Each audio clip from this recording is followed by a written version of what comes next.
was the reason why. We said really but good if it was working, the lights were on. We thought it was on. If it was working, then welcome back. We got D3 Palm Beach versus Austin Blacks. Palm Beach in the black and pink, and Austin Blacks in the all black. Should be a tremendous game. I hate it they didn't get that intro. That was a great intro from us. Hey, man, I'm proud of what we just did. But, yeah, if y'all didn't get to hear that. But Austin Parrish said his name a lot yesterday. It seems like we're going to be saying his name a lot today as well. He's tremendous. Palm Beach with an early penalty. But D3, these teams from last year, Lance, you were there. History between them. Talk about that a little bit. Well, last year, both teams met in Houston, Texas, with a chance to go to the semifinals, just like we have here today. Palm Beach is down big. I happened to be there. We were down big, down by at one point in time around 17 points, and through the hard work of DeValius Miller, who's moved on to Division I out in Mountain West, and the hard work of Fabian and a lot of the guys who aren't actually here for Palm Beach today, Palm Beach were able to prevail and move on and go on to win a national championship. And now you have an Austin Black team who's been waiting, and they've been gearing up knowing that they're going to have to meet a Palm Beach team that took them out last year. And we were talking about a D3 Austin Black team before that who hadn't lost a game in like 3 years. They were the reigning back-to-back national champions before Palm Beach went to Texas and took that away from them. So these guys have been gearing up and basically marking the days where they can meet this Palm Beach team again. And Spencer Gray gets Palm Beach up early. This is a good sign for Palm Beach, getting those points, making them pay for those mistakes in the ruck area. Yeah, Austin Blacks committing a penalty deep in their territory, and Palm Beach wasting no time putting 3 on the board. So, I mean, we might just see one of those classic matches of speed versus power, size versus grit.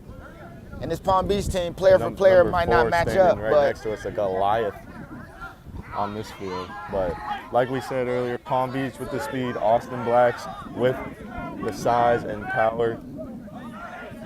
We'll see how it goes. Normally the teams with the power, that first half is theirs. But when it gets into the second half, they get a little tired. That speed comes out. But it looks like the Palm Beach Panthers giving it to them early. Unfortunately, missed the pass and goes into touch. But Palm Beach seems like they're doing whatever they want in these first 4 minutes. They got to play to the length of the field. They had to play sideline to sideline. Austin has the middle of the field bogged down. These big boys are trying to hit. We've seen a few double tackles in the center of the field inside of the 15-meter lines. Got to play them outside and get this team stretched out and running.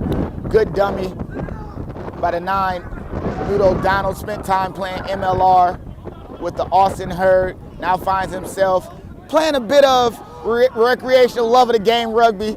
And he's taking this Austin Black D3 team deep into the playoffs. Knock on.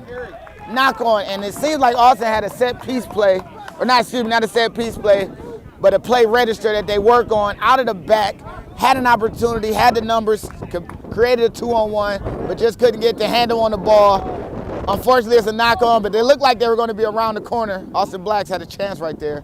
Now we have a scrum down for Palm Beach. And this is where we're going to see exactly how this game is going to go with the size versus speed aspect of it. This Austin Black team is boring down for a scrum. They have the size advantage in the scrum. I wish I had like a kilogram advantage bottom third sign for you. But Palm Beach wins to go to the boot. And unfortunately, while being outside their own 22, straight out of bounds on the full, so the ball gets placed back. And Austin now has another opportunity where they can take it to Palm Beach in a great attacking situation. Yeah, Austin winning the lineout, but unfortunately a knock-on from them. Boo, putting the pressure on early. Big Bo. He's a scary man. You get that man with a head of steam running at you, that's nightmares. Deceivingly quick, unexpectedly fast, and obviously strong. Perfect balance. He knows how to run into a guy and keep his legs moving and stay on his feet. Yesterday he had a couple runs, including one that should have been a try, but he might have knocked it on going in. I don't think he might have. Well, they called it as a knock on, but I'm going to say might because it was such a good run. You want that try. You need that cherry on top for such a great individual effort that he performed yesterday. But here we are, another scrum down. Size versus speed. I'm gonna keep special attention to these scrums because if Palm Beach can handle Austin Blacks in these scrum situations, that nullifies a lot of the size that they have. Open play, there's space to be made, but in the scrum, there is no space. You have to deal with what's in front of you. If they can handle these scrums, for every infraction, we might be looking at Palm Beach having a definite advantage. And we got to watch Palm Beach play yesterday, not the Austin Blacks. A couple of standouts for Palm Beach. We had Cadet putting 2 tries on the board for his tean. But we got to kick ahead. And he's got plenty of room. The dummy outside. No. And he turns it over. A tremendous job from Palm Beach to work their way all the way down the field on a kick and chase, but now Austin Blacks with possession at midfield. That was a great kick, great gather, but just couldn't get the last bit of execution right. And Austin turned right back around and showed how dangerous they are. And Austin looking for the 50-22, and I believe they got it. That was excellent. That looked like it might be a 50-22, or excuse me, they might have brought it back to the 50. They were past the 50, brought it back behind the 50. Wow. And executed a 50-22, but unfortunately don't get to keep the ball in that situation. Yeah, but what an amazing kick. Prior was in front of 50. Yeah, like the ruck prior to the kick was on Palm Beach's side of midfield. We have a few referees on the side agreeing with what we say, but it seems like the on-the-field call is to give the 50-22, even though Austin brought it back inside their own 50. It's unfortunate, but this is where we are. The maul is locked in. We see Austin Blacks using their size, bringing the maul out right away and getting the penalty.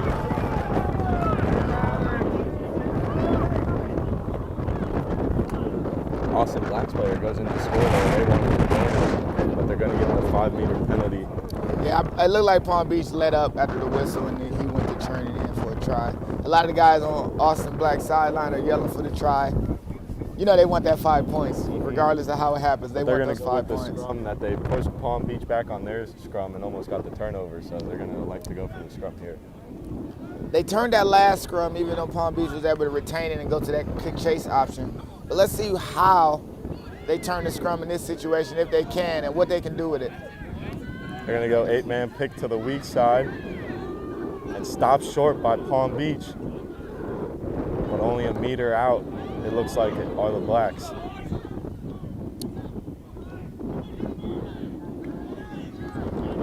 They're running these pods with a driver and a push from a forward to help drive them into the try line, and that is going to be dangerous as it goes on. That wears on teams, having to make contact with 2 of the biggest players on a bigger team consistently and constantly.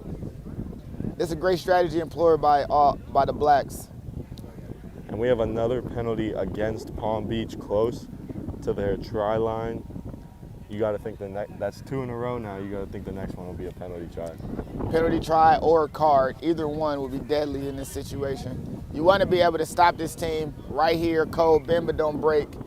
The referee stops the clock, has a chat with Palm Beach's captain. And Austin Black electing to go with the scrum again. They look dominant in it so far. But when you're the bigger team, let's get as many players in one spot as we can and force Palm Beach to tackle one-on-one and more individual. They're definitely playing this size to their advantage.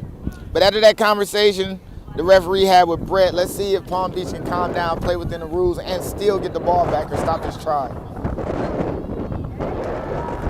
8-man pick, and he rolls in for a try.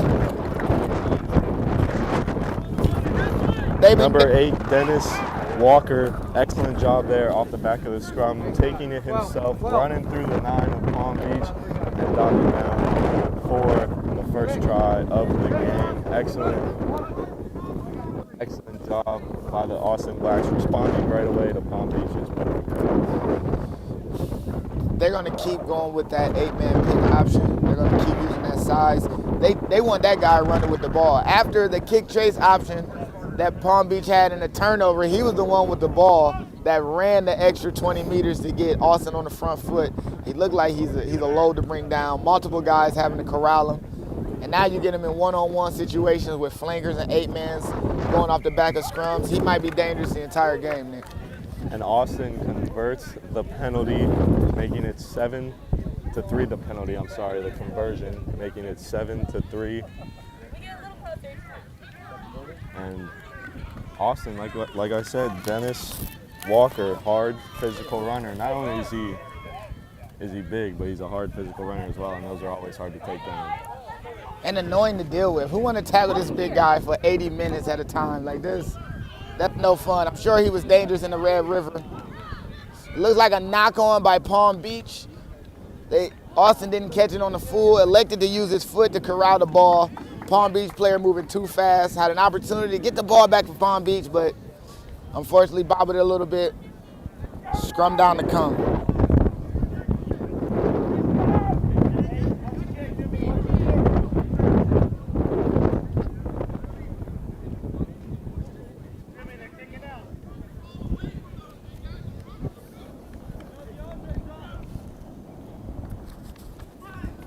It looks like Austin might go with the kicking option.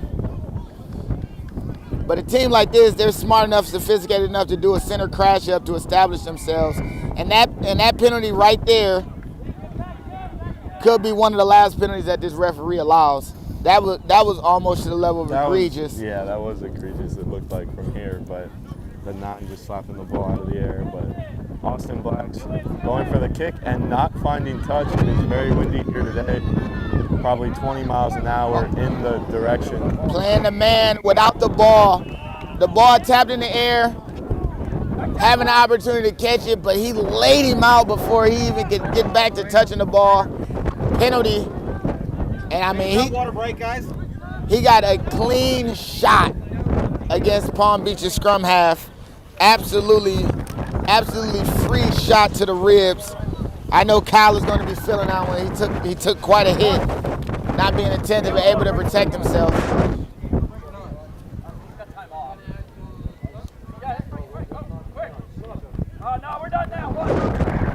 And like I was mentioning, very windy today, about 20 miles an hour, I would say, in the direction for Palm Beach at the moment. So let's see how their kicking game. As we saw, Austin Blacks not finding touch on that last one. I feel like the wind had a lot to do with it. But and Spencer electing to go cross field with the kick, and he does find touch.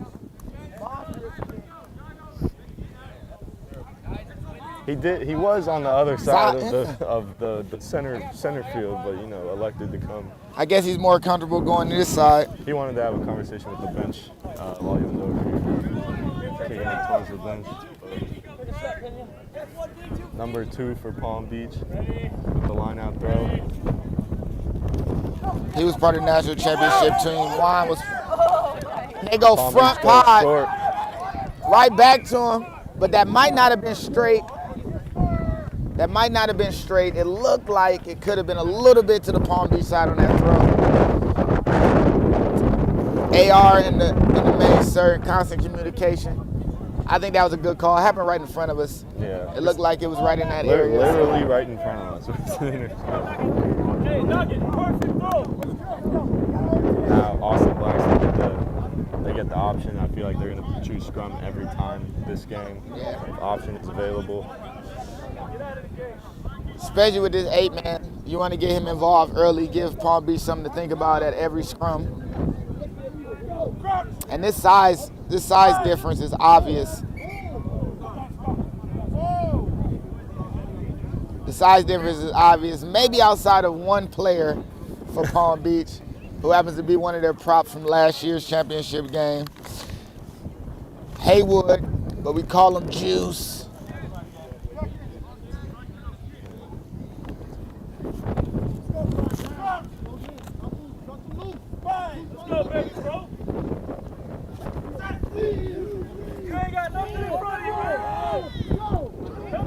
Again, they turn the scrum. This scrum is going to be an issue for Palm Beach for the duration of here's the game. a 50-22 And this is legit 50-22, but it might go all the way out the back, and it does.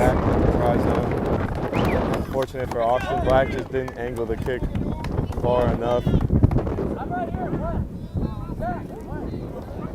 I think they're going to continue to work this tactical kicking option and pin Palm Beach back. They realize how dangerous this Palm Beach team is. I mean, last year, and this is one thing they have to go off. Last year, Palm Beach scored multiple tries over 50 meters in this game that they played against them in this same situation.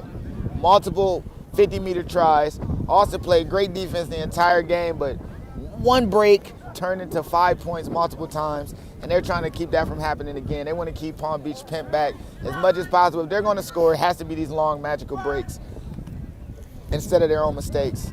Scrum down to come again. And now we have Palm Beach scrum, but Austin Blacks very dominant all day in those scrums. Palm Beach coming away with the ball, but Austin Parish struggling to find possession of the ball, and now Austin Blacks have a breakaway themselves.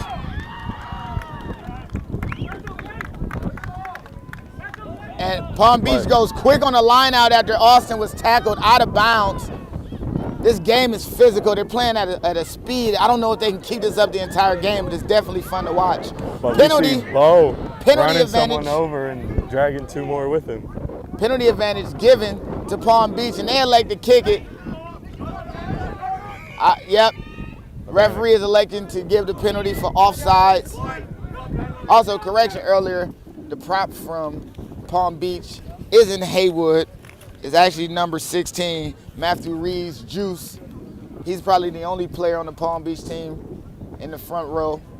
Maybe Brian can match him up size-wise, but 16 is one of the players who looks like he could play for the Austin Blacks team as far as size goes. And he was a big part of the national championship team last year, as most of these players are. They elect again to kick. This time, Spencer's going to go to the short side. He realized maybe he should try to go to length. Well, the wind's blowing kind of towards us, but mostly with them. But finding touch over there, most important thing when you go for that penalty kick. Get it out of bounds. Get it off the park. Line. And we've seen lineouts from Palm Beach. They try to go front earlier. Let's see now, do they actually try to go to a front pod jumper and the lift, or do they go center? I think that front was open. There was no one there to contest it. Curtis had free opportunities, just the throw wasn't straight. Let's see what happens this time. Nugget with the throw in. Veteran hooker for Palm Beach. They go back pod. Ball comes to the 9. He's going to keep it. 4 people to bring him down. And they're all forwards. That scrum half went against multiple forwards, and they got a penalty. High tackle. This scrum half has been taking big hits, high tackles. Austin are gonna be on his neck the entire game. They love the pressure to 9. Austin Blacks do. They understand the connection between the forwards and the backs is important. Spencer 9 wanted to go quick, but Spencer Palm Beach missed reminding kicks. him, let's get some more yardage, but kick the line drive straight into that Austin Blacks defensive line, and now Austin with the ball. This Austin's attack is heavily structured. You can see them running ghost lines with the forwards, out the back blocker lines with the backs in open play. But again, a penalty for diving over, and Palm Beach is given an opportunity to choose what they're gonna do. They're 40 meters out. They have the kicker to make points from here. And the win. Dendre, who's one of their stronger legs, elects to let's just get it out of bounds, off the park. Spencer this time. Making sure he finds touch on this one. But now, right at the 22-meter line, we're going to have a line out for Palm Beach. They've gone front man, and they've gone back jumper. So they know Austin's got the height in the front row. I don't think they'll go front row much, front jumper much this game. I don't expect they will. They tried to be slick before going front pod, went back pod. That they understand that they can win these lineouts going quick just like that. They do go front jumper. They go super quick with it. Make sure Austin Black has no time to set up. Bounce pass, now skip pass out to the wing for Palm Beach. And a broken tackle. Was that Bo all the way out on the wing? I think it was. Running a loop line. Joseph all the way out on the wing. And now Palm Beach with space outside. Number 5 elects to keep it, and he's going to dot it down for the try to put Palm Beach back on top. Excellent work from Palm Beach, going sideline to sideline, and number 5 dotting it down. The captain, my captain, Brett, one of the guys who does a lot of the leg work for Palm Beach, now doing the leg work to get him a try. I mean, this guy breaks down film, puts out releases for the players on what to watch for, sets the strategy for the team, and now he's the one that dialed them down for their first try of the game. When he had a 2-on-2, chose to go with it himself, great decision, driving forward, and now Palm Beach has a 1-point lead with an opportunity to extend it to 3. I feel like Brett, even though he kept the ball, if he passed that, Cadet had enough space on the outside, I feel like he would have ran around the Austin Black's wing. So either way, I feel like Palm Beach would have ended up with a try in that situation. Yeah, I mean, you get a ball to Cadet, he's going to make it happen himself. Try scorer extraordinaire. I believe yesterday he had 2 yesterday. Yeah, he had 2 yesterday. So, I mean, either one of those options will work. Brett backing himself, and the kick to come. Oh, and he hooks it. So 8-7, Palm Beach with the lead though, 19 minutes left in this first half. This kind of mirrors the other game with a little bit of back and forth battle at the very beginning. But that was one of the better tries I've seen Palm Beach score all season. Set piece, all the way out to the wing, even though it was a bounce pass. The scary man Boo, looping around, getting extra meters and getting it all the way back to the near sideline. That's the kind of rugby you expect to play if you want to win. Side of the sideline against a bigger team. And they executed to perfection to get a try. Austin Blacks a little deeper than they might like, but Austin Parrish faked the kick, makes another miss. Austin was the destroyer of Austin last year. They know about that, man. Curtis put someone on the deck. But cooked his ankles, but unfortunately dropped the ball. Got it knocked out right at the very end. You mess with my helper.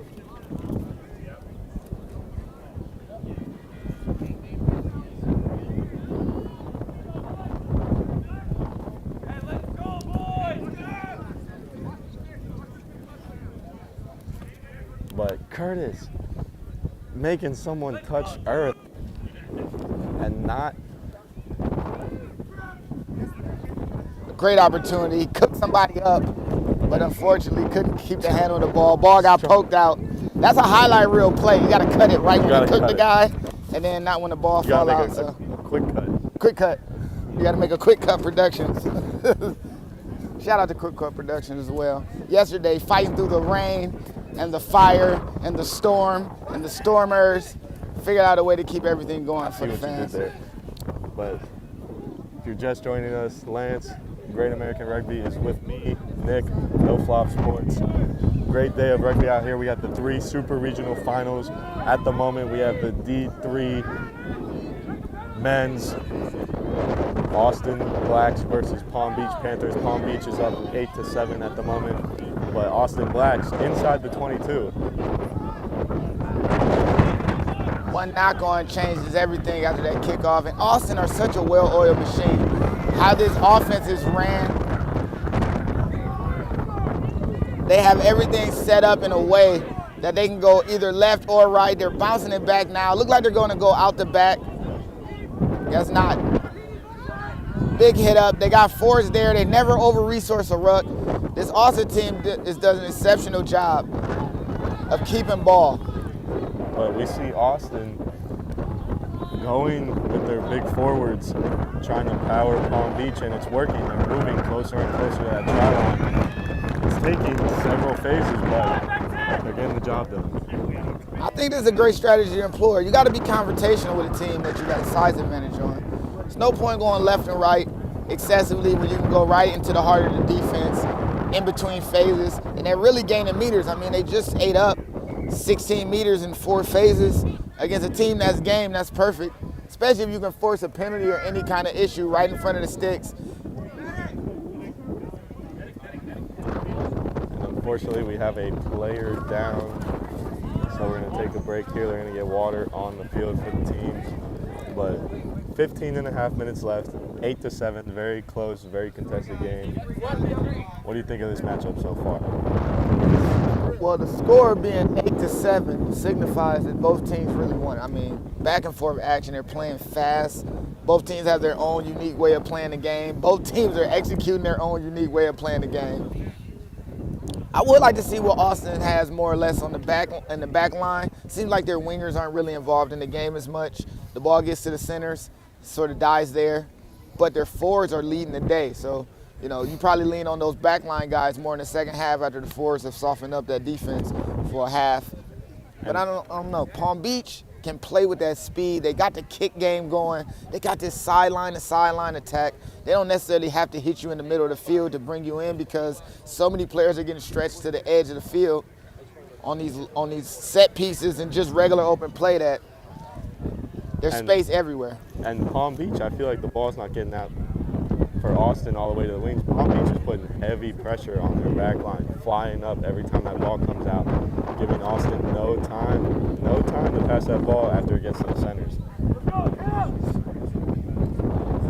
You got me. Austin Parrish or Austin Blacks? Oh, Austin Blacks. Okay, all right. Austin Blacks having no time to get the ball all the way day out to the wing because Austin Parrish in the centers for Palm Beach doing a tremendous job putting pressure on the Austin Blacks.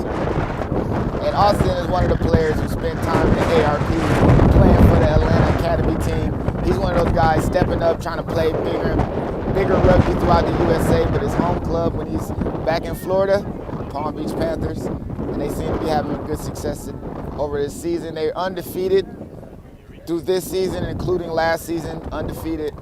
Haven't lost a game with Palm Beach since, I want to say before COVID. I want to say before COVID. They went undefeated in a COVID-shortened season with no national tournament. The year after that, they won a national championship, and this year they're undefeated as well. Same scenario as Austin before Palm Beach beat them in Houston last year. And we're going to see an Austin Black scrum. Number 9, O'Donnell put it in, and 8-man Dennis Walker going to work again at the back of that scrum. Number 9 for Austin, Newt O'Donnell is my old college teammate. Known him for quite a long time now. Composed player, intelligent, definitely a team guy. If you play with him, you love him. And he's helping lead this Austin Black team administratively in the Austin Black organization, but also right here today as the scrum half for the D2 side. Yesterday coming off the bench, but this day getting the starting nod. So the flow of this Austin team has been crazy today. He's been controlling them pretty well. Let's see how the rest of the game go, but that's real leadership for the Austin Black team. Also, Austin Black's Palm Beach not releasing about 5-10 meters out, and now Austin Black's like to go for the scrum again. I don't see why they wouldn't. The scrum has been working for them. They've been powering through, forcing Palm Beach props to pop up. I mean, look at the drive that they had in these last couple scrums. 8 to 9. Well, Palm Beach doing a tremendous job, like we said, on Austin Black's back line. I mean, it's Austin. Oh.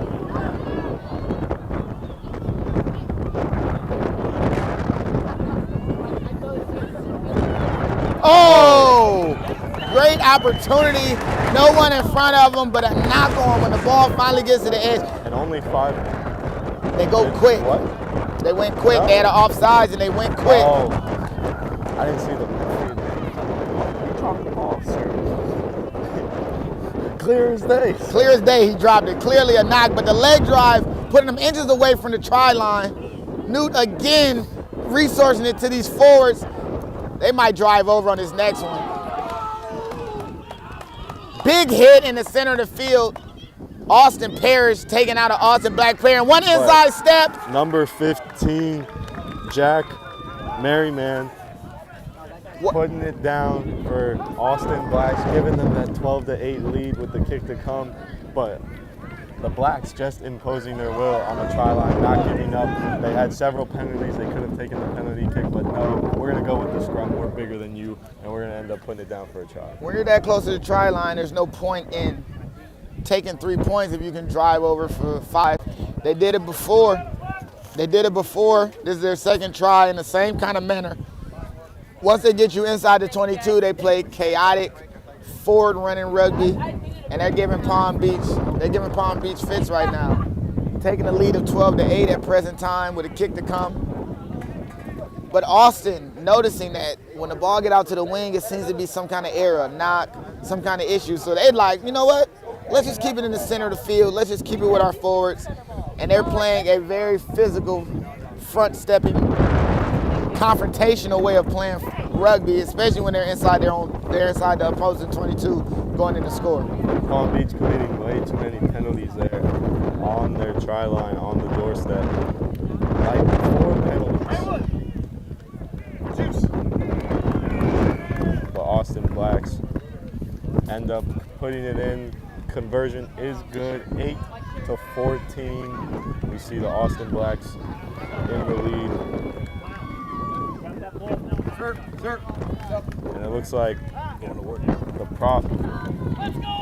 Juice is coming off the field. Unfortunately, can't continue through. And Haywood is stepping on. Haywood, a part of that national championship team from last year. And Juice seems to be lining up at fullback. He's still trying to get back from the try. They're going to kick. Look like it might fall through the gap, and it does. And now Palm Beach find themselves deep again, but some space to work with. Cadet trying to go to work.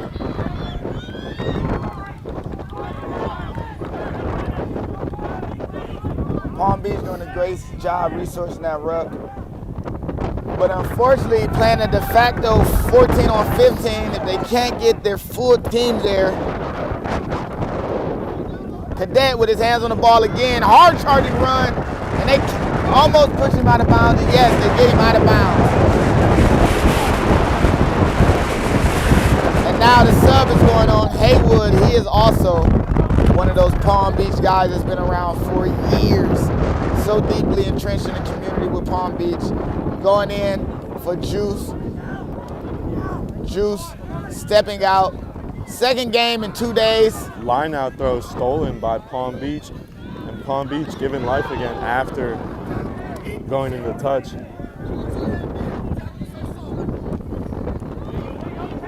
Now Palm Beach electing for the kick. Not the chase we normally see from them, but Austin Black's giving it right back. It's going to go over. Is it going to work its way? It will. Through the back of the try zone. Palm Beach is going to get it all the way over here. That's multiple times. On the other side of midfield. That's multiple times. The kick option is there, but this wind and how fast this grass is. I don't know if you all can tell at home, but this is that low-cut soccer grass. This is that low-cut, let the ball freely roll grass. So unfortunately, if the thing gets to rolling, there's really no friction from the ground to stop it. It's going to continue to go as far as it can. It's almost like turf. So it's almost like turf, almost. Just keeping you guys honest. But Palm Beach with the scrum here, Austin Blacks been driving it back as we knew they would all first half long. 8.5 minutes left. 14-8. We're gonna blow it up. We're gonna have a conversation with the front rows, and then we're gonna do it again.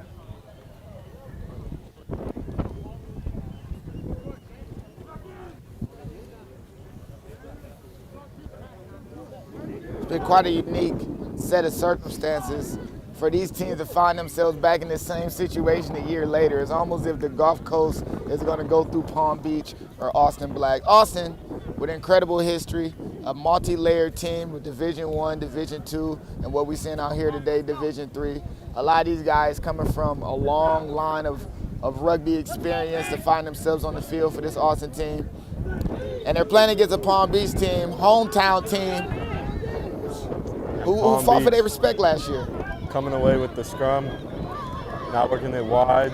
They know they have the speed advantage, but Austin Black's doing a good job corralling the back line for Palm Beach. And there is just no way through the middle of this field. The tackling from the Austin Blacks have been exceptional.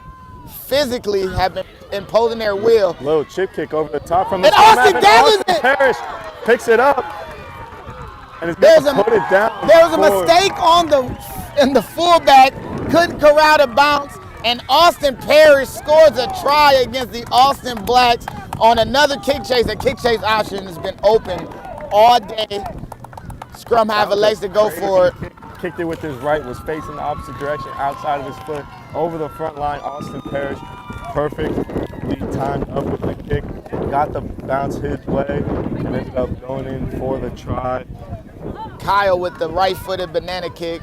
Just to put it over, that kick is made to roll, especially on this surface.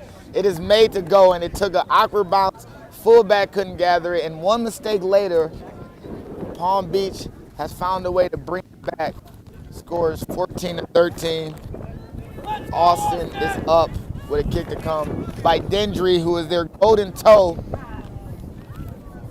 Also spent years playing for Palm Beach. A lot of these guys have been around for a long time for Palm Beach. Been in the starter rotation. Last year, he found himself injured and couldn't make the trip with the national championship team. But he's so entrenched with the community. He was one of the guys, national champion. Up 14-13. Palm Beach with the kick. Try to put them back up,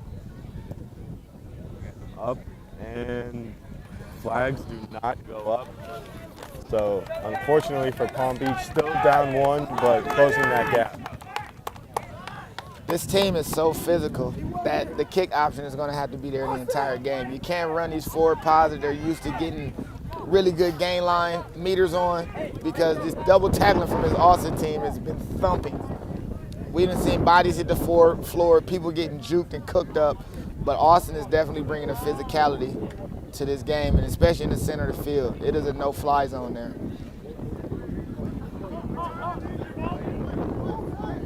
Austin Parrish getting that kickoff and now kicking right back, but unfortunately didn't get some distance on that one. They're electing to pin Palm Beach back on these kickoffs. They're not trying to contest at the 10-meter, but instead kicking it closer to the 22, bringing that imposing, physical, large forward pack up to the middle of the field. I believe Palm Beach need to start centering the ball from there and trying to get hit ups in the middle of the field to get themselves options. And a knock on. Oh, not straight called. It looked like Palm Beach might have been able to get a hand on it, but that throw was errant. Yep. Didn't matter, not straight throw. And now Palm Beach electing to go with the line out instead of that scrum like Austin does. Hey, we need ball in the hand.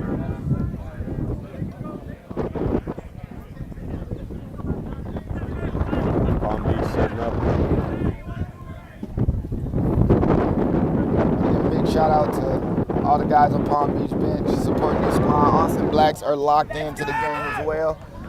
Palm Beach going. There's Bo once again. They don't put him in that line out specifically for the reason of getting a hard run and a knock on by Austin Blacks after causing a turnover. So Palm Beach now with the scrum almost midfield, but they put Bo specifically in the back line on the line outs for a big bruising run. Absolutely. Looking to get lined up against one of the opposing teams. If you can get your line out situated without a guy like him involved, but he can get into the back line and be part of the attack for first phase, it's a win-win. He's one of those guys that you want to put the ball in his hands as much as possible. He completely dominates in the state of Florida. Did a phenomenal job yesterday in the first game of regionals. He's one of those guys that's going to score points and get him going. You just got to feed him the pier. And not in so many chaotic forward crashing situations, but in open play. Oh, and a turnover in the scrum.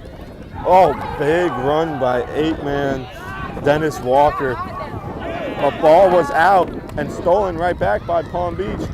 And now Cadet trying to go to work.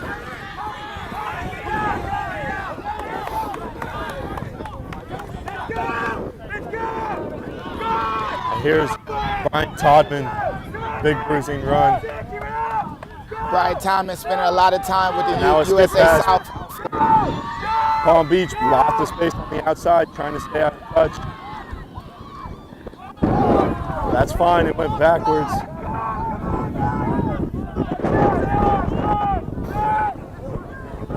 But Palm Beach, Austin Blacks really contesting those. Running somebody over. The speed that Palm Beach is playing with right now is their advantage versus the Austin Black team. Moving them side to side and getting penalties when they can. Again, how they handle this, they go for points. There's already guys pointing to the post. Let's take the three. And I mean, going sideline to sideline, stretching this Austin Black defense out. And when it's time for a crash ball in the center of the field, you give it to Bo, and he bounces a guy. It seems like it's runovers back and forth. We got one off of the steal from the scrum, and now we got one in open play. Both teams, hard charging runs. Ouch. It feels good to be on the sideline with you right now, Nick. I do not want to be in the middle of that storm. But yeah, Palm Beach, even we saw Palm Beach's number 3, Brian Todman, stepping the prop. We saw him step somebody. That's how athletic this Palm Beach team is. And like you said, Palm Beach working sideline to sideline is how they're getting down the field compared to Austin Black, so we're keeping right in the middle, physical play.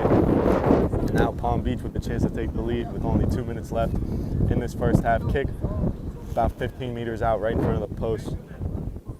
Heavy wind. Heavy winds, the flags are rippling in the wind, but it seems like a chip shot dead center. Stick to fundamentals, and this should be an easy 3.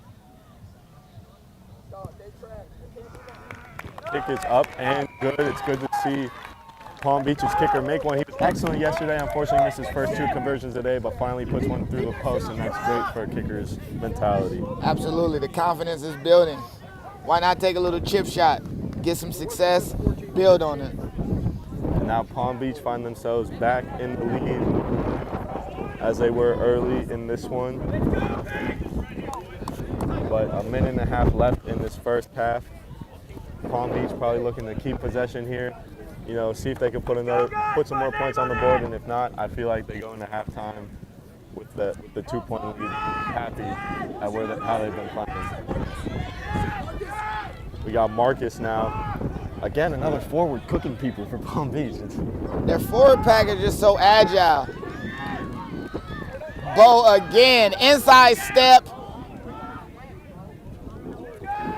And they elect for the kick. It looks like that might drop in the center of the field. Take an awkward bounce for the Austin Blacks, but they get it back, and they're going to kick it right back to Palm Beach. And an up and under option.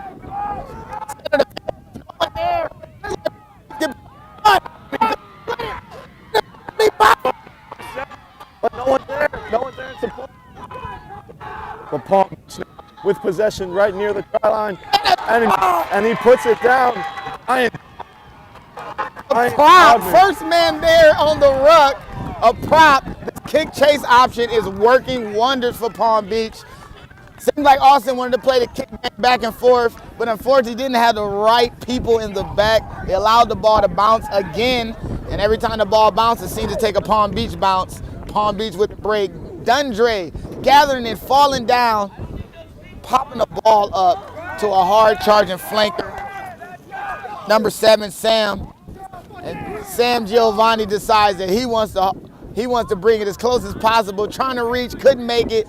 But from that first phase, first ruck there, Todman picks the ball up and walks right into the try line, diving over. It looks like this might be half, but Dundre misses completely dead center from the same spot he just made one.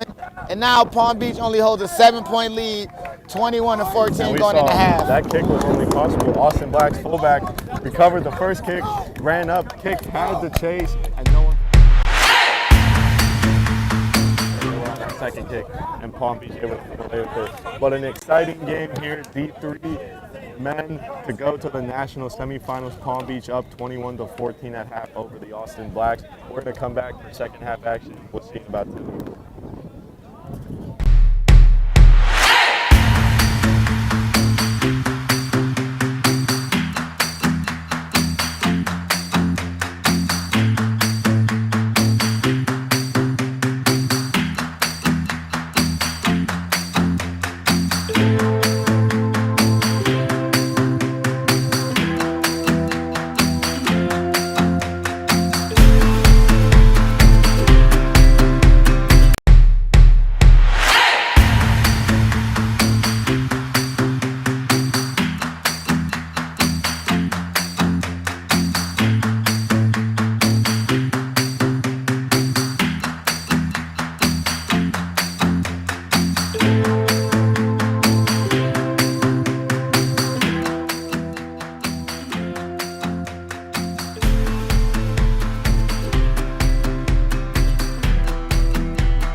Quick Cut has established itself as the fastest growing platform company in North America, catering to a diverse range of sports teams. The platform offers various options at affordable prices for clubs, middle schools, high schools, and college sports. In addition to the platforms, Quick Cut offers stat breakdowns for all major sports. The dedicated team delivers an exhaustive analysis of game stats, season stats, shot charts, and other critical details that can help teams improve their performance each week. The Quick Cut platform even offers custom packages tailored to meet specific program requirements. But that's not all. Quick Cuts recently joined forces with Stage to offer AI cameras for streaming events. Customers looking for high-quality coverage of their events in gyms, stadiums, or fields can rely on Quick Cut's dependable service. For more information about Quick Cut and its offerings, please visit quickcut.com.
And we are back for second half action. Austin Blacks versus Palm Beach Panthers. Palm Beach on top 21-14 at the moment. Lance, an exciting first half. Go ahead first real quick. Physical first half by both teams. You get to see where these team features succeed. Speed from the Palm Beach side, power and forward from the Austin Black side, and the structure lead them forward. We might see them maybe back into behind the game, but both teams recently. I'm not hearing anything from you. Palm Beach going a little physical here. In the pocket. Austin He's reaching Blacks in the pocket. earning a yellow card. They're going to be down the man for the next 10 minutes. And Palm Beach now need to take advantage. They're going to be down one man. He looks like a forward, but could be a back on this Austin Blacks team. Mr. Yellow card, but we'll find out in a second. Number 5. Palm Beach kicking the touch, and ball just gets there about 22 meters out now. Yellow card number 5. That's Connolly McKay. McKay with the yellow card, unfortunately, for Austin Blacks here within the first minute of this second half. And now Palm Beach inside the 22. And that's not a good sign. They one of the bigger guys. It seems like they run a lot of forward work, so they need someone. They need as many forwards they could possibly have to resource these hit-ups.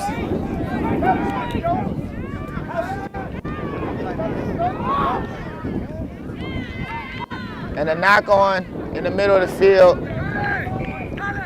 And it looks like Palm Beach had an opportunity for the steal, but they're not on the field.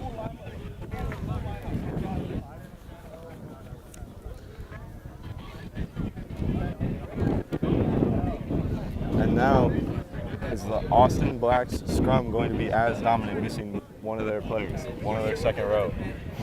I can only imagine. I mean, the scrum is what they feature to really get themselves in good position and set the platform for them.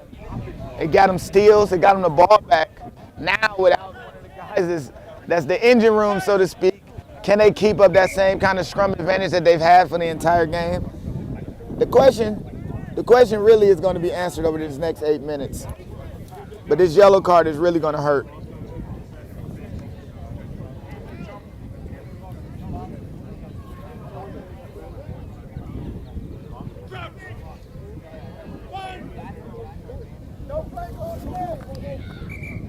Number 9, O'Donnell feeding the scrum for Austin.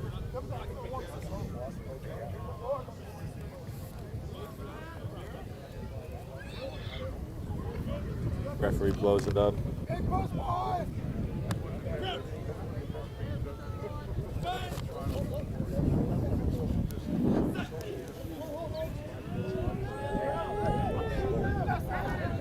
Austin Black's coming away with it. They're going to go 2-on-2, and they're going to throw the grubber through to the corner, and Palm Beach. Dendre I thought smartly gathers the ball and just walks out of bounds. In some circles, that's considered a veteran play. That's a good play. I think that's an appropriate play. The pressure was on. Yeah. There's no he had sense two in yeah. on one, and he was the one with the ball. So he had teammates going, but their momentum is going completely in the opposite direction. Will they be there in time when he has to get tackled and to ruck out for him? The decision is fine. The throw and the penalty advantage, and now with the maul.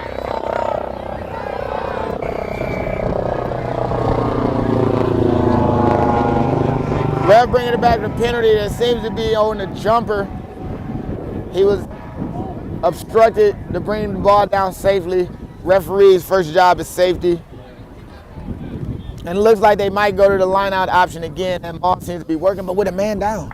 Without a lock, without a forward, they're going with the option to maul this Palm Beach team. It worked just a second ago to get on the penalty again. Now at the 5-meter line, but they overthrow it, and the big prop, number 3, Paul, goes and drives in several Palm Beach. And held up by Palm Beach. Excellent work there. Overthrow. Lucky break for Palm Beach. But no, Austin catches it. Rolls into the try zone. Held up. Lucky break for Palm Beach. It seems back and forth. Each of them are getting an opportunity. And now with the goal line dropout, Palm Beach electing to go quick. And the drop goal. Drop goal attempt, didn't work out the way Austin Blacks wanted it, but would have been great to see it with the actual attempt. Absolutely. But it looks like the referee's blown the whistle to stop the call. He's going to have a conversation with the AR on the other side.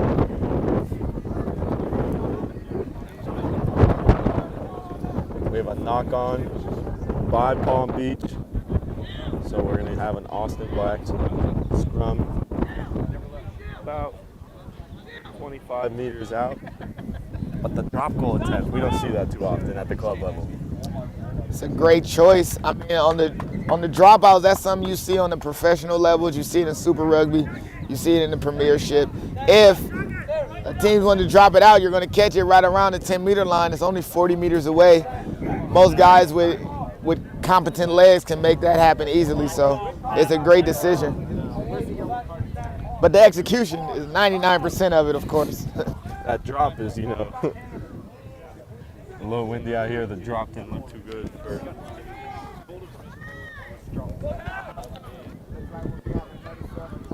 Oh, and the double switch not working, and a knock on Palm Beach now. Slow play a little bit this first half, but a couple scrums, yellow card.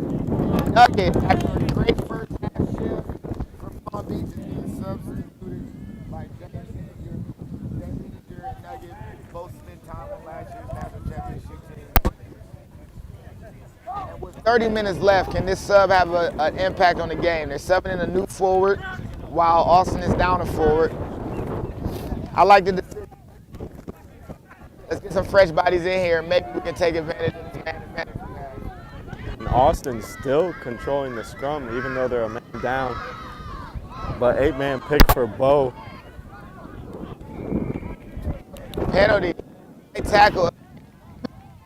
Palm Beach is going to bring the pressure up. Dendre with the kick over. Ball caught.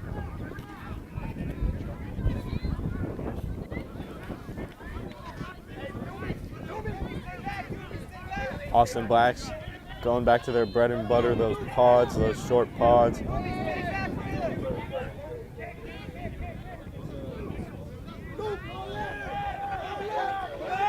And Austin is set up for a kick. And it kick, and it could go straight out. And it bounces in. What a fantastic kick. Just Literally less than a meter inside of the touchline. And because it doesn't go out on the floor, Austin really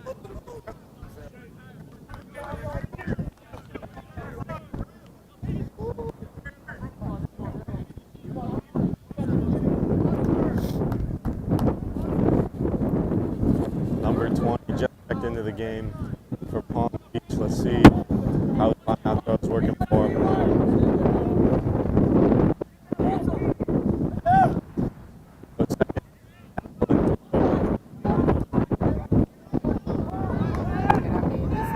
this Austin that's so physical.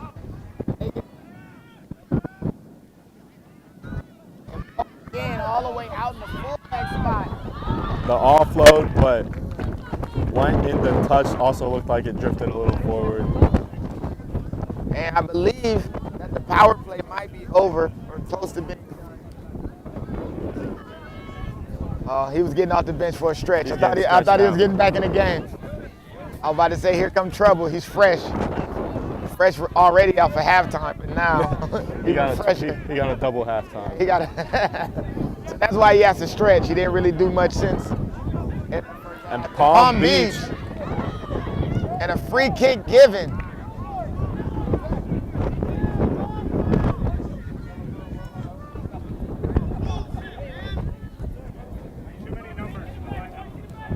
Too many people in the lineout for Palm Beach, says our AR right next to us.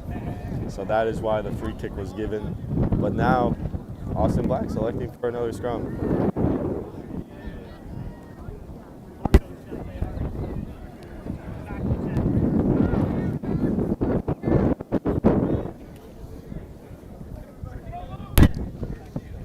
And the scrum down to come.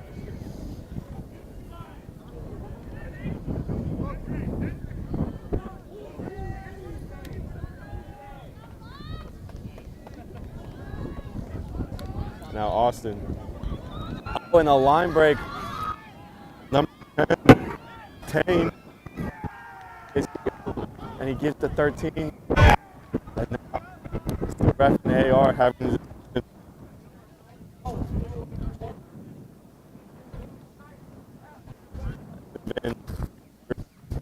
one in question. Did he dot it down?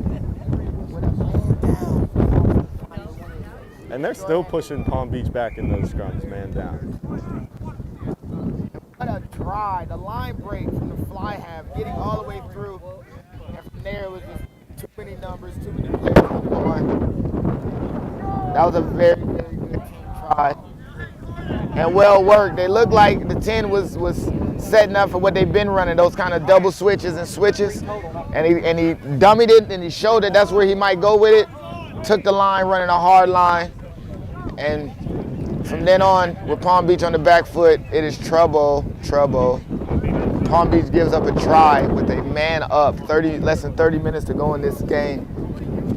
I believe yellow card back on the field, Austin Black, so they're going to be full strength. And also this kick to tie it up, because Palm Beach's kicker is having an off day. He's missed 3 conversions, unfortunately for that.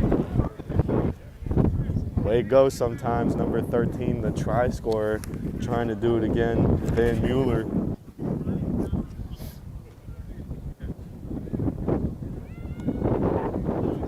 And it is right down the middle, 21-21. 28 minutes left, Lance. We got a great one. Both teams play phenomenally well. The last time they played against each other, it was hard fought to the bitter end. And we're getting a repeat of the game last year, the quarterfinals of last year. What better place would you rather be? No way. Opportunity to go back-to-back in Austin to retain dominance in Division III as they have for so many years. Kickoff to come.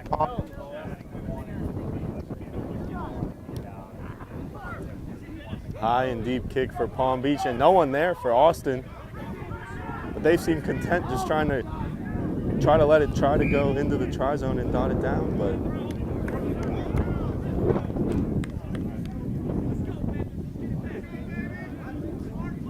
And referee having a discussion with the AR, it looked like Austin Blacks caught it before the try line and then went back into the try zone to put it down. And the AR corrected, said straight in.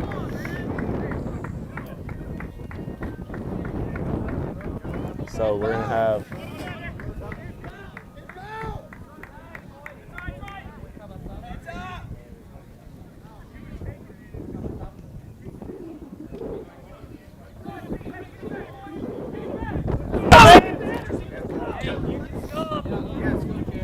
So now we got new subs coming on.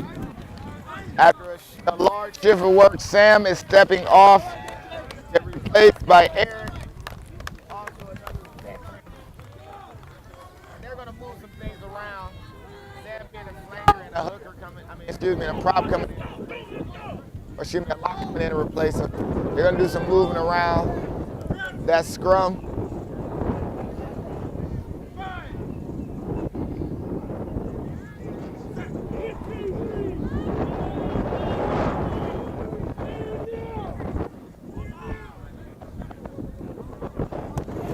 and there goes. Kick option. And Austin Blacks once again going with that cover off the scrum. Unfortunately, because it was already at 50-22 is no longer a thing, but they're playing this pressure game inside of Palm Beach's. I think Austin's realized that you guys can kick, we can kick too, and they're going to treat this game. See how it works. Overthrow by Palm Beach, but maintaining possession. And now they're going to go to the backs. And Palm Beach is going to play out of this area. And a penalty, not releasing. Excellent job by number 6, Pete Kanicki. Austin Blacks causing the penalty right in front of the post.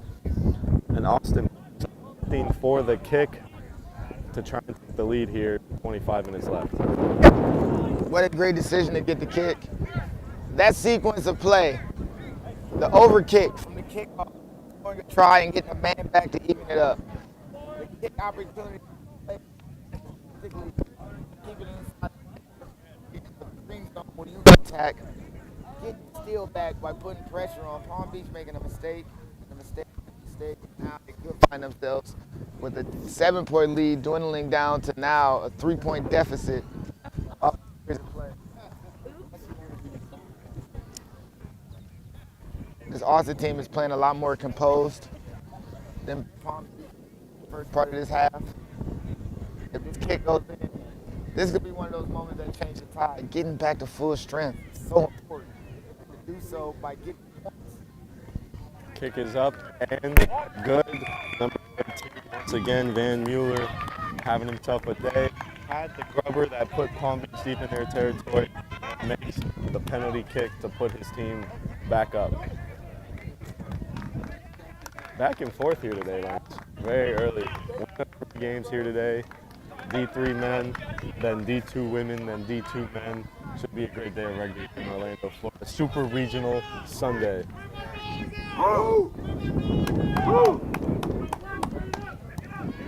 High and short this time from Palm Beach. Very contestable. But a knock on.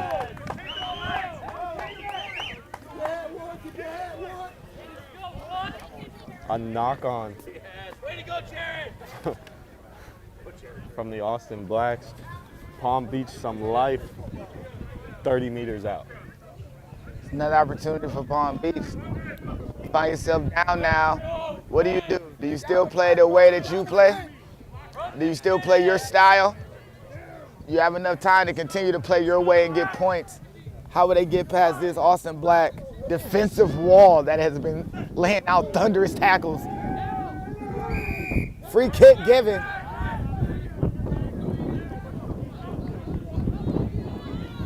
They're going to go to Cadet out here. They like them in space. Had a tremendous day yesterday.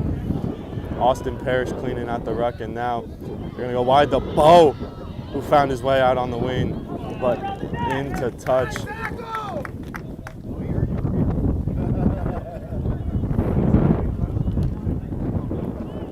the tackler dragged out in the touch on the far side. Players from the Palm Beach bench are yelling for a high tackle. Definitely physical play.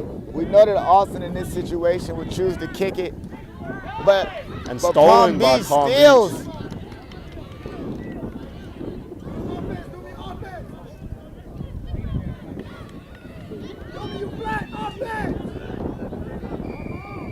And a penalty for Palm Beach in the line out.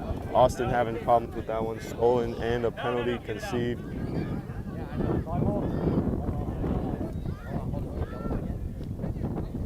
And now the referee will have counsel with the captain. It looks like he's really upset about something that's going on. High tackle card. How much warning?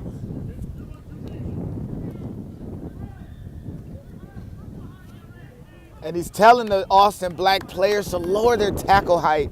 We might be looking at a high tackle that can end up being a yellow card. And in a moment like this could be devastating to not be tight with fundamentals to keep those tackles low. 22 minutes left, a yellow card in this tight of a game could be detrimental for Austin Blacks. And it looks like Palm Beach, they're gonna set up a play here. Looks like they're about 15 meters out from that try line. Is that Brian Todman? Big bruising run. And now Palm Beach going wide. Ball drop, but Austin Parrish gathers. And he's calling, it looks like he might go to a card. It looked like he might go to a card. Time off. The side judge is saying that there was some infraction that happened. Some kind of play that deserves the center judge's attention. And the conversation has begun. I think we might see some colors. I think we might see some colors. Back to back after just talking to the Austin Blacks captain. Might see a colorful card.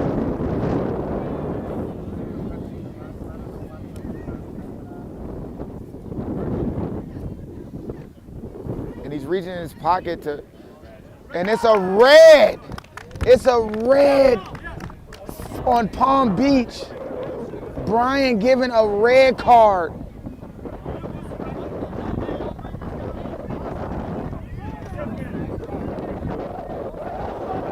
And a red card given. Wow. With 20 minutes left.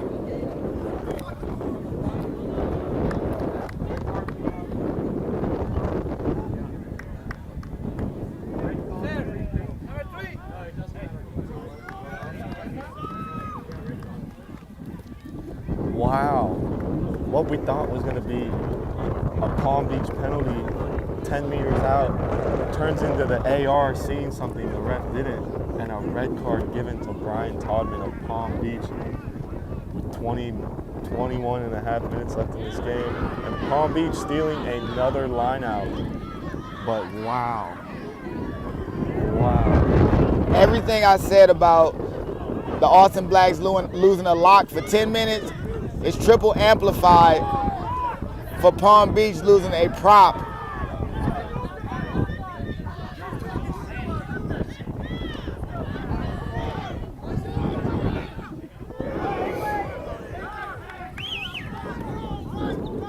Palm Beach with the penalty 35 meters out from the post, and they elect to go for the kick. Immediately. The kicker not having the best of days, but this would tie it up with 20 minutes left. You have to.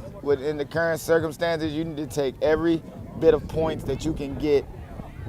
And for Palm Beach to be given a red card, one of their featured players, I mean,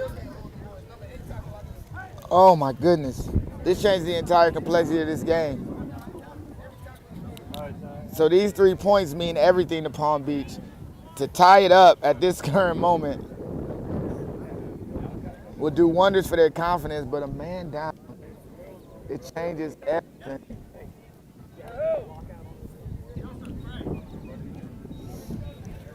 Number 15, Palm Beach lining up for the kick.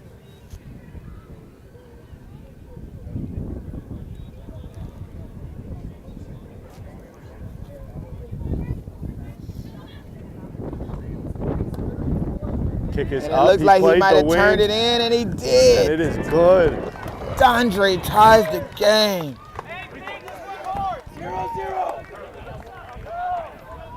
24-24, 19 minutes left. Palm Beach Everything you got, Jared. with the red card. We're down a win. You and Denver got to.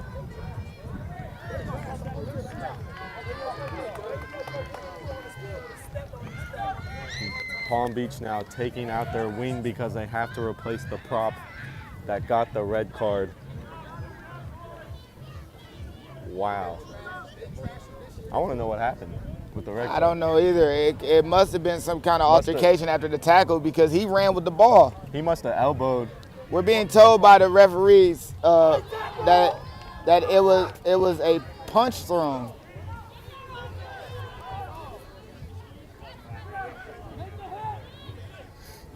And Austin's playing that territory game where they'll try to keep Palm Beach pinned back as far as possible with a man down. Seems like a great strategy to employ.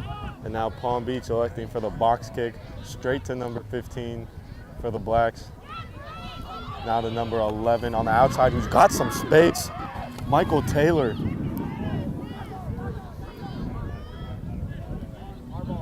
And the ball stolen by Palm Beach.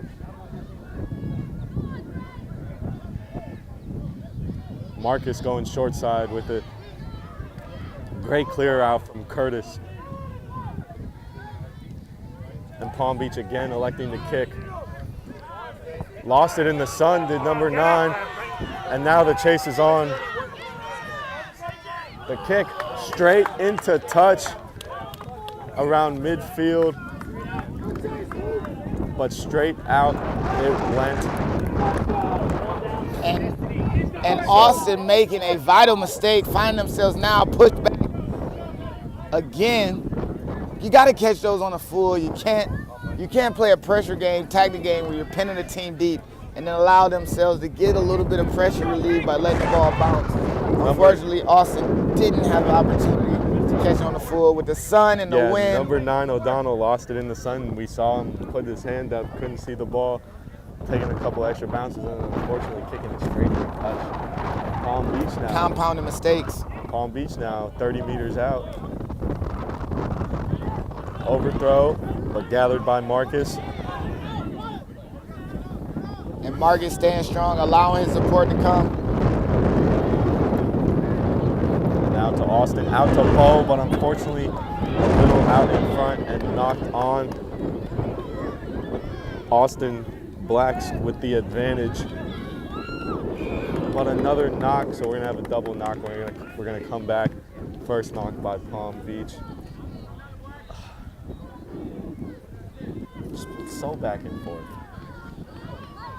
I mean, let's look at the game where we at right this second, right now. 15 minutes left, right around. Palm Beach down a man. One of their props, hard charging runners. One of the guys who allowed them to kind of equate the size difference that they were having against Austin. He's gone. Now Austin have an opportunity to just get ahead. They gave up a penalty to allow Palm Beach to tie it up. If Austin gets any points out of anything they do over the next 5-10 minutes, it could spell the end for Palm Beach. And Austin going for the kick. Palm Beach only having one wing and a fullback back there because they had to put another prop in for Todman. But now Palm Beach on the chase once again. What Excellent skill? work keeping it What in. skill? No. And we could be looking at a yellow, It a looked like an knock-on intentional call. knock by Palm Beach, but no, says the referee, just a normal knock. He went to catch it. What skill to keep the ball in bounds by number 15, flipping it to number 9, Newt. Yeah, 15 Merriman. Excellent job flipping it to O'Donnell. I thought he was for sure in Out of touch. He had bounds, two yeah. guys dragging him out. But Yeah. excellent job. And now Austin Blacks with the scrum because of a knock on by Palm Beach. That might have been a yellow card. Referee's perspective. Yeah. But he knows Marcus is athletic and can catch that if nobody's there. And it seems to be a switch at scrum half. Before And is this going to go straight into touch? It No, will not. bounce. And we And could that's a talk about 50-22 potentially, and it is a 50-22.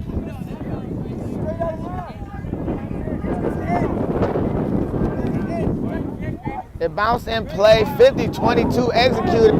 Palm Beach not catching the ball. We talked about catching the ball on the full. You can't let it bounce on this grass. This surface runs too fast. Once again, though, barely like a foot in play. He was looking for it to go straight out so he could get the ball. They could get the ball at their 30-meter, but excellent job by Austin. And now a line out overthrown again in Palm Beach, winning the line out. And Palm Beach going for the kick, and a nice kick, but excellently taken in by Merriman, who's gonna kick it right back to Palm Beach, and Bo. We're gonna see Bo do something. Wrong guy. Wrong guy. 8-man on 8-man.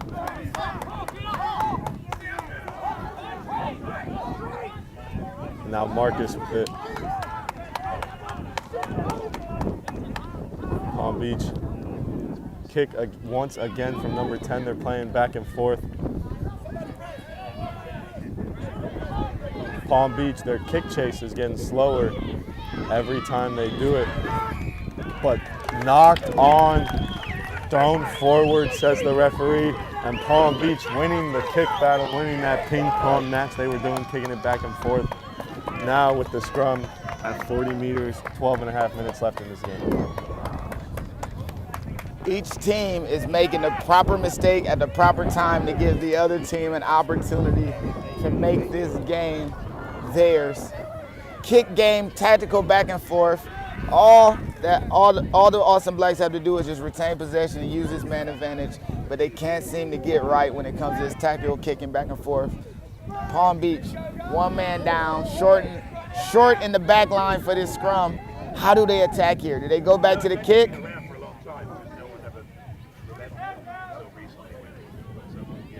Spencer Gray has been controlling this game with his boot. But can they continue this path with a man down? Can they continue this same way and still win? Well, they still have the speed advantage on the back line, Palm Beach does, but unfortunately for them, they're down a wing because they had to bring in that prop for the scrums. So we'll see how their sideline to sideline tactic works now, down a wing. Austin Blacks with the big push, but a penalty, and Palm Beach electing to go quick. Inside the Bo, who runs somebody over, clean over, and now one-on-one with the 9. Gets dragged down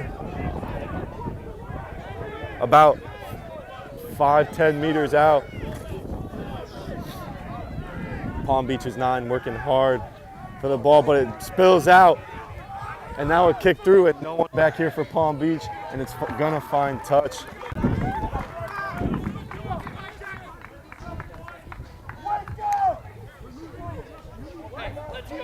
And what a play. Austin are playing so relentless in this tackle area.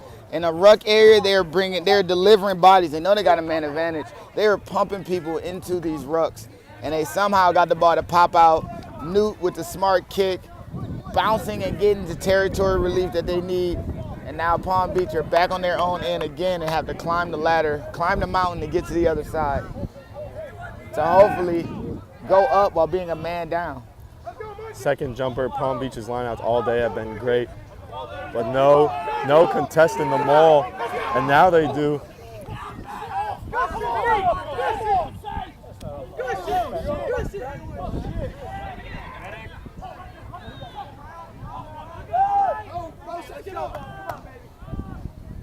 Palm Beach going for the kick game. The kicker putting everybody on, but is there anybody to relieve? And kick right back to Palm Beach. Austin Parrish is going to have some space in the midfield. What's he going to do? Austin doing an excellent job coming up.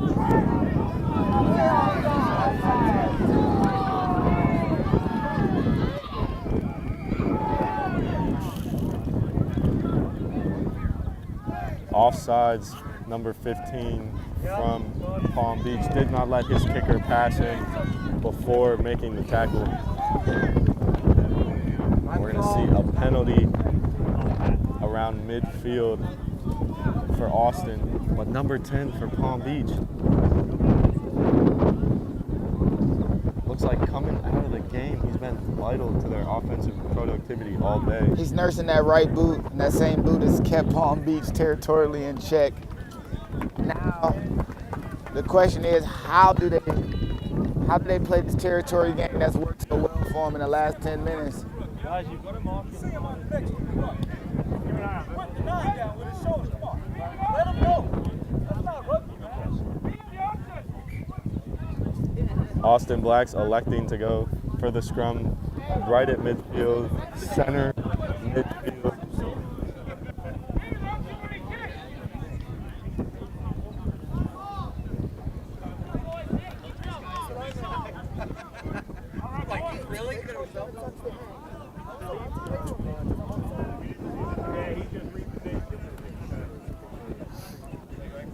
But now moving the scrum 20 meters to where the ball was kicked is where Austin Black are going to have the scrum. And again, pressure is mounting for Palm Beach. Their season, their date with the back-to-back championship squandered. Not only the red card, but the Austin team figuring out slowly but surely the tactics to play with the man up. They know where their advantage lies. Now McDonald, no one in support for Austin, but they get there.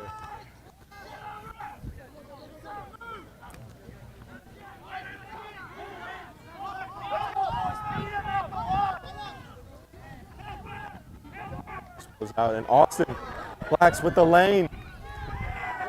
The ball might have been knocked on. Ref is going to have a discussion with the AR. Could be looking at the game right here. AR. Because the player rolled over and then went at the ball. We couldn't see it pop out. It looks like he's saying that he's put it down first. I can't read lips, but just off body language.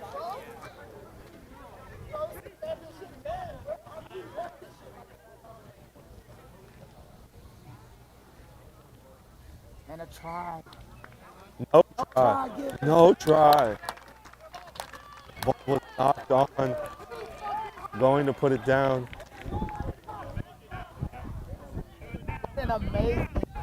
What an amazing save tackle. Number 22, I believe that is Tim. And the goal line drop out knocked on by Austin. So now Palm Beach is going to have possession with the scrum. An incredible save tackle. But Palm Beach was on the brink, makes the tackle to force the knock on, and on the goal line drop, Austin Blacks knocked the ball on, giving Palm Beach an opportunity to relieve pressure. It looks as though they gave up the try for the game, but now they have another opportunity. Compounding mistakes. Compound mistakes.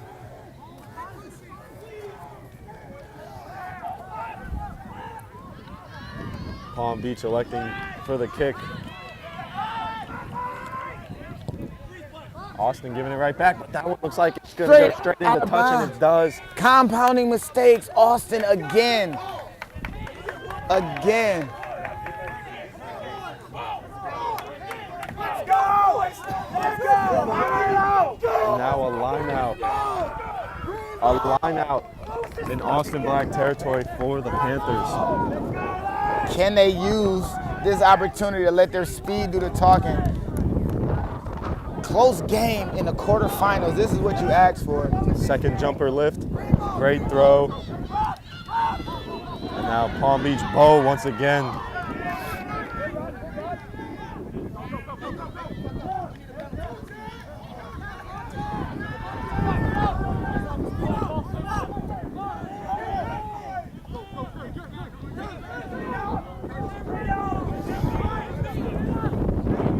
Palm Beach, great counter ruck by Austin, but offsides it looked like.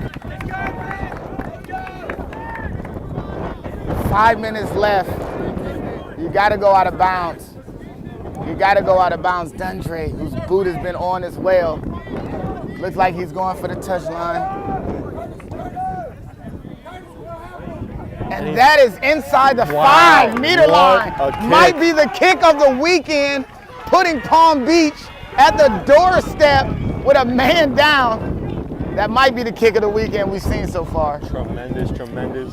From nearly midfield, puts it out inside the 5-meter.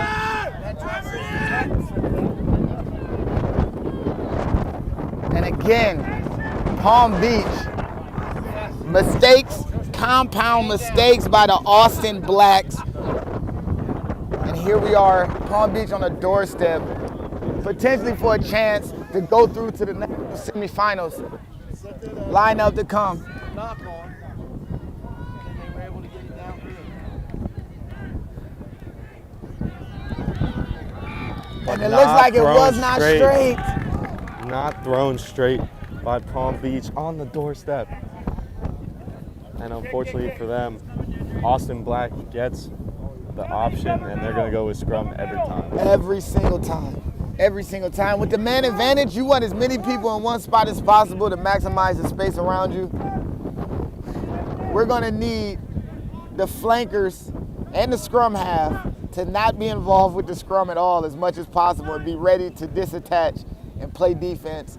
Austin have 2 people on the short side, and they could possibly attack in that short channel.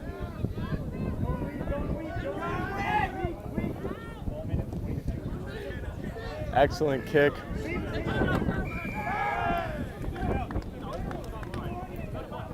But a penalty for Austin, they're going to come back for it.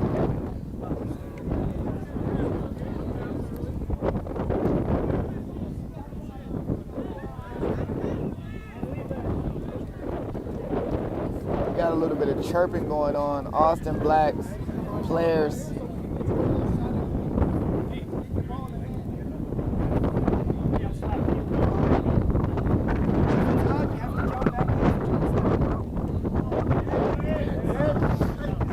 Austin Black's fine touch at the 40-meter.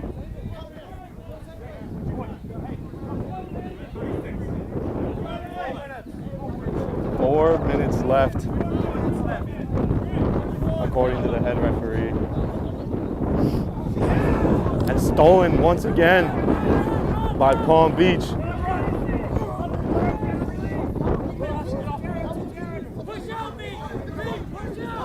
Pick and go from Palm Beach, just trying to work it while their 9 gets up from that last tackle.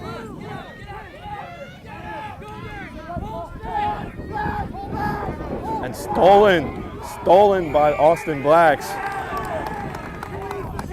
Clean steal, clean steal. And that's that pressure defense from the Austin Blacks. They're getting off that defensive line.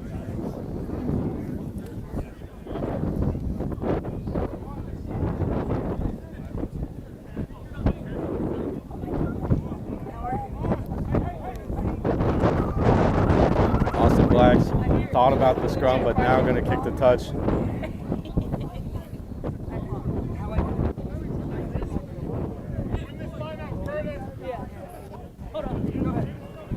Excellent kick inside the 22 are the Austin Blacks.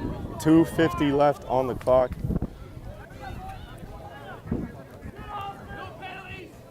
I'm stressing, Lance. I'm not even playing. I don't have any affiliation to either team. My heartbeat is racing crazy right now. Both of these teams, it's a day with destiny, it's a revenge. And stolen by Palm Beach once again, but knocked on the tackle. Advantage for Austin Blacks. The fly half. Trying to do it himself. And he might go all the way.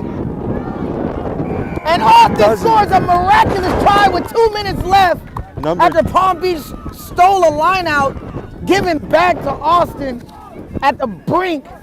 And Austin is now up 5 points with a conversion in front of the sticks with 2 minutes left in this national quarterfinals. Tane, Wow. number 10, Tane for the Austin Blacks, finding the gap. getting through there, breaking the tackles, and coming down right the post.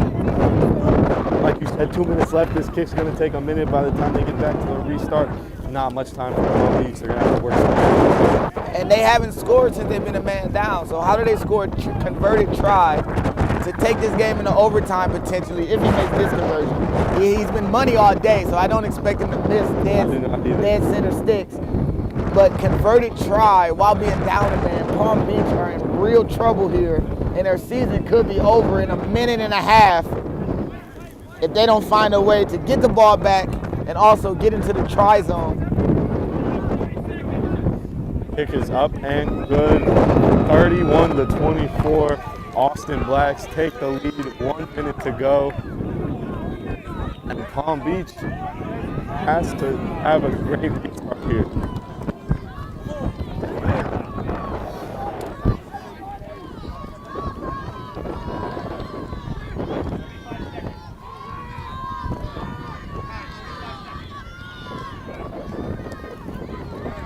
A little deeper than they would like. Austin Blacks, 8-man. Dennis Walker, who's looked good all day. And Austin Blacks just gonna go with the pick and goes to try to run the clock out. They're gonna go pick and go game to retain ball and run the clock out. But I hope they aren't looking at the scoreboard clock.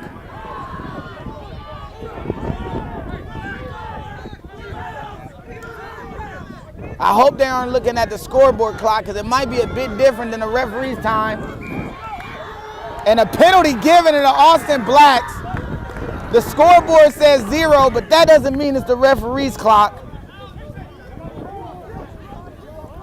And that might just be it.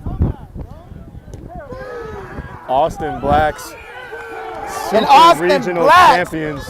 win.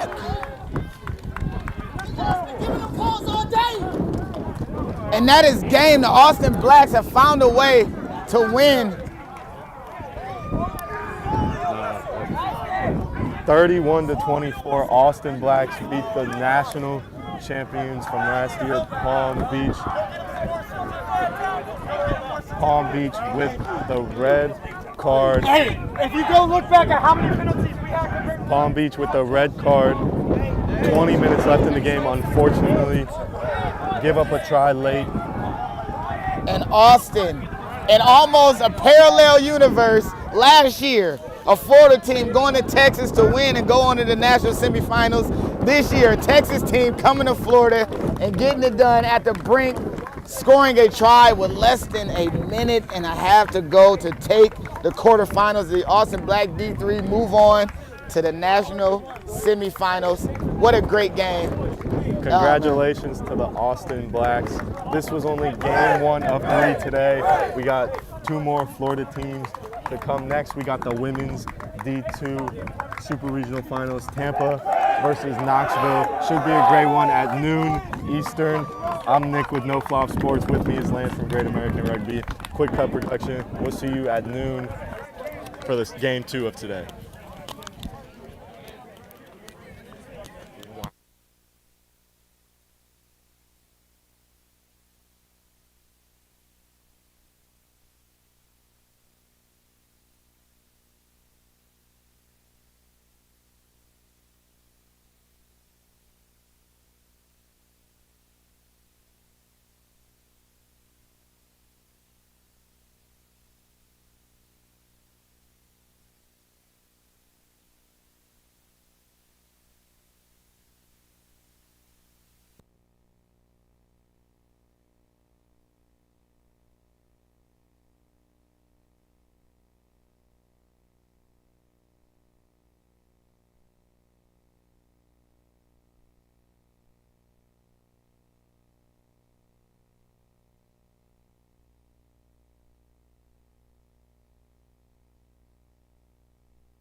Is mine working? Mine working?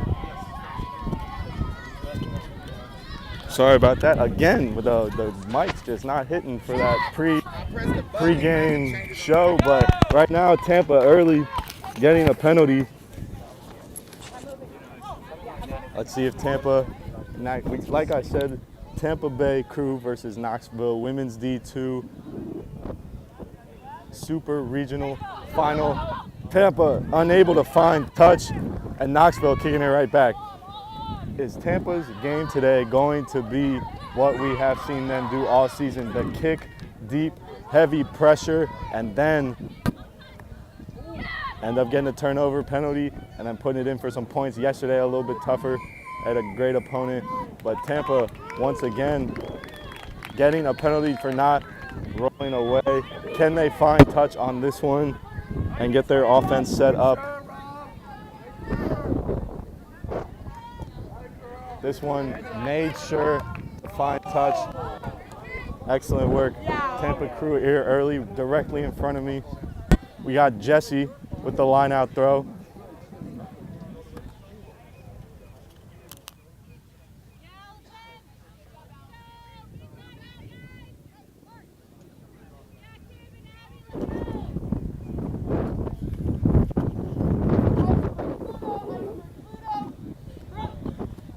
Tampa going with the first jumper, but ball given back to Knoxville, not handled cleanly by Tampa.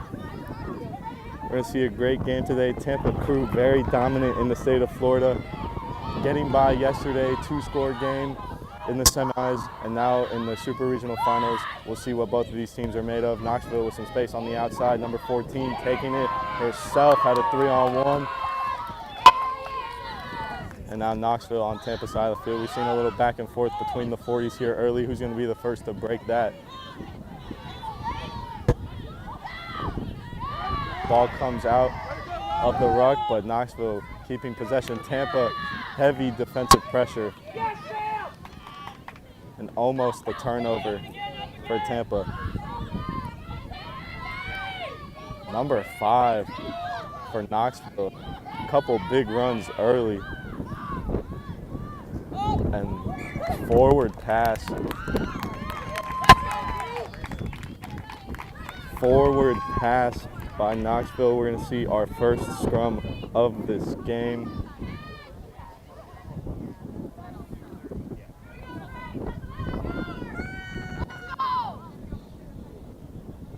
Once again, my name is No Flop Sports. My name is Nick.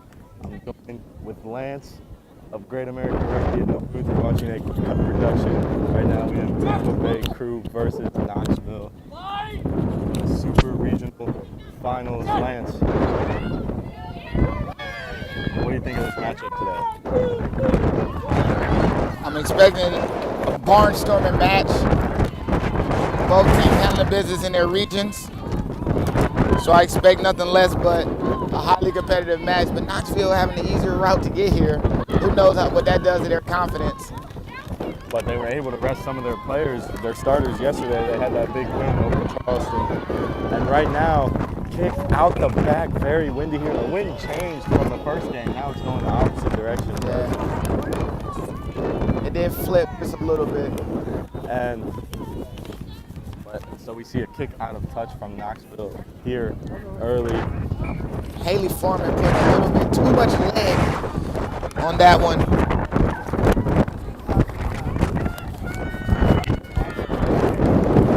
I'm expecting this to be a highly contested match. Physically, I think they match up pretty well together. It was actually a player from Little Rock who played Tampa yesterday who was looking at the Knoxville team like, why are they so big? And she's one of the bigger players on her Little Rock team. So I expect both teams to physically be a physical battle between the two. Now Tampa, as I said earlier, Lance, will we see the same strategy we've seen from them all year long? The kick deep, heavy defensive pressure, cause a turnover, and then get some points on the board. Who knows if it'll work against this team? I mean, Knoxville's back line might be a little bit more up to the challenge compared to previous teams they played. They haven't really employed the kicking tactics, and they could have by now, but they didn't. knock on.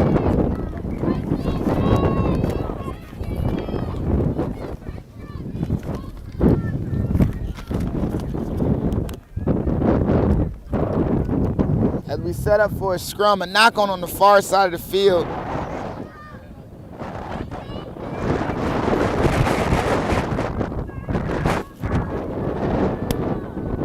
And now we have a scrum. Let's see how this Knoxville team plays the space. Let's see what they do. Number 14 had a run earlier when the ball was stopped. Janine, she had a fend off that was monstrous. If they give her the ball, she might be one of the harder people to tackle for the back line of Knoxville. Let's find out. But a scrum penalty early for Knoxville. Now they're going to try to go wide. They got some space out here. But excellent pressure defense from the centers, number 13. That's Chelsea Casham. And ball stolen, it looked like, by Tampa. So now we're going to see the crew on offense. But here it is, that kick deep, but no, straight into touch. And she had numbers. There were 4 Tampa players on their feet against only 2 Knoxville defenders. Went to the kick, unfortunately went straight to touch. That was a great opportunity to play ball in hand. The wing wasn't deep either. She could have dribbled it, could have maybe played the kick and chase, but straight into touch. Unfortunate for Tampa. We're going to see Knoxville with the ball on Tampa's half of the field. I think the thought was there, but maybe the execution just was lacking. I would have rather see ball in hand. Tampa needs to get the ball rolling, get running, really establish themselves on the foot so that they can show how dangerous they are with the boot, or they can establish their danger with the boot later on. But throw not straight. Tampa with a decision to make, and they choose the line out themselves. I wonder how much the wind will affect these line out throws. But Tampa yesterday played when it was very windy. Very successful with their lineouts, so I expect the same today. Jesse, their lineout thrower, excellent player. But now we see a gap. Number 12, Samantha Black. Big run.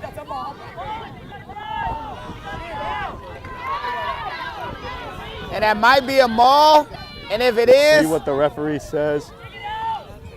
it's a maul. A maul called by. Well, no, he didn't call it a maul. He just called it a collapse, But unplayable ruck. So unfortunately, Knoxville, not getting the opportunity to keep it, will have a scrum down. And I don't know, it looked like a maul to me. I thought it was a maul, and then ball not played, so it goes the opposite team, but he called it or a not rolling away penalty. But collapsing ruck. we're just some lowly commentators. What do we know, right? We just talked the game. Scrum down for Tennessee.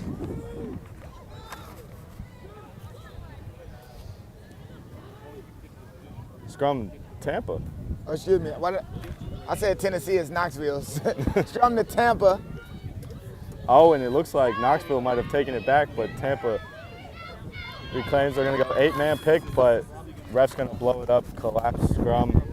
We're going to set it up and do it once again.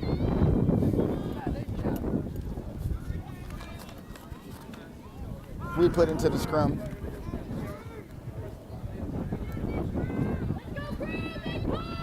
Tampa making some switches with their back three. Chloe Hill moving from fullback to wing, and Monica McCarroll moving from wing to fullback. Both of those players looked excellent yesterday. Tampa has so many players that stepped up when it was needed. They played a very game Little Rock team. Number 8, pick and go. That's Rachel Bradley. Now Tampa, number 13, Samantha Black is, I'm sorry, that's 13 is Chelsea Casham.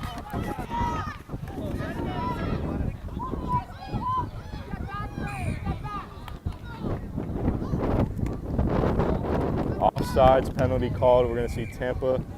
Are they going to kick the touch? It looks like they will. They give it to their kicker, number 10, Robin. Didn't find touch on her first kick, but she finds it here. Made sure it goes into touch. Not many meters gained, but finding touch is the most important. Absolutely. Start with the basics first. Get it off the park. We slowed it down for a reason. No need to give the ball to the other team after a break. Let's get control. as I mentioned earlier, Jessie, the lineout throw. They call her Jupiter.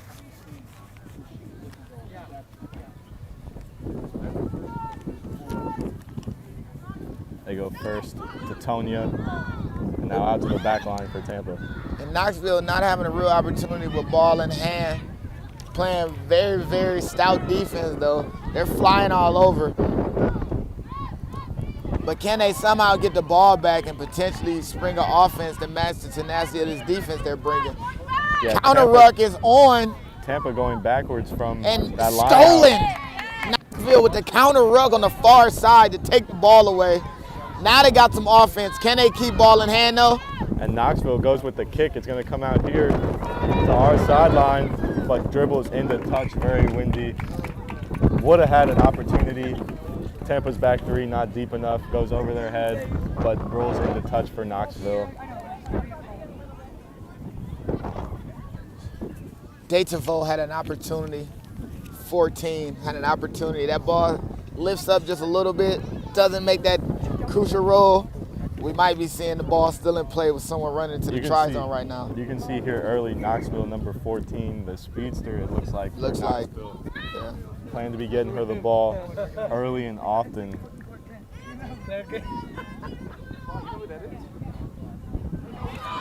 And Knoxville stealing the line out. This Knoxville team might be completely different than what Tampa's used to. Wow. As the ball gets all the way out to the 13 and the winger on the other side. Number 11, brought down hard, but Laura with the try. Knoxville with the stolen line out, working it all the way to the wing, and Laura putting it in for the try. Laura Morse. This is one thing about turnovers on lineouts. You have an offensive back line that's stagnant so far deep.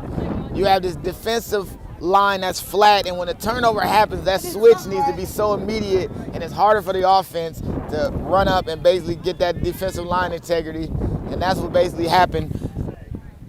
We had Courtney, the flanker, running through the line, creating a line break on the outside in the 15-meter channel, and once she got the ball all the way to Morse to Horse, tall, very tall player, gets it all the way to the try zone. This Knoxville team might bring an energy that Tampa hasn't seen all year. This might be a real test for Tampa, who played in a really strong game yesterday, had to fight to the bitter end. In Knoxville, with a blowout win, maybe that's a sign of something. But Tampa, easy season. They walk through Florida every game by 40-plus points.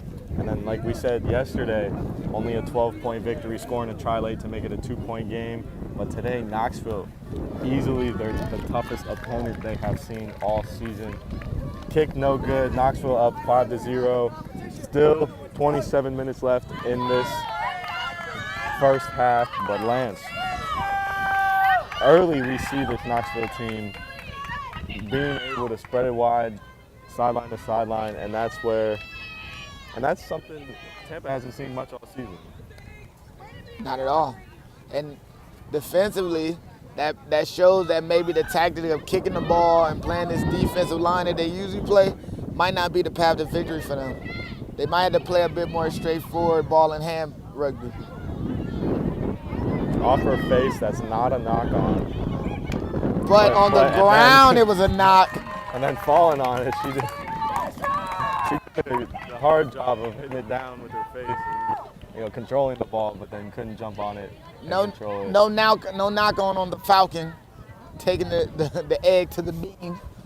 But then, trying to recover it for the team, unfortunately, knocked the ball on just a smidge. Ref was right on top of it. And now we have a scrum down. And it's a great attacking position for Tampa. I would suggest they don't try to kick it away as before, but instead play to the bitter end. Try to run it in. I think this close in, they're gonna set up their offense. They ran excellent play. Tried to run the loop crash with the 15. And now, but Knoxville's defense flowing nicely, covering all of Tampa's angles. Big tackle there. Now Tampa gonna look for some hit-ups. There's Tonya. And this Tampa defensive line, integrity, structure, they're matching numbers, communicating. Big tackles too. They're pushing Tampa backwards. Yeah. And they're picking the right rucks to contest and the right rucks to let go. I mean, tackle there, no contest. They just set their line up and we're good. Big cutback. 13. Chelsea.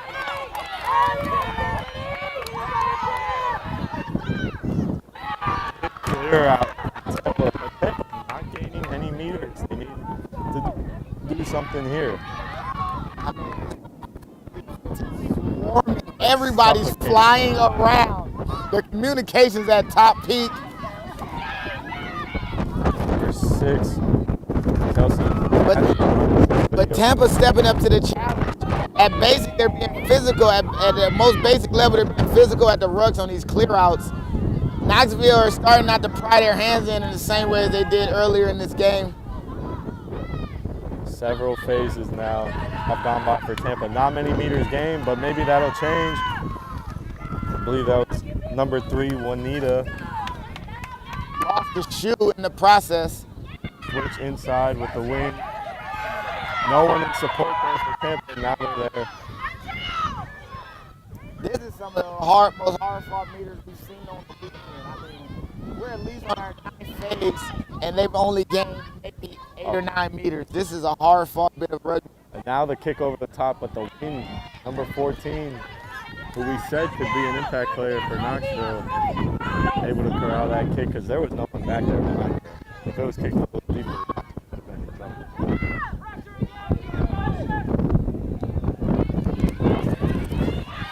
Big run, number 13. Darcy with a big run.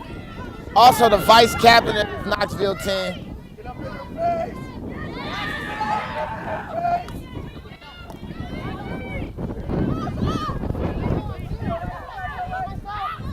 Knoxville, we see 3 phases and already 20 meters gained compared to Tampa's 15 with 5 meters gained. And a penalty, Tampa. Good Not job. Releasing, excellent work.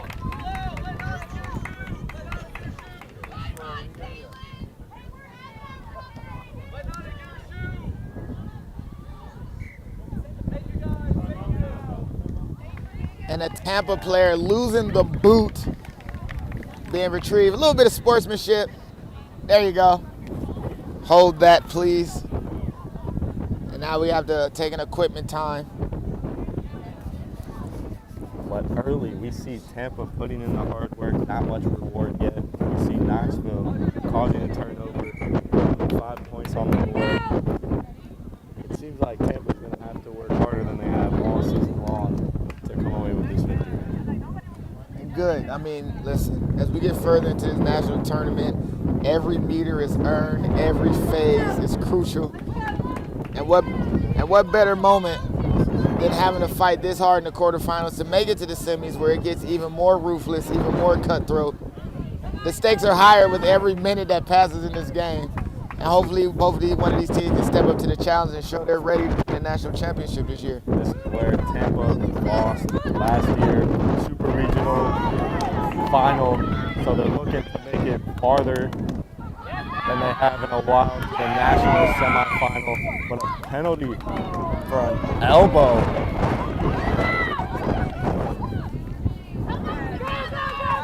On Tampa, not agree, but number 14. Oh my She God, doesn't just have the Janique. speed, she's got the power. Wow. Made the decision to tuck the shoulder and bring the noise, and goodness gracious, was it I don't loud. think I've ever seen a wing take the penalty tap and then go straight into contact like that. Jonah Lamus, it was the last time that we seen it.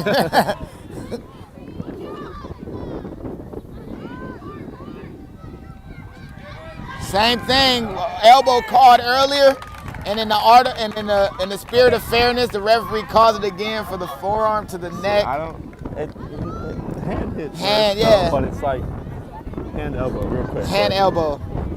With no Anderson Silvas out here, we can't be throwing elbows mid contest, but Tampa kick to touch, done. They're gonna have possession 40-meter line, says the AR. Time off. Ref is gonna have a chat with both captains. So about these forearms, everyone, we need to figure out something because I thought both of those were clean.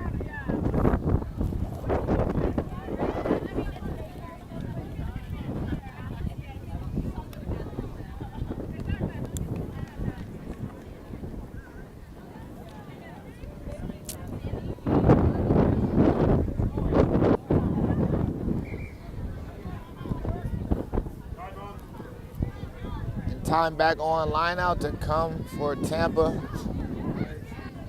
Tampa, good job winning the lineup, but not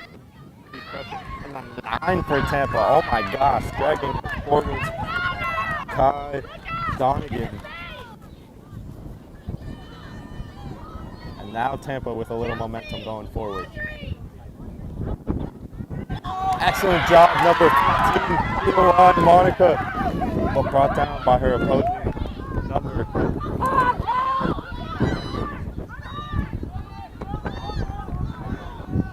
And 15 for Tampa got her leg tied up a little bit on that tackle.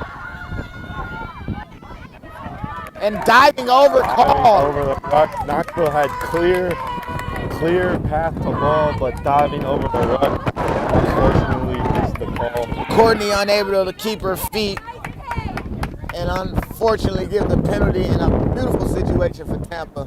It looked like she had clean ball. If she stayed on her feet, did. I think she got pushed from people behind her or something, but whatever the case. Her teammates were excited. They wanted to see the ball as well, but unfortunately. But now we see Tampa with a line out inside the 10-meter.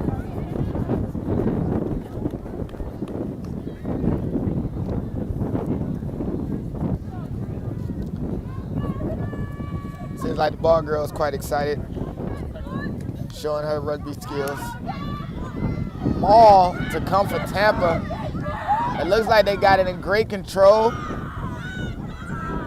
It is turning and spinning, and they bring it out. Now the backs for Tampa. Let's see what they can bring. 10 skip to the fullback, but knocked on by Knoxville, says the referee. So we're gonna have a Tampa scrum. That was a dangerous pass. That was in that realm of interception or big hit on your own player. Yeah. And unfortunately, Knoxville knocking it on in the catch. So Tampa, we're gonna have a scrum. Lance early on. I don't think Tampa's gone this long without scoring all season. 18 minutes left in the first half. We normally see them with at least 3 tries. At least, bare minimum. I mean, yesterday at this point, they had at least, 17 or something? So now they are in a dogfight. And maybe the same can be said for Knoxville because they ran up the score yesterday. Knoxville, both teams, a very defensive matchup.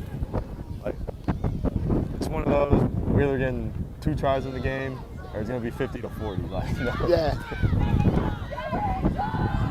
And maybe the second half changes everything, but as of now, the defenses have been on point. Oh, inside line. By the wing, number 14, the ball spills out, and now number 13, Tonya, big physical runner, always for the crew. Number 3, Juanita Rodriguez, dragging people. You want it, Kelsey! You want it! We've seen Tampa, heavy possession percentage for them. And on Knoxville's side of the field, just unable to break through this defensive line. No points to show for it, unfortunately. Knoxville contesting at the right rucks, but their defensive line speed has been on point and on par with some of the best we've seen, men's and women's, over this Gulf Coast super regional, excuse me. And I mean, But pressure, This yeah. pressure by Tampa. And another penalty for Tampa. This pressure by Tampa. Is it going to cause Knoxville to have a lapse and give up a try? Even in that situation, it looks as though the ruck was formed. Knoxville player anxious, still putting their hands on the ball. We haven't really seen those kind of mistakes from Knoxville today. They've been really disciplined around the ruck area. But if Tampa isn't going to make you pay with points to the post, but instead put you in essentially the same situation you've been in, which is open phase play, and maybe a line out that you can steal or possess from them, Only thing you have to worry about really is the referee's card, but playing aggressive in the rucks doesn't seem like a bad idea for Knoxville if it'll help them relieve the pressure But and being back to their 25 own minutes have gone by in this first half. I would say 17 have been Knoxville on defense. I feel like Tampa's doubled up their offensive percentage. And all it took was a turnover off a line out to give Knoxville an opportunity to score.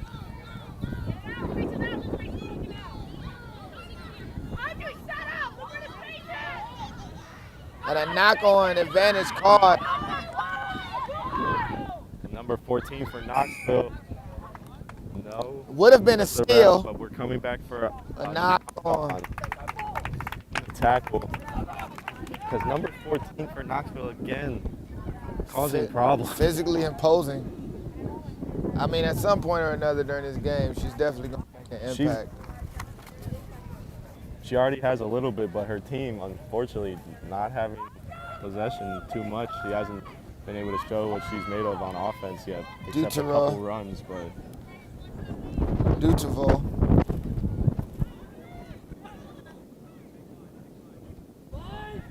Janine.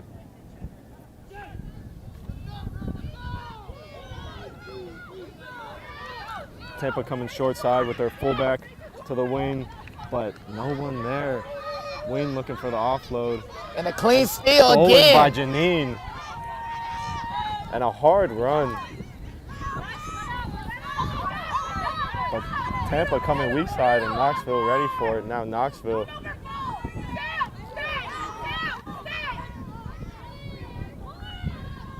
And an ankle gets twisted just a bit in that tackle. Oh. The captain, Amy, checking her ankle, making sure she's good. She's back in the game now. Skip pass from Knoxville. They got out wide.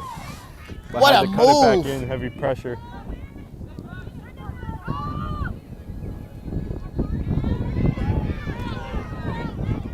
Big run from Knoxville. And now we're seeing stout defense from Tampa, but a few offloads from Knoxville, and they're down the sideline. Janine now with the ball again for Knoxville. And what a leg drive. Took 4 Tampa players to bring her down.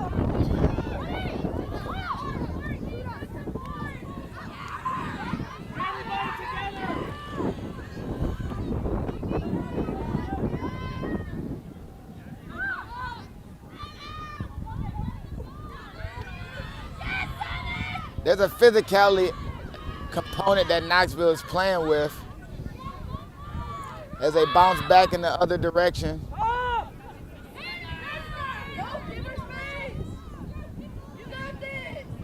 And Tampa matching that physicality.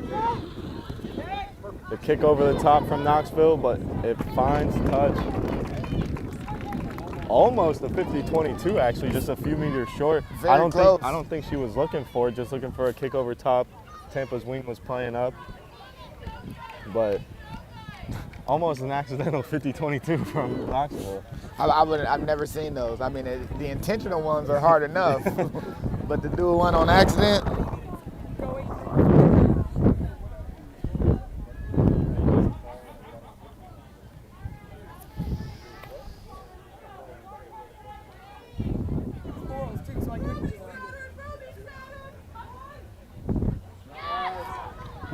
Tampa with the line out win, and now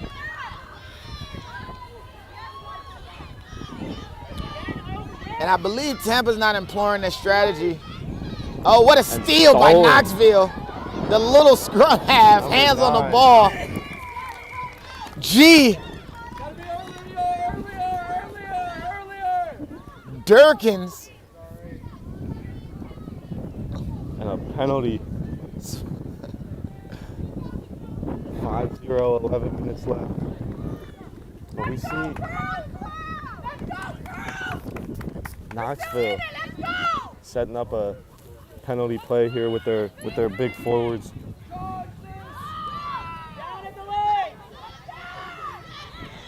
Number 3, Daniel with the hard charging run. Oh, Looked like a knock-on in the ruck, trying to pick the ball up, but ref didn't see it, so it can't be called.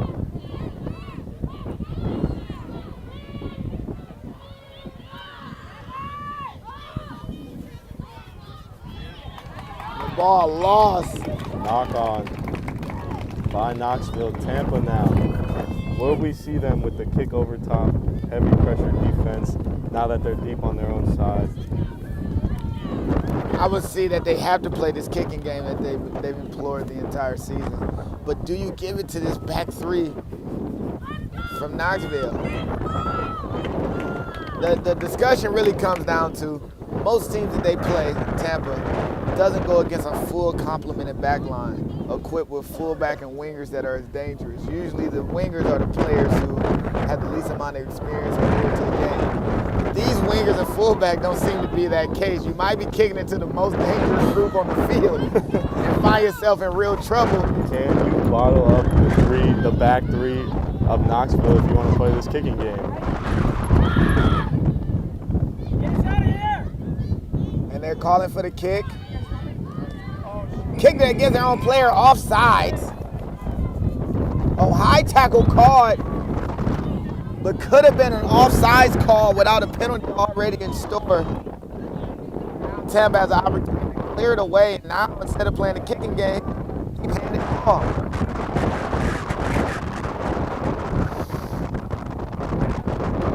Tampa finding touch.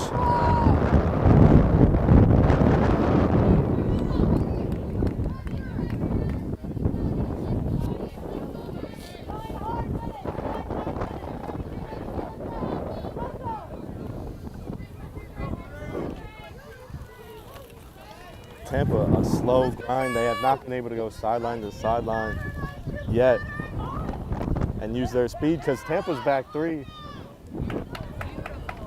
That probably looked like it was in front of the 5-meter line, but play goes on.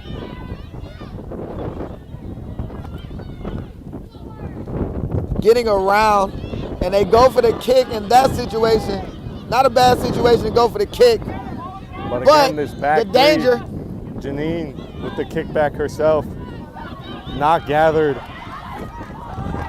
by Audrey.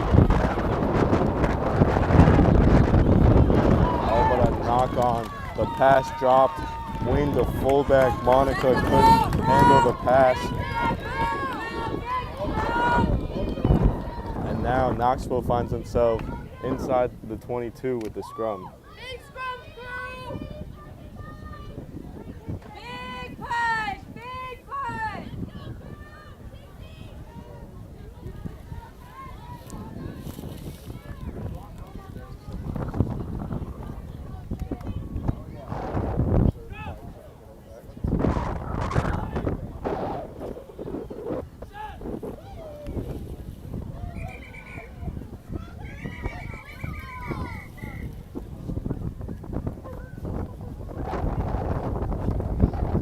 Ref blows up the scrum. We're gonna have to reset, do it again.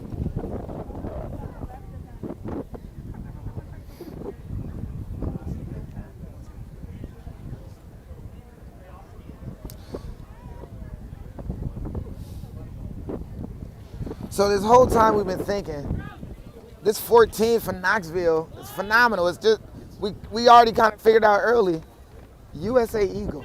Really? Yes. Wow. USA Eagle. No wonder. Our research team got back to us.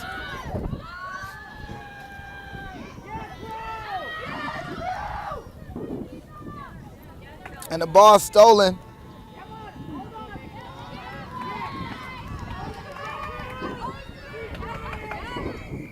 And the penalty given for quick tap Diving into given. the ruck.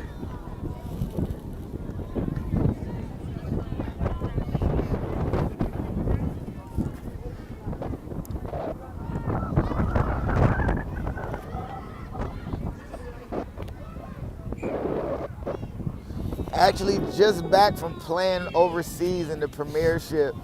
What? We're our own research team here, ladies and gentlemen. We're getting this information just as fast as you are. But an USA Eagle has graced the super regional field.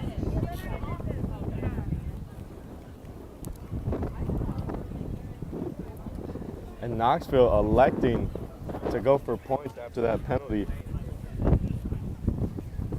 Trying to take a 2-score lead here with about 5 minutes left in this first half.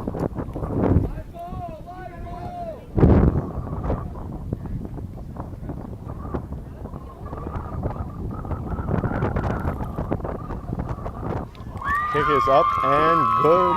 Knoxville now with an 8-0 lead. 5 minutes left in this first half.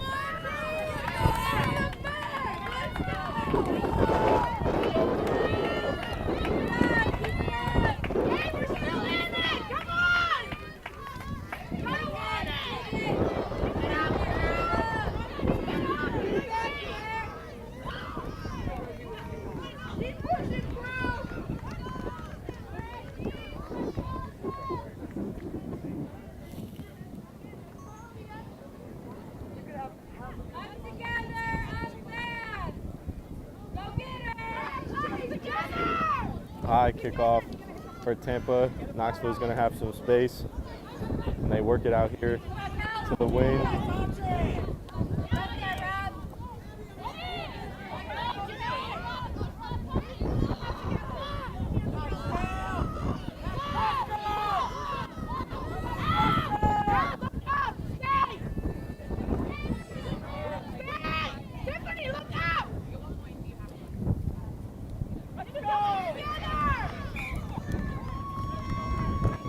And the ball knocked on.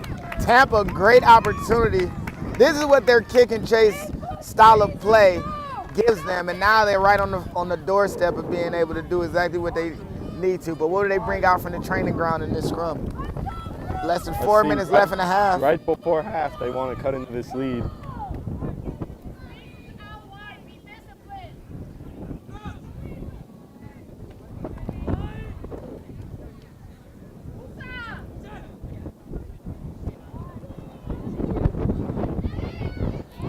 Pick and go, but stuffed by the 9 of Knoxville.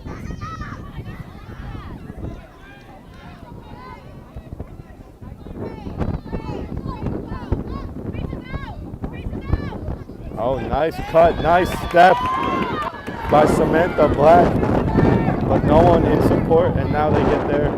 Knoxville. Right on the doorstep. Close.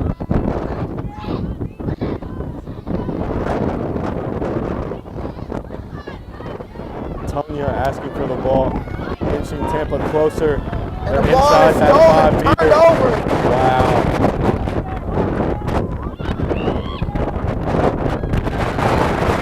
This Knoxville team is that good. Straight into touch. Tampa's going to have a line out about 8 meters out from the try line. Better than open play 2 meters out from the try line. Knoxville, great job defensively. Relieving maybe not a lot of pressure, but enough to be able to reset, recompose themselves, and get locked back into this defensive set with less than 2 minutes left. Are we going to see them all from Tampa? We've seen it all season long, this close to the try line, but this Knoxville team is different. We do see them all come out. No movement just yet. Knoxville doing a good job of slowing and tapping it. Knoxville, excellent job stopping that maul from Tampa. Now 15 with a half gap, but backwards.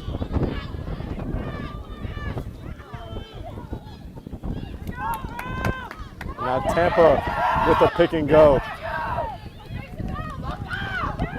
Again, about 3 meters out from that try line. And the ball stolen again, maybe. What a penalty for not releasing against Knoxville. Tampa 5-meter penalty. What play are you drawing up, Lance? None. We're going to take the 3 points right here. But they're drawing it up. But it looks like they're going with the quick tap. 5 meters out.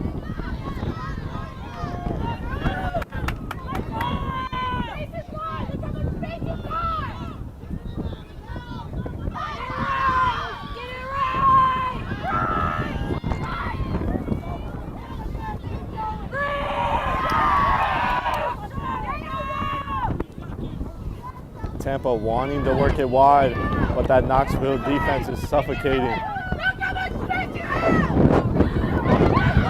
The 8 hits a mini gap.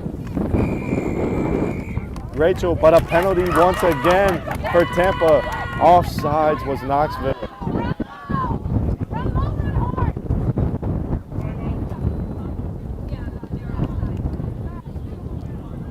Multiple penalties inside of their own end. The referee has had enough. Referee warning the captain of Knoxville one more, and we might see a yellow card be pulled out.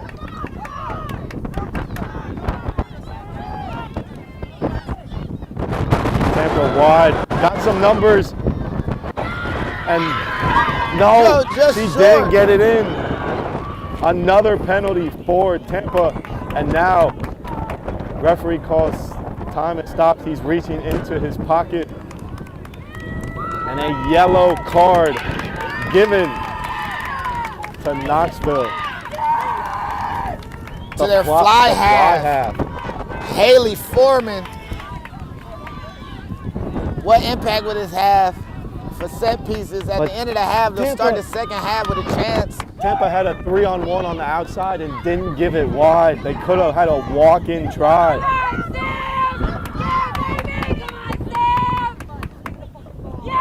No, They're not going. And Tampa knocks it on, and Knoxville playing advantage.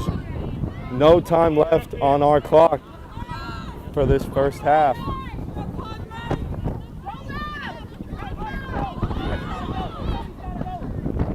Up and Knoxville under going for the given. kick. One on! One on!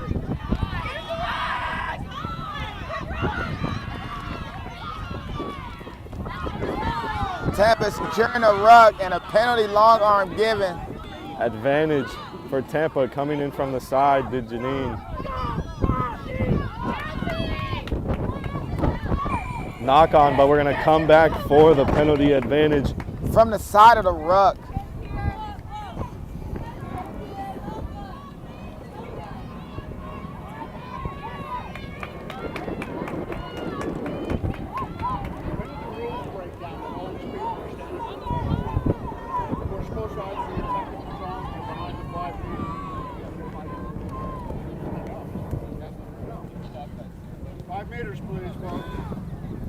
And Tampa making sure it finds touch, but no time left in this half.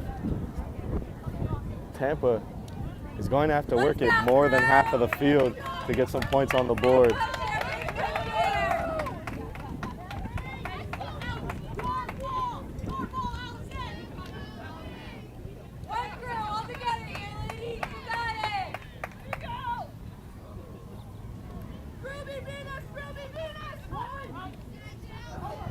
Overthrown by Tampa, but they keep possession. Knoxville. No, stolen by Knoxville. And now Knoxville, with no time on the clock, an opportunity to extend their lead. And this works really well with a chance.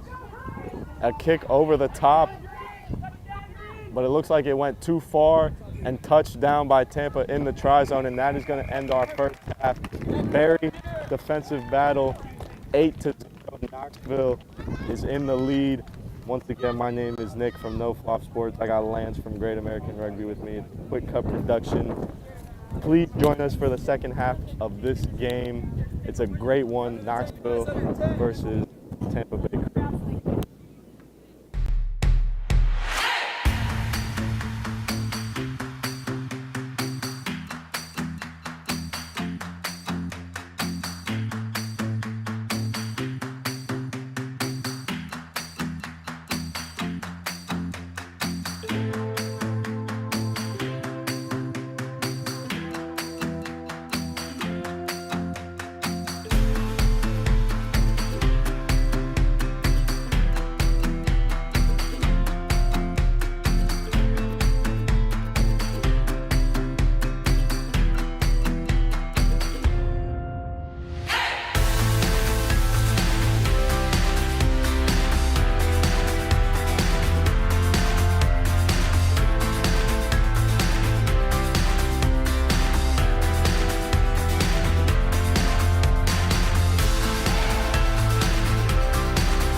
Quick Cut has established itself as the fastest growing platform company in North America, catering to a diverse range of sports teams. The platform offers various options at affordable prices for clubs, middle schools, high schools, and college sports. In addition to the platforms, Quick Cut offers stat breakdowns for all major sports. The dedicated team delivers an exhaustive analysis of game stats, season stats, shot charts, and other critical details that can help teams improve their performance each week. The Quick Cut platform even offers custom packages tailored to meet specific program requirements. But that's not all. Quick Cuts recently joined forces with Stage to offer AI cameras for streaming events.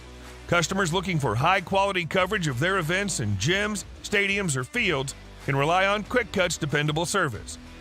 For more information about Quick Cut and its offerings, please visit quickcut.com.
Yo.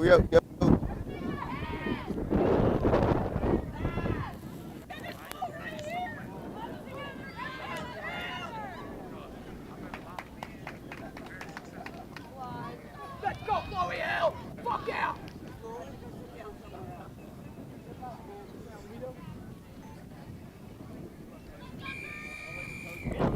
And we are back. Tampa Crew with the kickoff to Knoxville, who have an 8-0 lead over Tampa Crew here at the Gulf Coast Super Regional. I am Lance of Great America Rugby, joined by Nick of No Flop Sports. And this Knoxville team have been playing really tenacious defense, bringing a level of pressure defensively that has really pushed the issue and forced the issue for this Tampa Crew team. But both teams defensively have been playing really strong outside of one singular mistake by Tampa on a line out, giving Knoxville the opportunity, and Knoxville now has a chance. Fullback Courtney with the line break, and the support is there for the team. But both teams have started off this half at a physical and a tenacious speed. Knoxville creeping closer and closer. And the kick option is there. Drop right in the middle, and the fullback unable to gather it cleanly, giving up a knock. Tampa Crew knocking the ball on just outside their 22, with Knoxville with a great opportunity on the doorstep. Already the game has started off at a pace that matched the first half. Nick, both teams going on. 18 for Tampa Crew, moving into the game for a quick sub. Laurel Kuza coming in for Tampa, replacing one of the props. I believe that is number 3, Juanita. So her day, Super Regional Final is done. But a productive one she had every time she had the ball. Very, very tough for Knoxville to take her down. So now it's just fresh bodies out here. Productive day. That's all you need. You come in, you do what the team needs you to do, you get it done. That's all you can ask for. But now there goes number 14, big run. Janine with a great run, plays down to regather. What a great play run by Knoxville. They had that drawn up, and the inside pop pass, offload. This forward packer now on the doorstep. Do they have the leg drive to get all the way into the try zone? Tampa Bay in a similar position right at the break of half. Come on! Knoxville errant pass hitting the ground, going back the same way. Can they get around the corner? And now Knoxville around the corner. She dives for the corner and she makes it. Rachel Stoneburner burning a trail to the try line and getting a score in the opening minutes of the second half. Now this Knoxville team has a 13-0 lead over Tampa Crew. I don't know if Tampa had a deficit this big through the entire year. This is great adversity, but it's the first time they're seeing this adversity. Can they make a change and come back into this game? They had several opportunities in the first half. At the possession advantage as well as territorial advantage, just couldn't put any points on the board. And Knoxville, right out of halftime, comes out strong and increases their lead 13-0 with the kick to come from the touchline.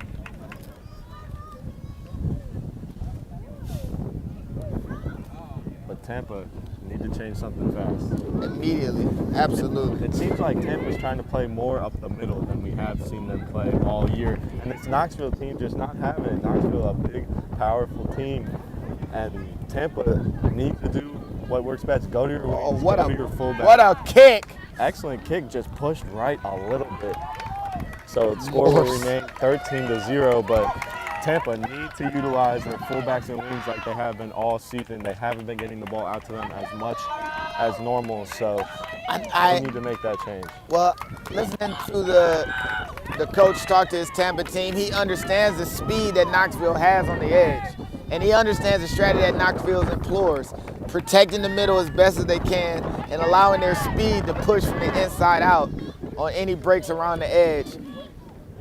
But definitely, Tampa has to find something. They end up losing their starting winger from yesterday through injury. Let's go, goalie.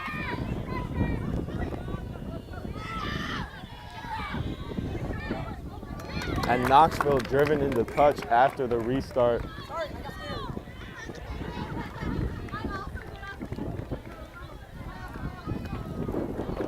Getting confused by these lines out here. They painted all the lines blue, even the 5-meter box for the teams and coaches, and all the players for Knoxville were like, I thought it was the 5-meter box, not the not the actual touch line. But now next year they got to change the color. They of have to 5-meter change the color, boxes. right? But Tampa, excellent line-out win. Number 10, Robin, cooking people like normal, like she has been all season. Per use, and a penalty But a awarded penalty to for Knoxville. Knoxville, not coming into the ruck straight, says the referee.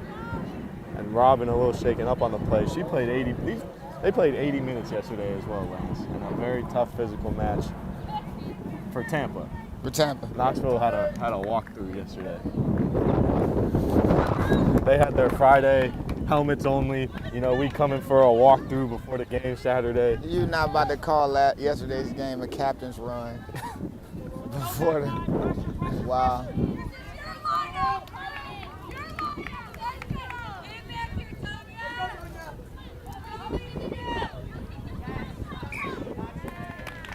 Not straight thrown in by Knoxville.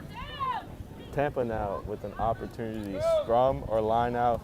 They say scrum.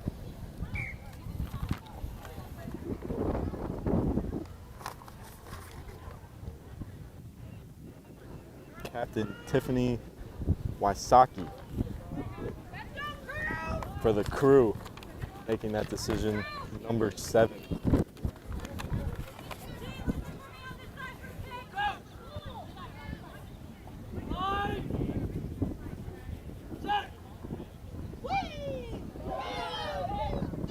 Tampa, big push on the scrum, driving Knoxville backwards. Knoxville not falling for that dummy switch. Great skills in the middle of the field by this Tampa Bay backline, though. Excellent. But Knoxville not falling for it on that one. But the creativity is a part of how you attack a team that's as athletically based as Knoxville and structurally sound as Knoxville. Their defensive line integrity has been great. So how do you get through them? Some space for Chloe on the outside. Cooker, oh, but the jersey grab forces her to offload it to number 13, Chelsea. Now Jesse unfortunately knocked it on in the tackle. Ref playing advantage for Knoxville. And the kick over the top is not going to touch Chloe Hill gathering. And now Tampa with some space to work with. Got some space on the backside. And they went back. They come back to Chloe. Chloe with a nice run back inside for the fullback, Monica. Tampa finding themselves right back where they were when they had the knock on.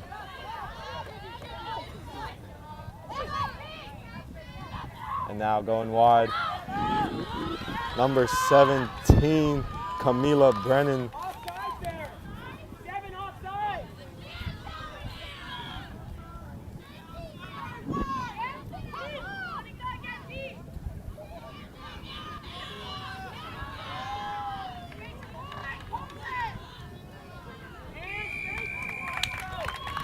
Not rolling away, called against Knoxville. Tampa now with an opportunity to gain some meters on this kick to touch.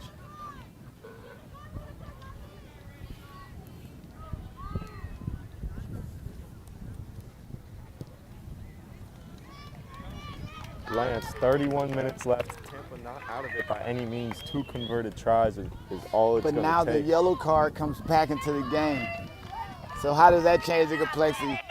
God, They Knoxville had a scored yellow with card. a yellow card, Wow. and now they're back to full strength. Wow, I forgot Knoxville had a yellow card. and they extended their lead with a yellow card. So with 30 minutes left, we now have a substitution onto the field. It's Brooke G subbing in for Caitlin Kivy Brown.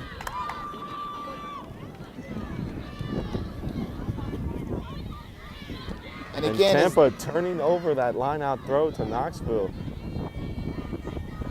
Very uncharacteristic of them, but now we're going to see the kick, the cross-field kick. The ball goes into touch.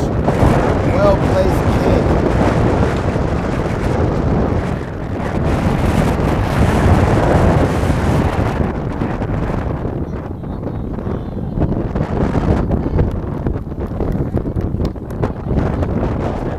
We're playing between the 40s.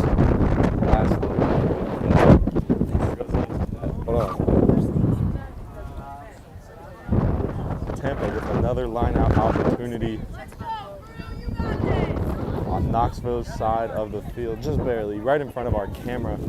Probably got a good sky view of that one. Knoxville again stealing the line-out.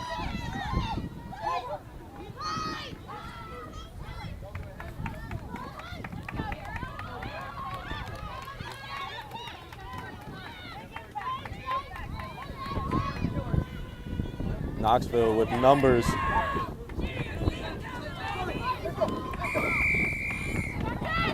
But a penalty. Not wrapping in the tackle. I thought it was clean, personally. It looked bang bang. Hard for me to see it. And I was following the ball, so I kind of got away from it a little bit. But Knoxville setting up a set piece. I mean, listen, this is not a small team. And they set up a forward hit up only to go to the, oh, and a re-kick. Kick through. Tampa with some life, number 13. Chelsea, can she take it all the way? She can. Chelsea Casham putting Tampa on the board. An errant pass from Knoxville. She kicks it through, picks it up, does it herself. And Tampa, the life they need, now down 8. What a fantastic play. One mistake is all it takes, and the right player capitalizing on it. The kick, gather, and the foot race to the try zone. That can absolutely change the trajectory of this game. Instead of being down 13-0, now they have an opportunity to make it a one-score game with this conversion. This can literally change the complexity of the entire game with this kick. And after that try, we're going to have 2 subs for Tampa, number 16, Isabel Thomasy, and number 19, Caitlin Ferguson checking into the game. This all-important kick, Robin, nearly from touch, and the wind against her on this one. She's going to leave it just a bit outside. But Tampa finding themselves on the board. 13-5, still a 2-possession game though. Still a 2-possession game. That was a tough kick, but to close the gap in any kind of way. Now before the half, I said go for the points. The reason I said go for the points is you want to penalize a team that want to make those kind of errors that deep in the zone. You want them to be cautious to know. Used to scoring on those. They've never seen adversity like this Knoxville team, and just Tampa's more used. Points would have been. Oh! Offload. Knoxville with the restart. Tampa not responding to it, and Knoxville now coming away for the ball. 30 meters outside of the try zone. A big run by Knoxville.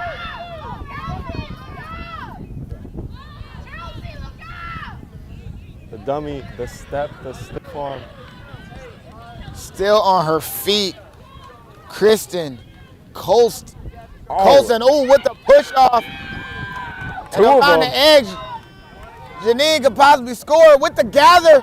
and pick up and a try. Wow. What a phenomenal play. Wow. Shaking off multiple defenders, being tackled, Running releasing people over, back right. to her feet.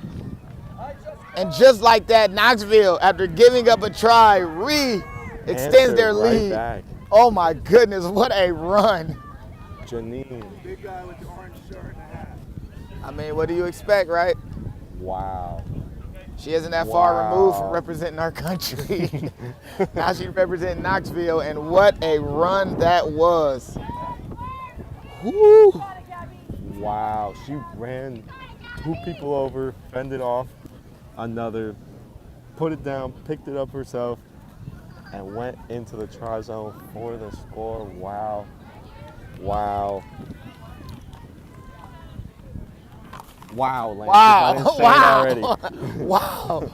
Yo, let the bodies hit the floor. And she just chill about it, adjusting her hair tie, no biggie. Let's make sure the scrunchie is Kick good. is up. Excellent kick, but just pushed right. Knoxville back up 13. Tampa just cut into that lead. And they cut right back.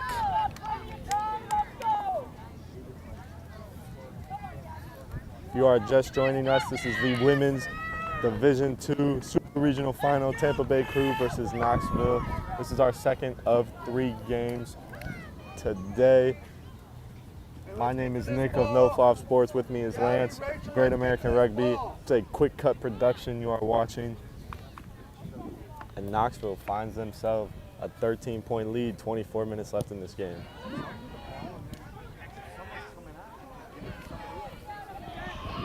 Knoxville kick straight. And what a stiff, what a fin. Goodness gracious. Samantha Black, but turns it over.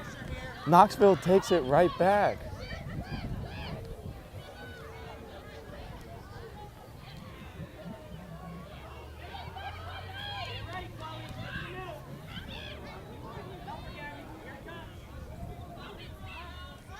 Knoxville now with a lot of numbers wide.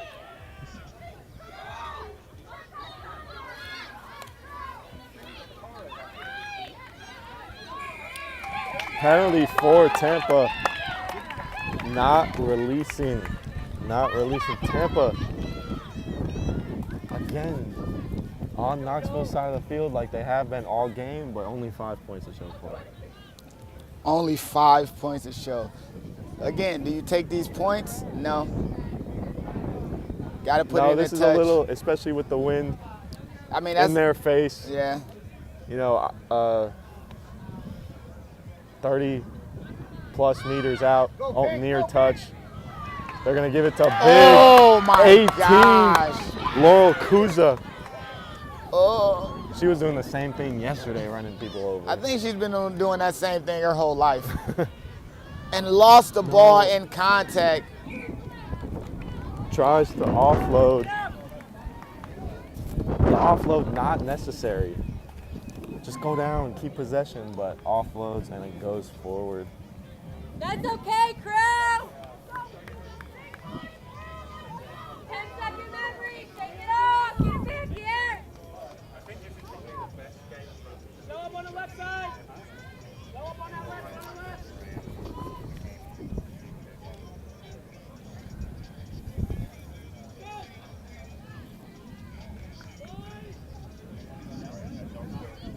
Scrum down to come Knoxville. Opportunity to relieve pressure. Get a little bit of space from their try zone. And they kick to the empty side. Go, Gabby! Gabby, opportunity, but no, the ball rolls out of bounds. Number 23, Gabby Bergman. Saw her come in early yesterday with an injury. She played 70 minutes of that game, coming in off the bench It today. really was like 76 minutes She really right played away. most of the game. And now 2 more subs coming in for Tampa. 20, Mitch Yap, and number 21, Treylani Alfonso. Tampa using their bench early like they have all season. Still 21 minutes left in this game. Not a straight throw on the line out. Again, Tampa spoiling an opportunity. they're running out of time to get those opportunities. 13 points is a pretty big deficit to go against a team to go against a squad that has a better team speed than you, better speed on the edge, and defensively can stand strong in the middle. Tampa has to make the most of every single opportunity from here on out if they want to close the gap. Yeah, 13 points in 20 minutes a lot when you've only scored 5 in 60. So Tampa needs something here. And their only try was off a mistake from Knoxville that they kicked through. Yeah. And, I mean, for a long time, Knoxville's only try was a mistake by Tampa with the line out. So essentially, got to minimize your mistakes, but you got to hope to capitalize on every single few mistakes that Knoxville seems to be making throughout the course of these games.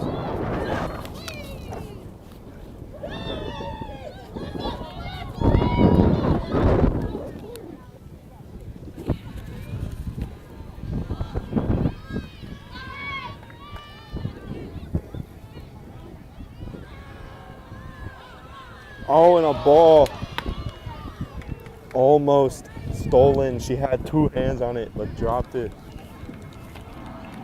I believe that was number 2, Jessie.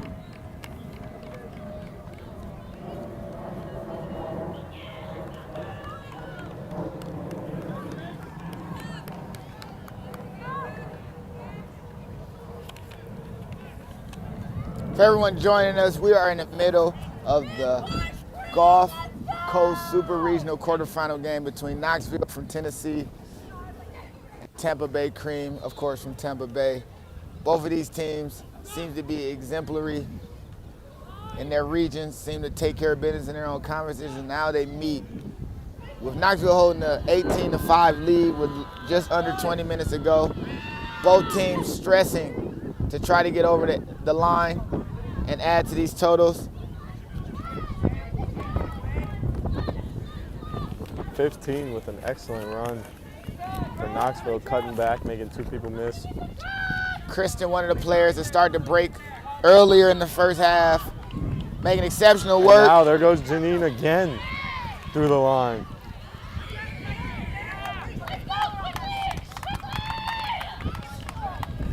Not releasing. It looked like a clean release to me. It did it to me as well, but she did it a few times, and that's her cheat code.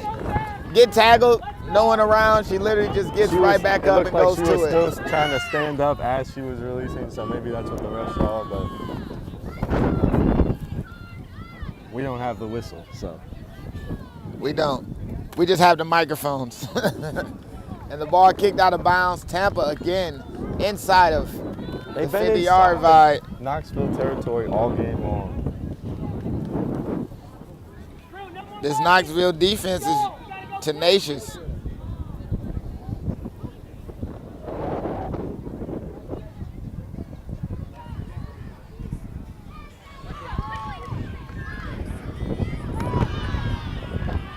Inside ball to number 14, Audrey.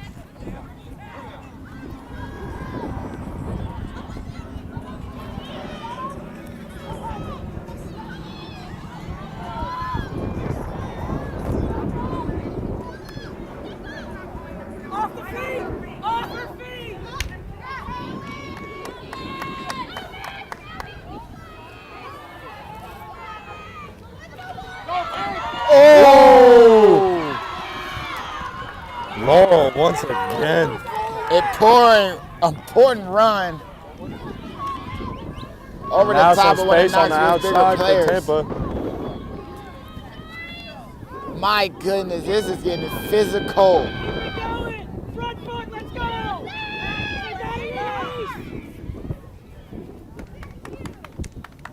Potentially was a turnover, but there's an old penalty. Janine with the poach for Knoxville, but advantage was being played for Tampa.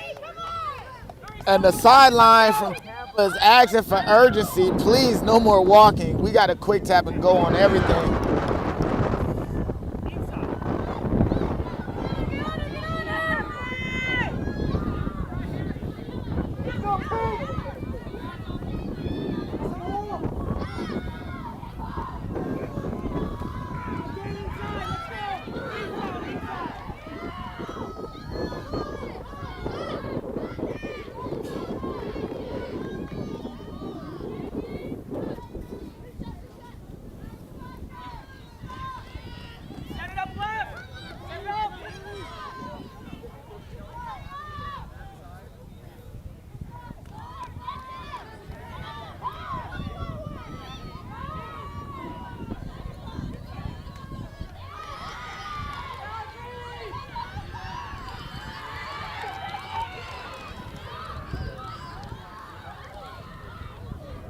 A Knoxville turnover. getting the turnover.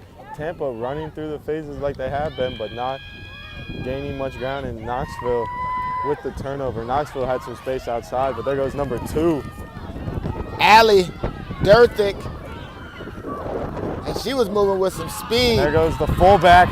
Again, One-on-one with the Kristen. fullback. Inside out move, Oh. Kristen gets it away to the yellow card. Haley Foreman, can she make it all the way? I No, thought stop she short. Had the corner, but Kristen now there to support. Tampa in a scramble to get back. And by herself, Caitlin in for the try by herself on the edge. And Knoxville extend their lead 23-5 with less than 15 minutes to go. It seems like Tampa Bay's date with destiny, making it to the national semifinals, is dwindling. They have to come up with something because Knoxville are playing too fast and physical. Tampa in scramble mode after that long run, leaving a forward on the wing for Knoxville by herself. Tampa had 4 people standing around the ruck, no one looking outside, and Knoxville presence of mind to give it to their forward. Running in support, I love when forwards run in support, Lance. The line break Walks in for a try, excellent line break. started from the fullback, Kristen, and all it took was a little bit of support from the yellow card just at the start, just at the end of the first half. Now making an impact again, Haley getting the offload, advancing it even more meters, and Kaylin Molyneux puts the ball down and puts Knoxville ahead even further with a kick to come from Morse. Number 3 coming back into the game for Tampa due to a front row injury. All the front rows need to have experience at the Super Arena level. Juanita Rodriguez coming back into the game. Kick was no good, but 23-5 now. Knoxville, 13 minutes left. Seems to be handling it. You know, yesterday they had a walkover game, and today it's not much of a walkover, but they're convincing us and showing us why they deserve to be in the national semifinals. Both teams playing exceptionally well and exceptionally hard, but Knoxville making a fewer amount of mistakes and just capitalizing on anything Tampa Bay does wrong.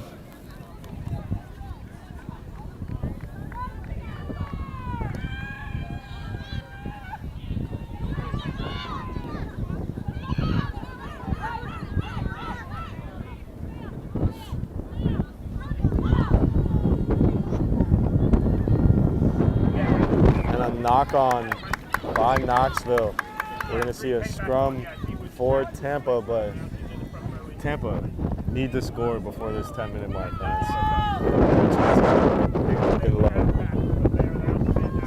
18 points, 12 minutes.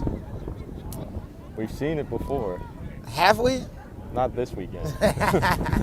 I mean, with this wind, this weather, It's had to this have set happened of at least once. this set of circumstances, it would be hard to see a shift in tide unless Tampa gets into the try zone right this instant. They need a beacon of hope. Who can deliver? 8-man pick and go. Excellent line break from Rachel.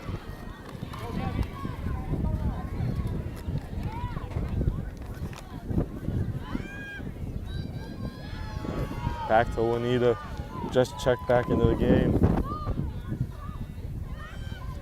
And now the back line.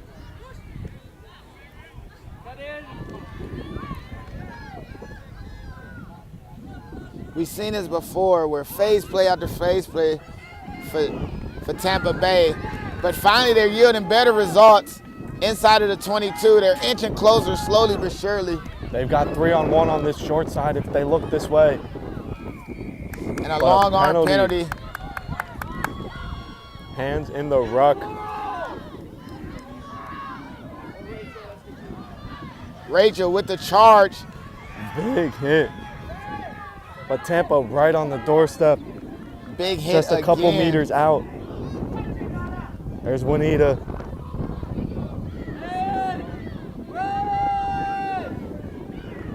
Tampa working the pick and goes. Again and again.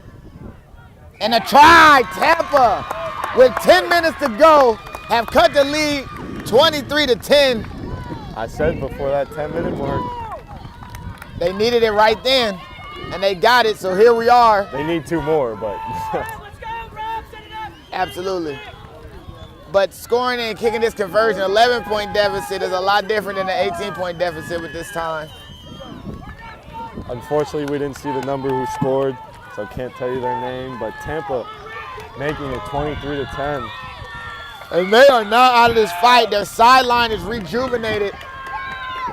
But Robin, their kicker, seems to be taking a little too much time with this kick. They still need 2 more tries, whether this goes through or not.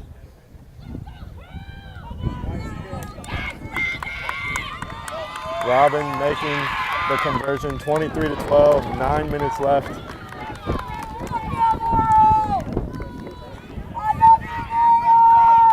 And Knoxville now gonna take their time. We're gonna walk up here.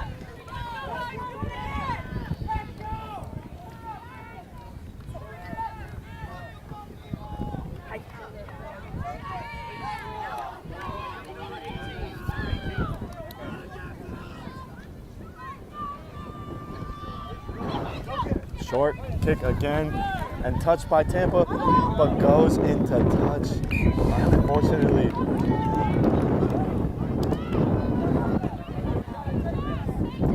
Knoxville has now done that twice, gaining possession off of that short restart kick that barely goes 10 meters.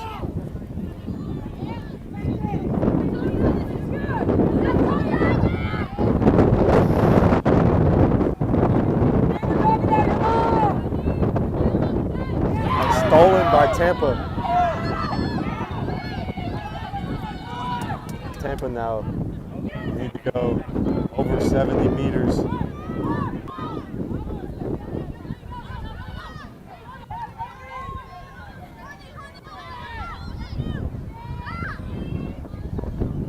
How can they do it? How can they get all the way down the field against a Knoxville team who over the course of this weekend isn't giving up points? They're very stingy. They're gonna need a big run. They're gonna need a lapse in that Knoxville defense. You're gonna need to go to your back 3.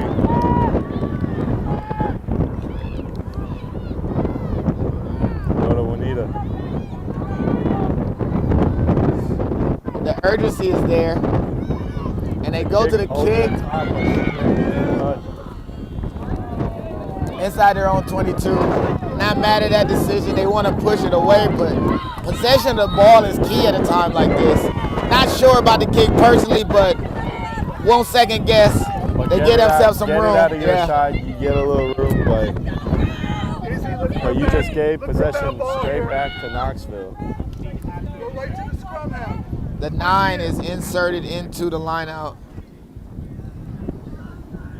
And stolen once again by Tampa, so the kick works out for them. And the Knoxville are still pressing up, swarm defense.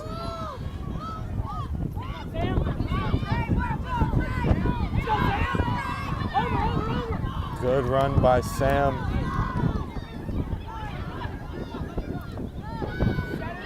But still, with 40 meters to go, Tonya with a great run. Pressure is And now they got some space, and Robin.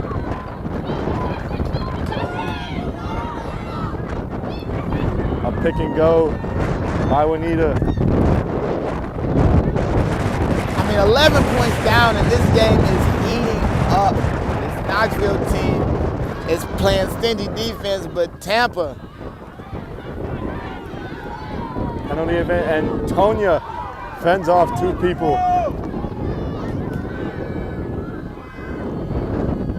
Fake, and she's got space on the outside. Can she go to the corner? She could not. Gabby did not have the pace to get all the way to the try zone, but Tampa, once again, within 10 meters of this try line. Stolen. Out of the hand, but offsides call. Long advantage played.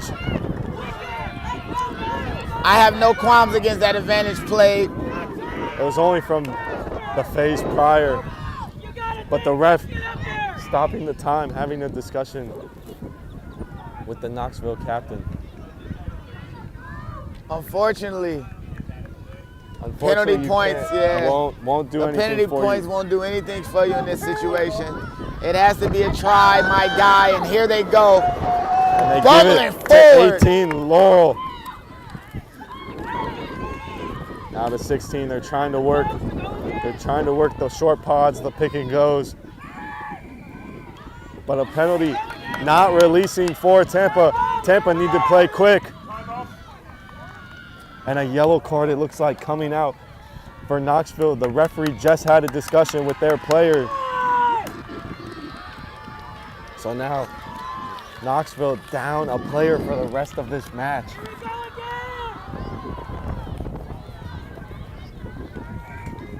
What a turn of events. The momentum has shifted. The crowd is loud on the other side, shouting their team to go forward. And And slowly no one but in surely, support for Tampa, but a big clean out. Gives them free ball. And now Tampa within 2 meters. Did she get it down?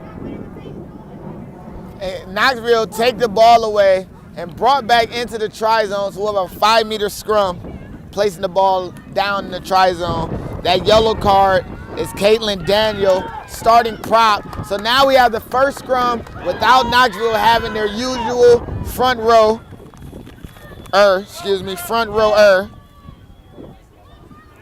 Man, Captain Amy Tao, now the only front rower to start the game.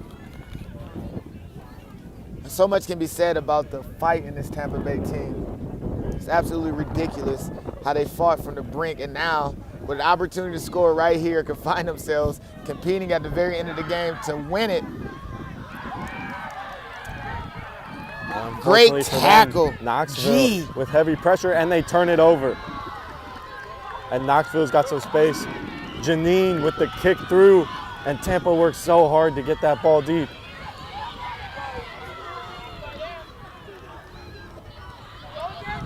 But Tampa now with possession and some space on the outside. She gives it wide. That's number 4, Tonya. Some space down the sideline. And out of but in bounds. touch. Wow, what a phenomenal defensive stop. Janine with the kick, being the winger on that side, is now removed from protecting that edge while chasing the kick chase. And unbelievable, they go right back to the space that was left, but they couldn't convert and take it all the way down. And also lose possession. Substitution seems to be happening. 17. Kinsey Budry is in the game for Morse. Winger.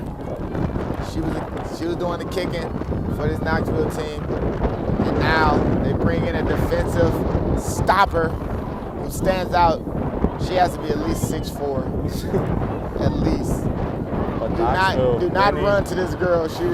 Big collision. She plays the ball backwards too, but Knoxville now just need to run out this clock. 2-possession game, so Tampa would need to get it back and score quick, kick quick.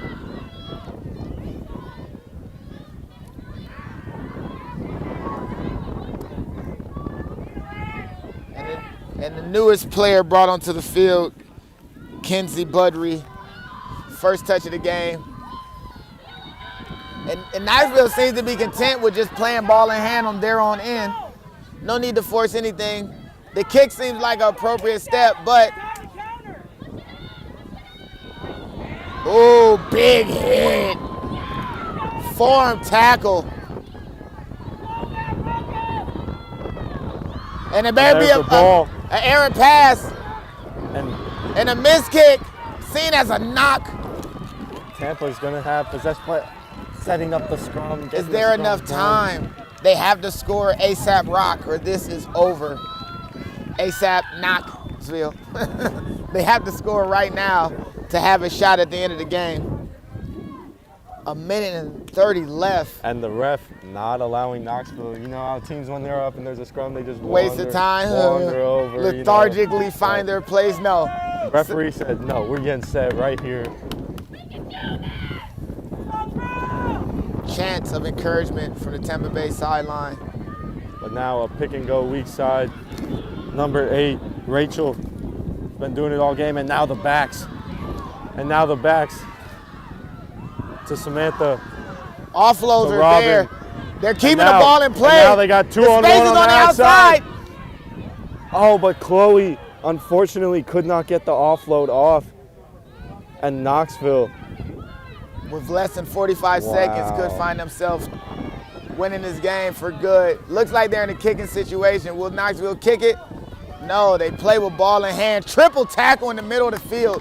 I think Knoxville will just run out the clock here, kick the touch, and Knoxville will be moving on to the national semifinals for D2 women.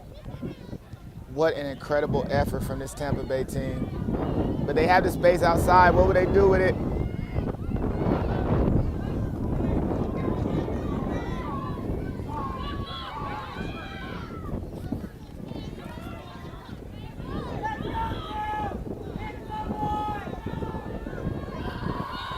And just like that, Knoxville find a way to run the clock out and get a penalty for Tampa. But is there enough time? Unfortunately, it seems like there is not. 2-possession game, clock strikes 0. This Tampa Bay team, one of the best that Florida has seen in recent history, but unfortunately, yet again, falls short. Unfortunately, falls short right at the brink in the quarterfinals for the national championship. Tampa Bay Crew.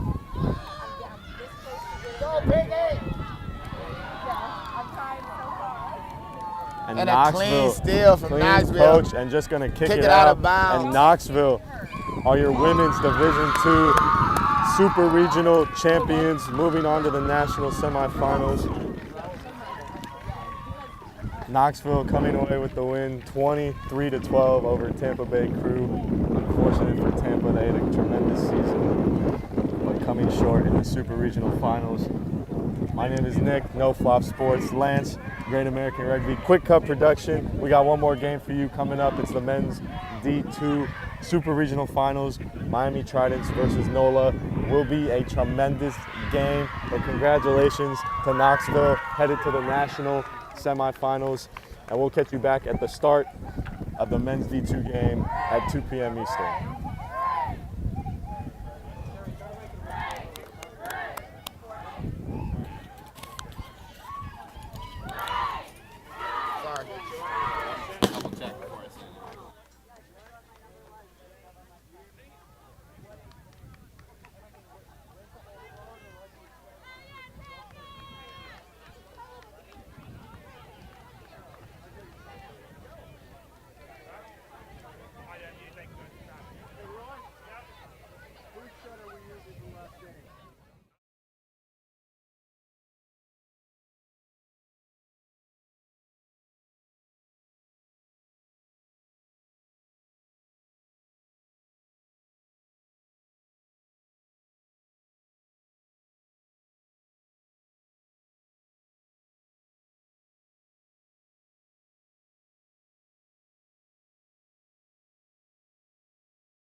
Yep.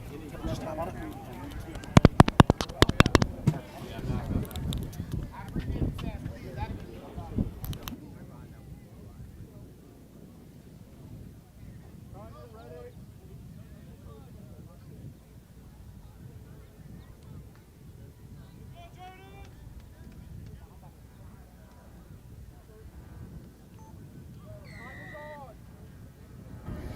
And welcome back. Our third game of the day, our final game of the day, Miami Tridents in the black versus New Orleans in the white.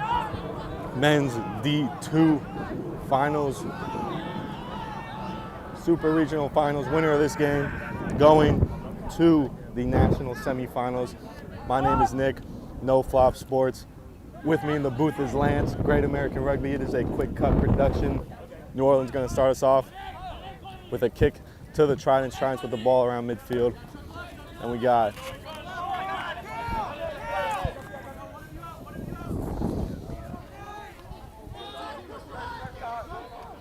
Tom Champa, AR this game on the sideline, standing right next to me.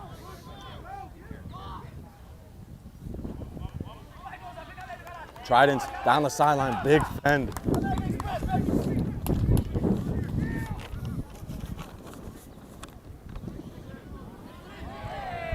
And Tridents conceding an early penalty, and ref looking into his pocket.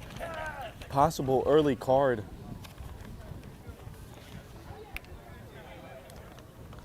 Maybe just a discussion with the captain, but no, an early yellow card against New Orleans.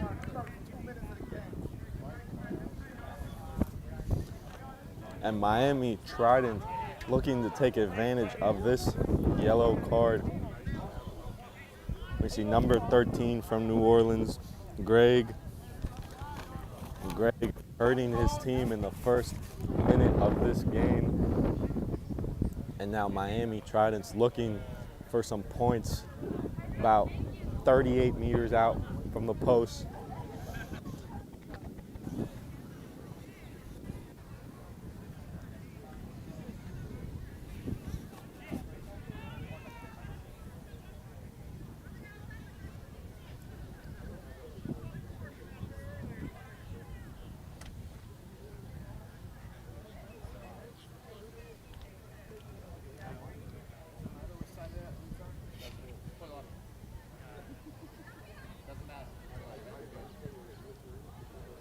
Kick is up and no good. Hooked it left. So we will see a 22 drop from New Orleans early. Miami points attempt early with that yellow card penalty, but not coming away with anything. And now we will see the Tridents back with the ball, number 9.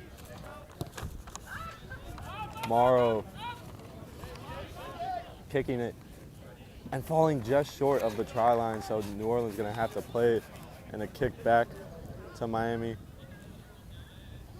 Ball does not find touch, so we're going to go ahead and play. Big run, number 11, Gonzalo.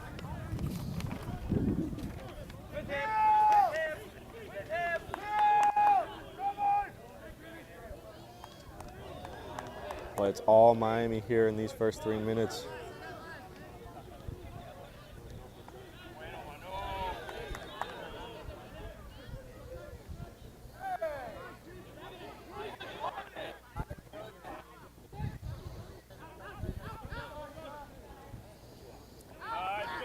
Big hit up from Miami, and now they're going to look to go wide with the backs, but ball found its way to a forward, so backs looking for the space out wide, but ball coming to a forward, and then knock on by Miami, pass a little too low, but could have been handled, and Miami pressure, but not seeing anything come out of it. Like I said, we have Miami Tridents in the black versus New Orleans in the white. Go strong, guys! Let's go, move!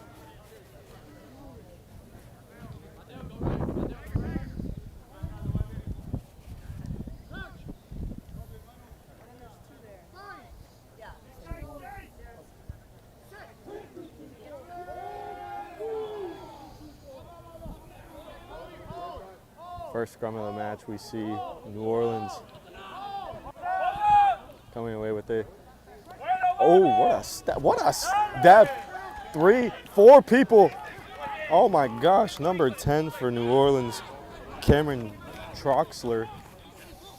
Stepping 4 Miami Trident players.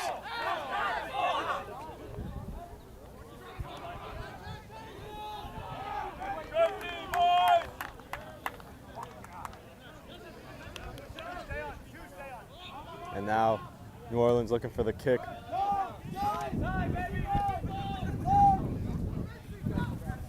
Fullback for Miami. Down to Mateo.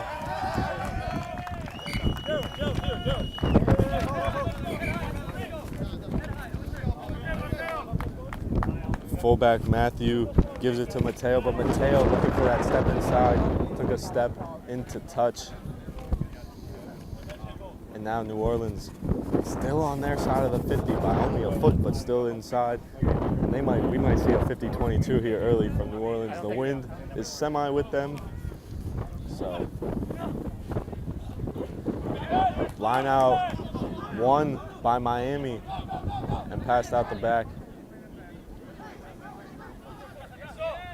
Miami with the kick through.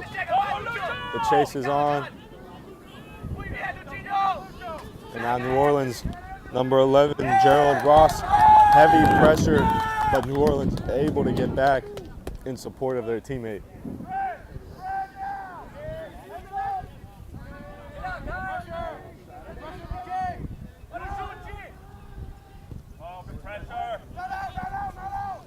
New Orleans trying to kick away field territory, but not doing very well as Miami's already back inside around 10 meters from the try line.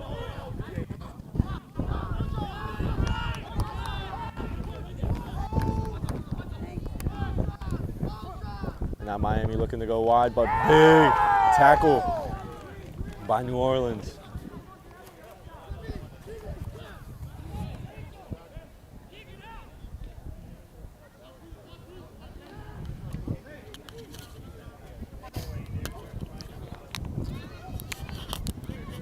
Now Miami looking for some room. They've been going backwards the last couple of phases. New Orleans doing a tremendous job.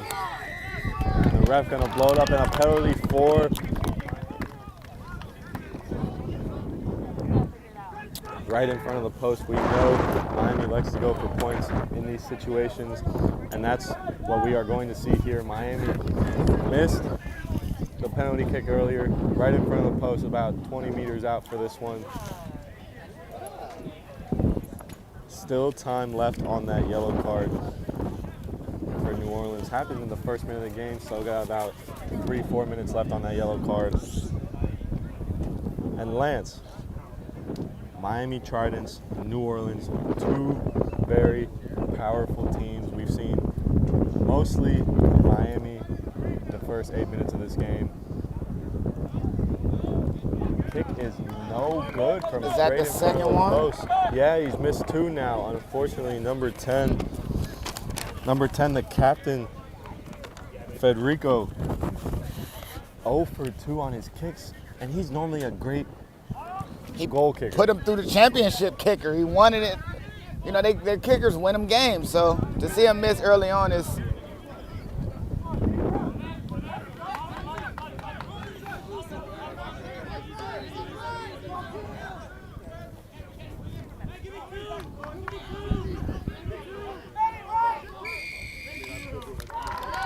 Penalty for New Orleans.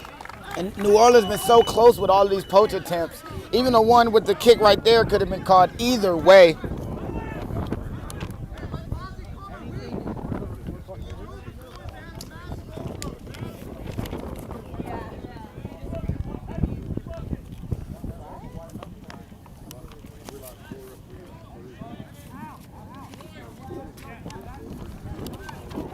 Now, right around the 10-meter line, we have a shot at goal attempt.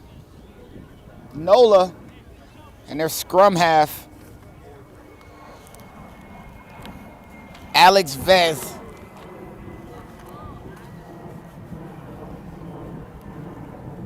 Lining up. to put his team ahead. And one clean swing away, and the flag stayed down. Nola unable to capitalize on a great opportunity given.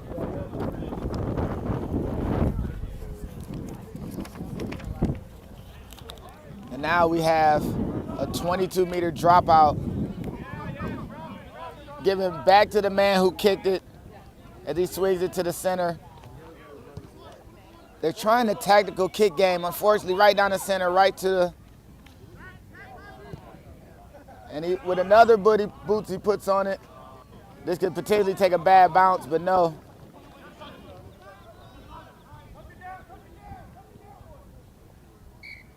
Touchdown, now the argument is whether or not he actually touched it. And he did not, so referee is giving them a goal line drop in this situation. Same as the 22, except 22 meters back on the try line. And this New Orleans team is just stacked with former players who represented the United States, whether U20s or find themselves in the MLR draft. So we're looking at very experienced teams going against each other with a tri-state team that has a level of cohesion that potentially is unmatched to every team that are here or was here at the Gulf Coast Regionals.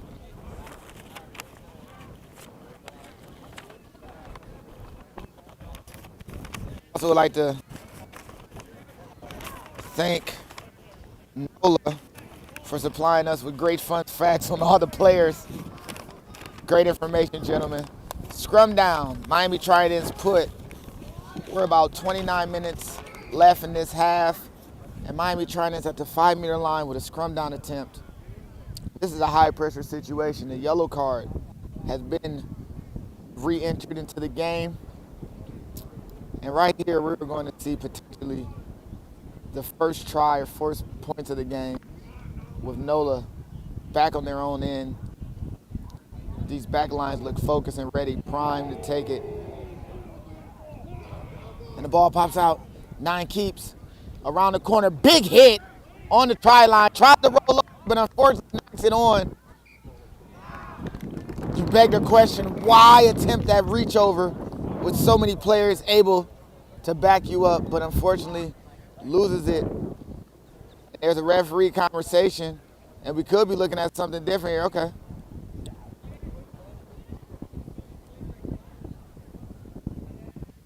Knock on. By Black. So now we'll have another 5-meter scrum, but now with Nola's put, an opportunity to clear their lines.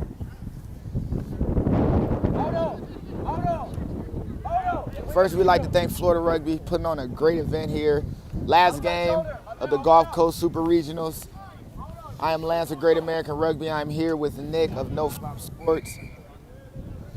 And both of these teams handling business yesterday. And Nola team putting a convincing win on the reigning and former Division II national champion Charlotte. And Miami Tridents fighting tooth and nail to the bitter end. Creeping a win on the same field we're on against. Wow, it was just yesterday. I know. I'm so excited about these games. I haven't even thought about. I haven't thought about yesterday. I haven't thought about yesterday. When it was over, I was just so much excited about what's next. Looking forward to today. And Colby there. Off the Weaver, scrum, slowing down the 8-man. one of the NOLA Gold ARP outfits. Kick, and ball's going to go into touch.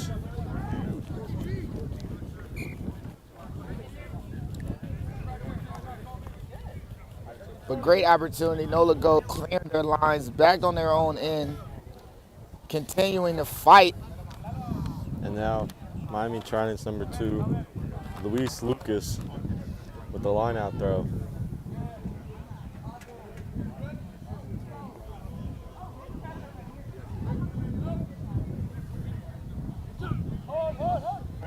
They go to the third jumper. And now number Straight 12 through the gap, and he's going to put it down right into the post. Number 12, Luciano Lagomarcino, getting the scoring started. direct line, nothing too crazy or epic. Ran a straight line, contesting them right at the gain line. And that back pod throw puts so much pressure on the back line. That's one thing about those deep pod throws, because now you have the 10 worrying about a whole nother list of things he shouldn't have to. And the 12 running right through a gap. Great set piece by Miami Tridents.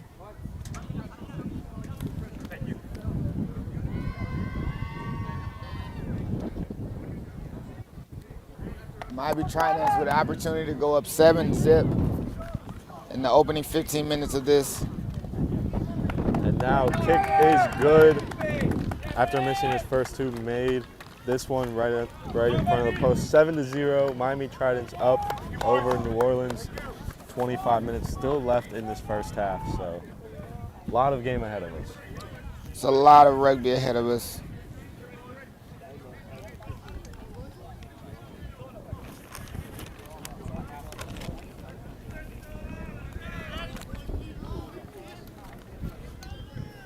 But what's there to say about NOLA?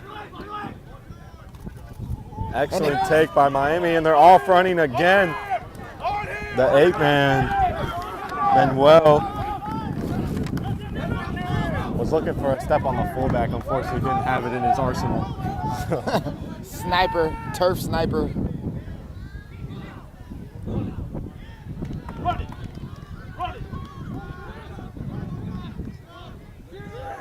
And Miami's playing with impeccable speed and pace on the edge.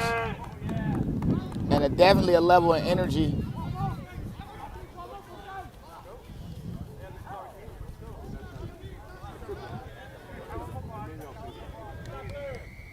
A penalty for the Tridents. The idea is to go quick, but he's held up. By his scrum half, literally grabbed him, said, no, Wait a don't do minute, that. wait a minute, wait a Let me minute. kick it to touch.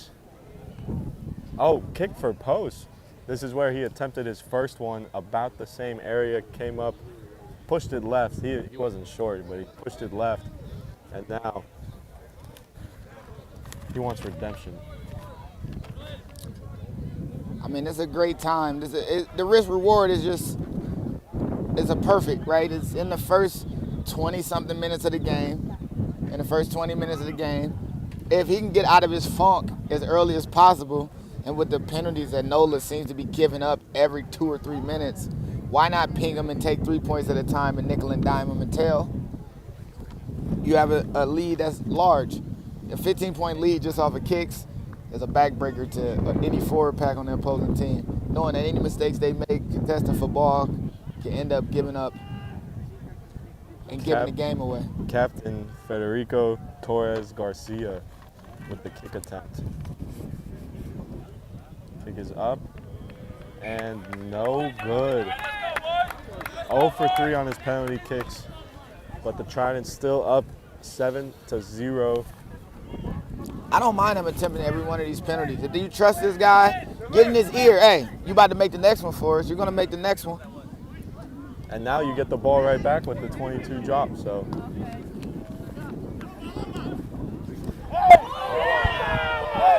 Nothing there, says the referee.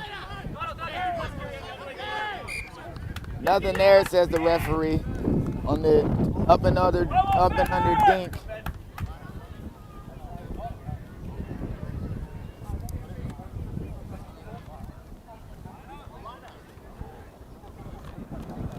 Miami Tridents asking for some kind of penalty situation for Miami the kicker complaining even though they have the ball. Yeah. I don't understand. More, please. More, sir. We got what we want, but I want more. I don't think it was anything there, though. It wasn't egregious. It's okay if people's feet collide. That happens sometimes.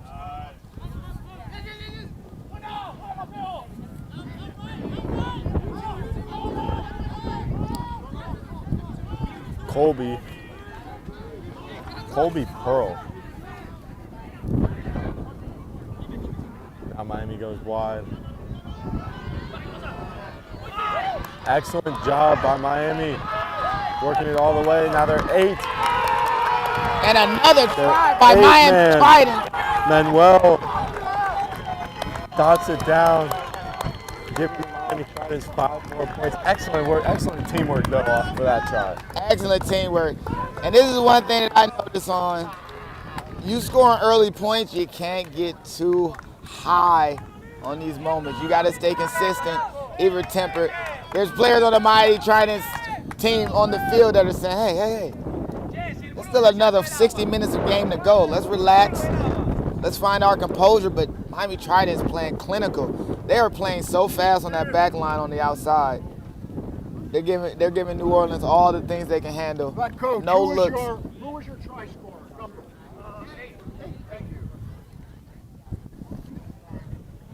Fourth referee confirming Miami Tridents head coach who the try scorer was. Kick is up and through the post, 2 for 2. Actually, that was the new kicker, number 9, Mauro Pedernari. Turn at the tee.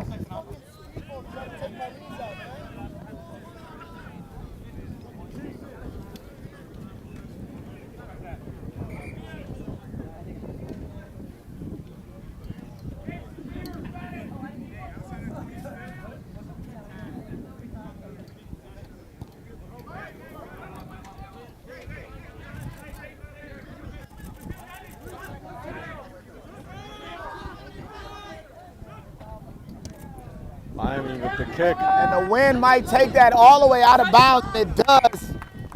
Outside of the 22. See this for 1 second.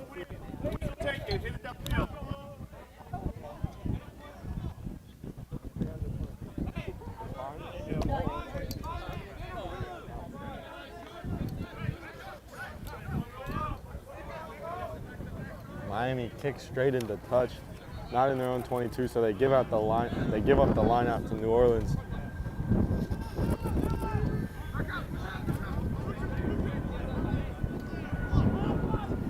Number 4 for New Orleans finding the gap. This New Orleans teams are now with an offensive attack of their own.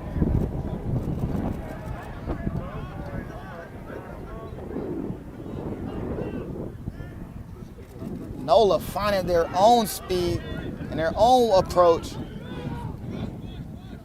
Lower, boys, lower. Can NOLA finish at this point?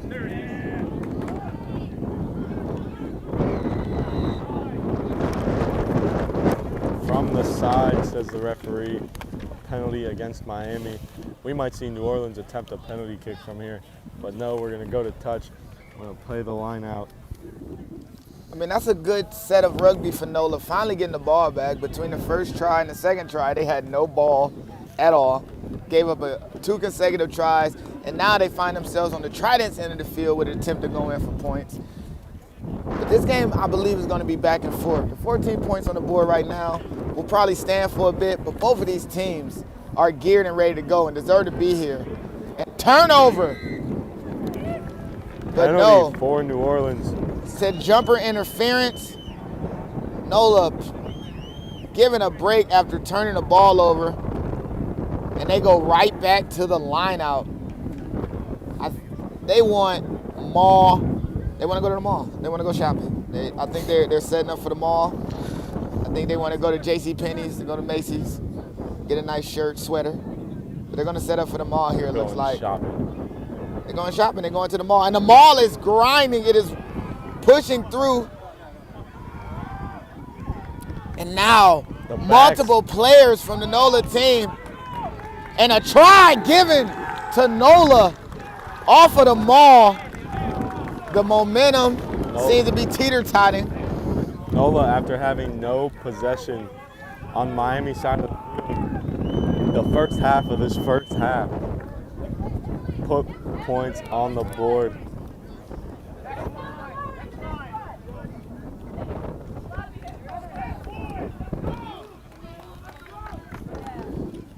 Great tide turner for NOLA, and they started packing backs into that mall. They did. I That's thought something the they work winger on. came in, you know. Yeah, that's something they work on. That's an obvious situation that they worry about.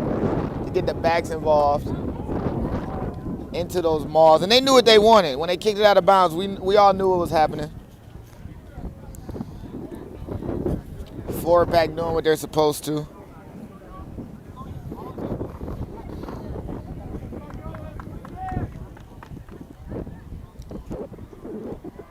NOLA kicker number 9 from the touchline. Kick is up and no good, so it remains 14-5 for Miami.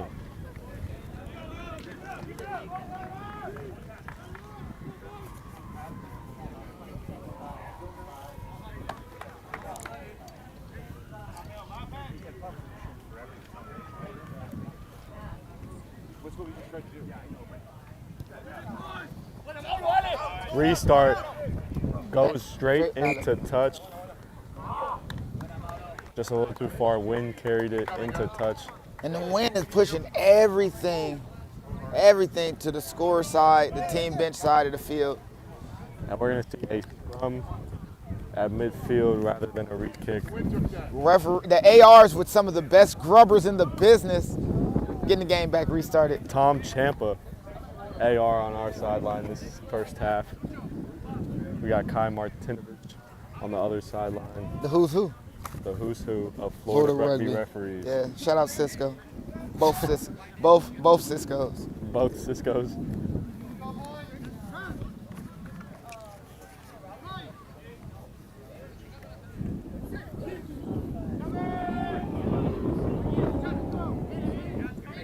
Very steady scrum here for New Orleans. They're going to come to the left.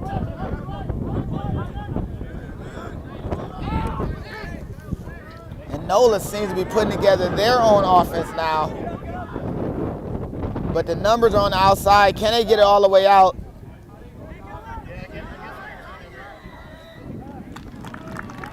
Penalty against Miami.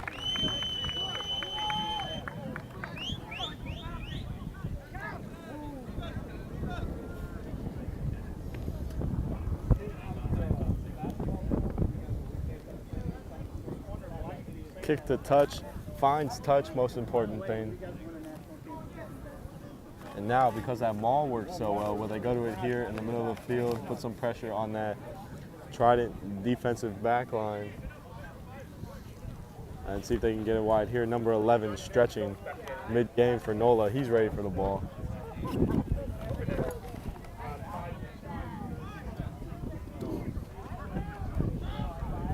Big bounce! Weaver with the collision and penalty given, and potentially we could see some colorful cards.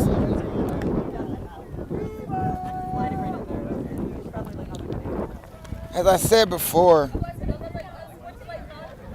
Brennan Weaver, part of the NOLA Gold ARP outfit, sent me a message when the season was beginning about the destiny of this NOLA team, saying that this is their year, him amongst other players. And I mean, he's putting it on the line out there on the field, showing why he believes that.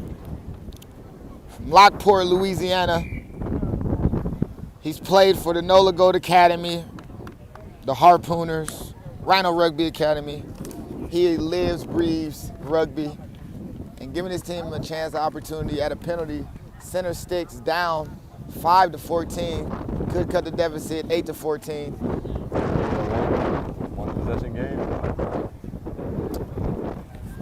All they need now is for Alex Vaz to show out. Yes. Kick is up, and it's good.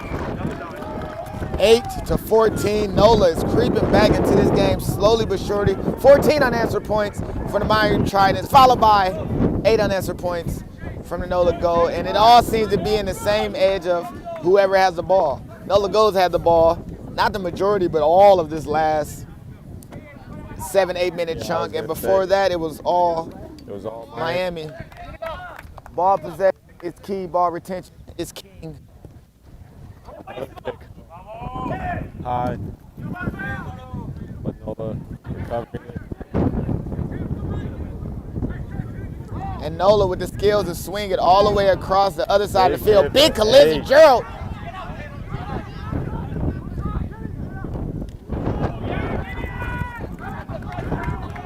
Hits these last couple possessions. Nola with the numbers.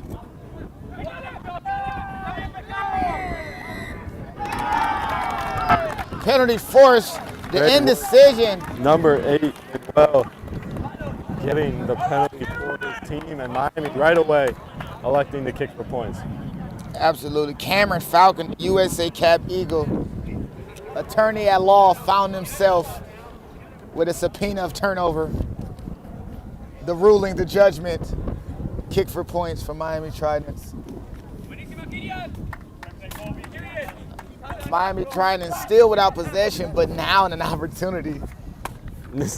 No possession, but Amaro able to add another 3 points for his Miami Tridents team. And they switch kickers. I wonder the significance of that as the game goes on. Amaro made his first. Looks like that is Looks like good. he's made his second, and he has, giving Miami that 2 possession lead once again.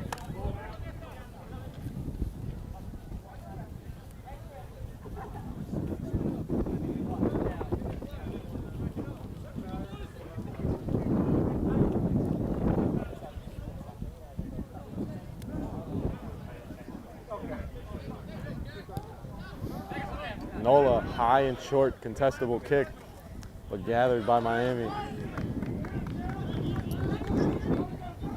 And the box kick is on and straight out of bounds, Straight in the inside the touch. 22. Miami Tridents playing textbook tactical rugby. No need to live with pressure. Instead, they'll bump it out of bounds. And it's what got them here. I mean, playing this style of rugby is what's played around the world on the higher levels. We expect tactical play, and Miami Tridents doing exactly what they need to.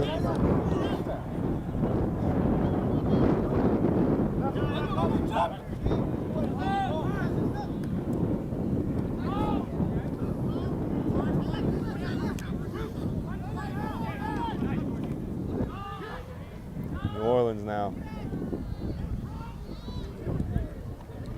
With some space, a couple offloads. Spread! Heads up! Heads up! Heads up! Heads up! Heads up! Heads up! And now, Big run from number 1. Offloads to number 8. Sam with the offload to Gerald, And now 11 down the and he sideline, steps but out of bounds. In touch. And he steps out of bounds. That was clinical play up and down the field for Nola. Their set pieces are set up, get them all the way around the edge, and when the ball comes back, they find themselves forwards against backs to be able to create a crease in the middle of the field. And with everything set up, they finally get it all the way out to the outside to the winger, Brother Ross, and unfortunately, heel on the line. He did as soon as he caught it too. He took his left foot to cut back in. He stepped on the that put line. it right on the line. And now Tridents with a chance to relieve pressure. And he walked into the try zone too. Right, he Very stays in bounds. unfortunate. And he was pressured out, so it was just part of it. But tremendous kick. Let's go, Kobe. You have this. Tremendous kick Seven. from the scrum half. Again, Morrow's absolutely killing it this game. Assistant referees doing an amazing job.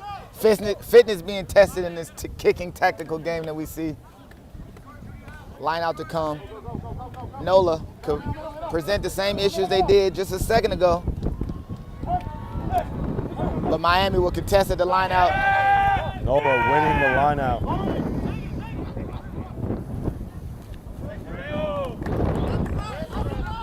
And that confused and disabled the platform that Nola has been setting themselves on these set pieces. But a towering run by Shane and turnover, Trident's ball.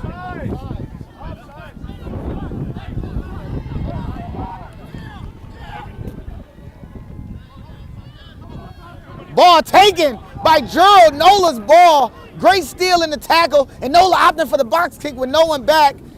And now the chase is on. We got fullback number 15 for the Tridents, Matthew. And Life University graduate Jonathan Poole pushing and applying pressure to this Tridents team. Tridents go weak side. Bottled up on the outside edge, just short of the touchline.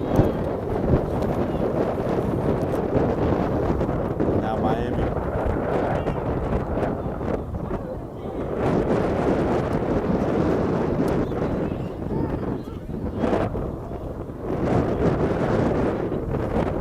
Now Miami going for the kick. And that is in. That is in. It looks like all the space is on the bottom. It's there. Swing it all the way down. You could give it to your speedster. And they do one-on-one. Inside cut. And he leaves a body. Put that man on a shirt. And Ross redeeming himself from stepping out of bounds. One left foot step.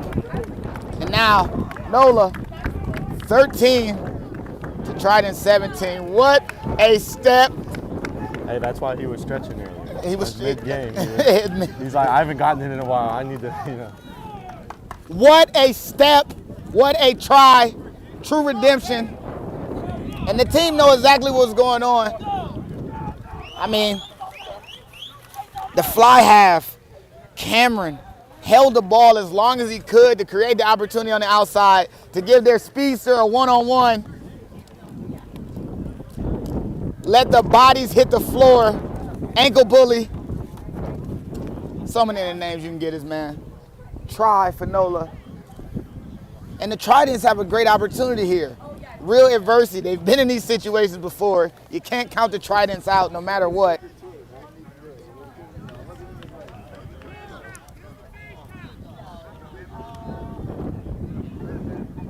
Kick is up and through. 17 to 15. 4 minutes left in this first half. Nola finding a way back into this game.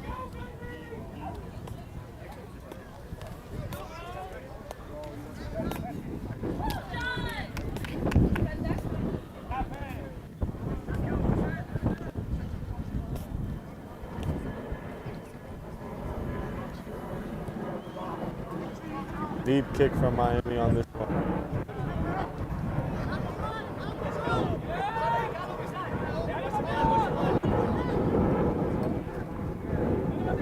Up number 5 finds a gap through that Trident defense.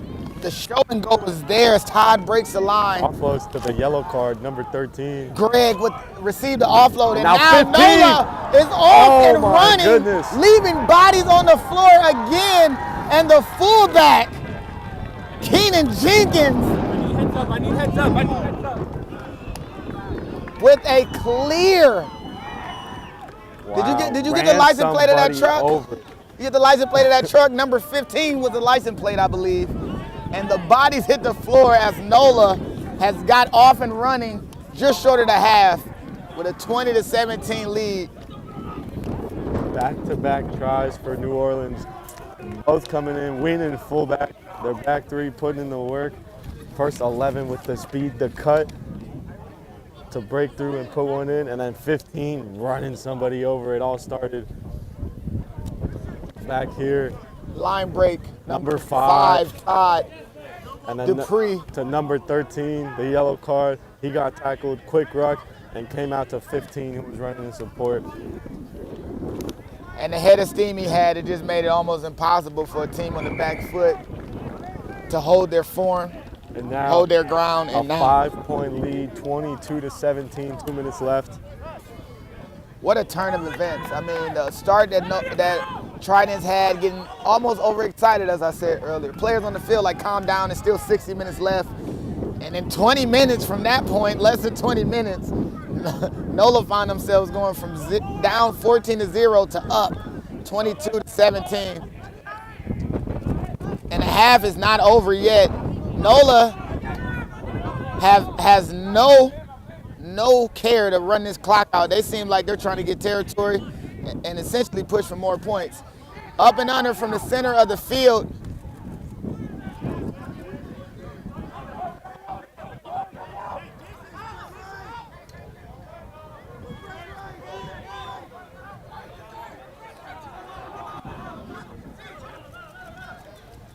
Number 9, Morrow again for the Tridents, having to bail out his And the teammates Tridents when the ball don't seem to thrown have that out. same four they just had.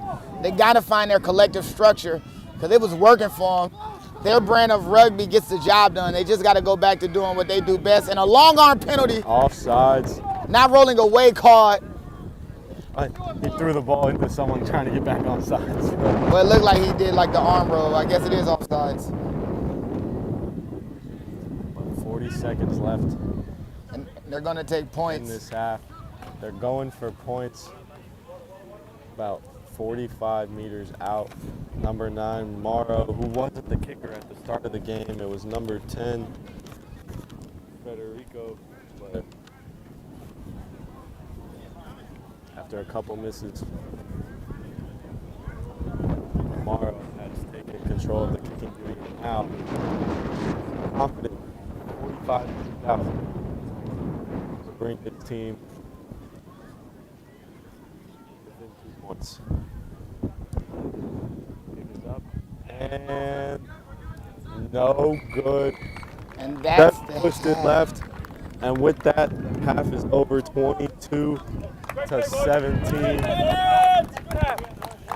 New Orleans in the lead over Miami Tridents. Great half though. Miami took an early lead, and then New Orleans stormed back 22 points to 3 after the Miami Tridents were 14-0. Both teams got something to be proud of. Miami Tridents proved that their form works if they can stick to it, if they can hold on to the ball. And New Orleans proved that at any point in this game, they can bring points in bunches and find a way to score. They definitely got the speedsters. They got the power. The second half is going to be a classic. It will be. No Flop Sports. My name is Nick, Great American Rugby. His name is Lance. Quick Cut Production, and we'll catch you at the start of the second half.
back just in time for the kickoff for the second half.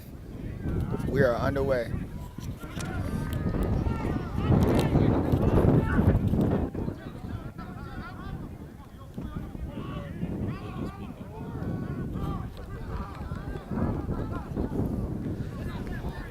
And New Orleans with possession here early in this second half, but a knock on. And the Tridents are going to get the ball right back. Like we said, a 22-3 run for New Orleans at the end of that second half. Absolutely pouring it on. What a great first half back and forth teeter-totter battle. And I expect it to continue throughout this second half. But as we said earlier, either it's a defensive struggle or a 40-point blast off, and it looks like we might have both teams reaching and exceeding the 30-point mark throughout this game. We love fireworks here on the sideline, commentating these games. But ball possession is the key of the story of this game. Quarterfinals of the National Championship Tournament, finals of the Gulf Coast Super Regionals. Miami Tridents with the put into this scrum. A penalty for New Orleans. Bringing the scrum down did the Tridents.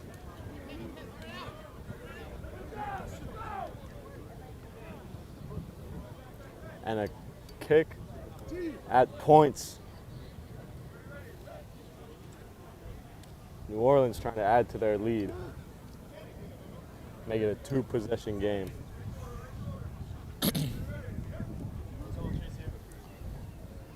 Accepting every 3-point opportunity is the mark of a championship team. In the first half, Tridents took every opportunity to get 3 points at a time. Now we find NOLA right around the 10-meter mark inside their own 50 with a chance to go up 25-17. NOLA backline has been putting in work. Anything that the NOLA forward pack gives them, they've been expanding on and making it beautiful. Kick is up and good. 25-17. New Orleans has extended their lead to a 2-possession game, and now the Tridents need to get back going. Haven't seen anything from them really since the first 15 minutes of this game. They had an opportunity because of a NOLA mistake deep in their own end to get 3 points. But man, they need to get their hands on the ball and run their structure the way that they run it, the way that got them here into this championship for the Gulf Coast Super Regional. Kick from New Orleans. Excellent take, but an offload goes awry.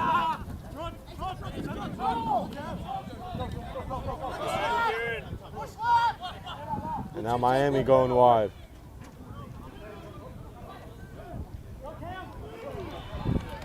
And a gap is found by the hooker, Lucas.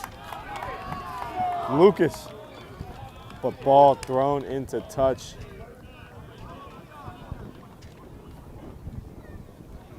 And last touched by New Orleans, says the referee.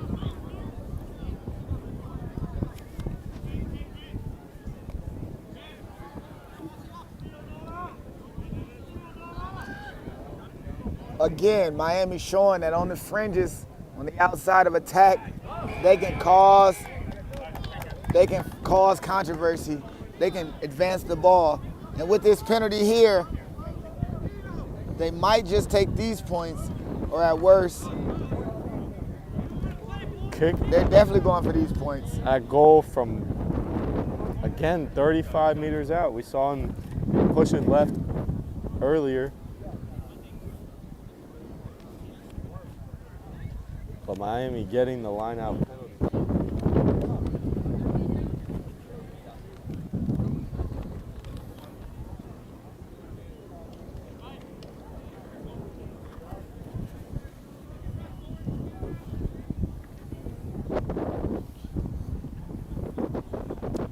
Both teams using this kicking element to advance their score line. This is what I love to see. You make a mistake, give up a penalty, we'll take the 3. Kick is up. And no good. no good. The wind pushed it left.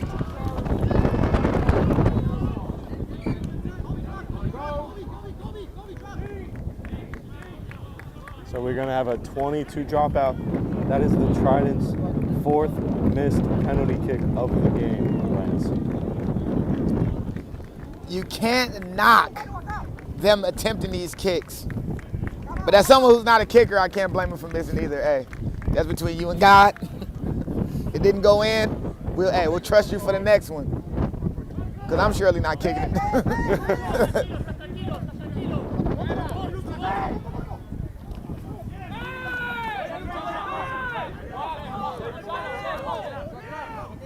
Miami number 12. This game is Luciano. getting scrappy and heated.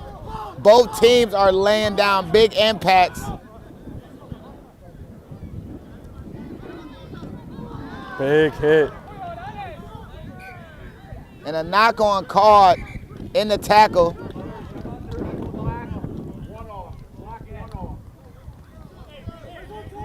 And now Trident's making a sub for Caesar. And Miguel Pena is coming into the game for Caesar. Dale, César! Fuego! Bravo, César, bravo! Substitution time. It's clearly go time. Season on the line.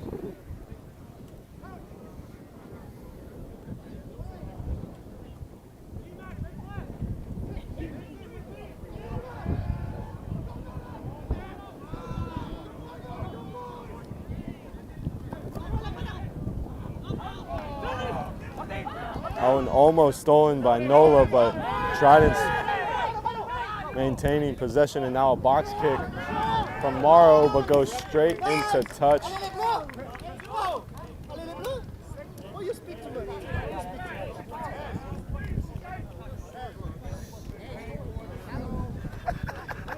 A little chirping, a little chirping from the. This game is getting scrappy, physically on the field and verbally off of it. Both teams are staking their claim to go to the semifinals. And we have an equipment issue.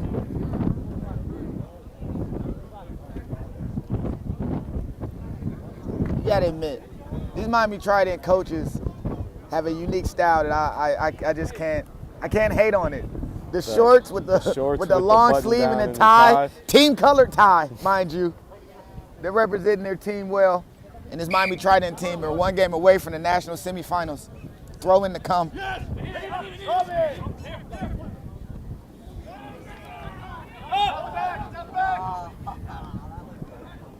Set piece play. Faking the maul to get around. What can New Orleans come up from this? Hard charging carry run. again. Is that 15 again? Again. The truck with the 15 on the license plate, Kenneth Jenkins. Number 4, Callum Winster with a big tackle for the Tridents. Nice call!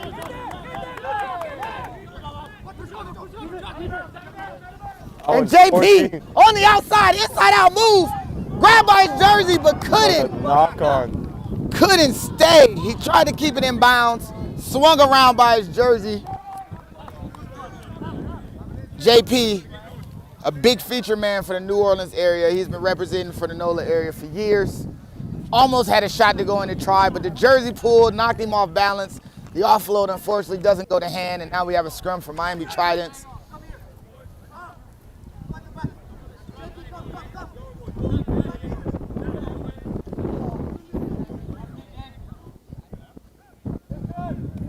And I think Miami Tridents are starting to see the space in the middle. They have the kicking skills to do the little chip overs. And there's a giant, giant opening behind the New Orleans defensive line out here in the backs.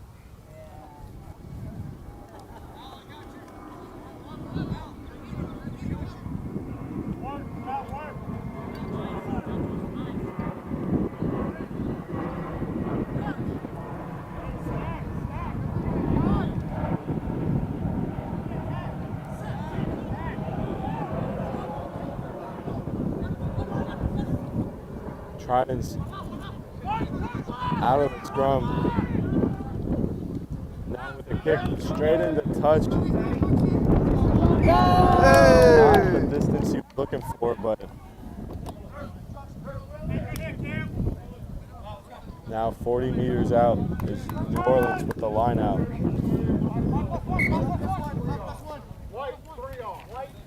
And the substitute to come, prop James, being substituted for William.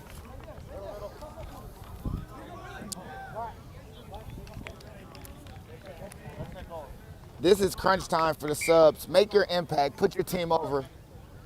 It's a unique position to be in, but every team needs those subs that can make the impact immediately. And they go right to a maul. And the maul is still active. The maul is still going. New Orleans maul now 10 meters down the field. And now 9 breaks through to the 10 big hit.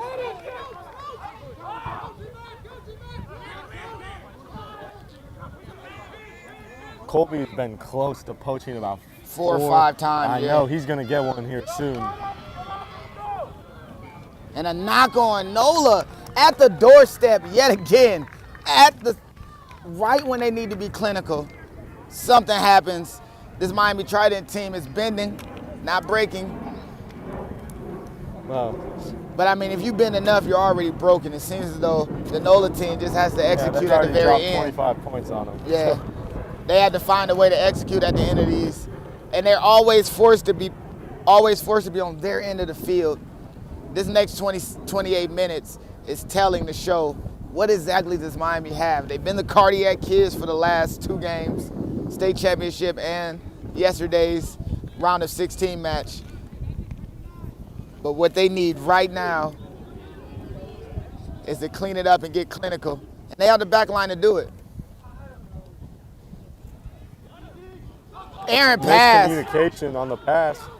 And now Miami 5 meters away from their try line.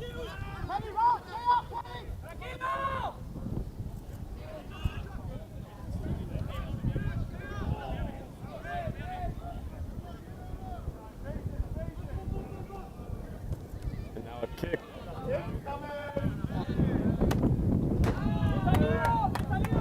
Straight into touch and about exactly where they were 2 minutes ago with the New Orleans line. Do you believe in a parallel universe? I do. We're right back exactly where we were before. And you're starting to see the fatigue wear on both teams. It was a slow crawl, slow walk back to this line out. Both teams feeling the physicality of the event in front of us. Line out throw to Cummins. They go deep. And again, New Orleans clinical and line outs. Inside line, inside ball. But Miami, hands on the ball. Oh, but a knock. Clinical right at the very end again. Perfect set piece call. Faking the maul. Around the corner, inside ball to their veteran wing, Jonathan Poole, JP, had an opportunity to go again. And now number 20 checking into the game for Miami, Daniel Smith. And they took out the try scorer, Ross. This seems like the perfect time for him to break open the game. Tactical substitution, I'm sure. Yeah, tactical substitution, I'm sure, but moments like that are made for players like him. But I'm sure the sub they have is adequate. And a penalty long arm. Miami with the opportunity to clear their lines and retain possession. Miami gonna kick the touch, Morrow. And that might be in, nope. Excellent work. Flipping the field for his team. Let's go, Trident!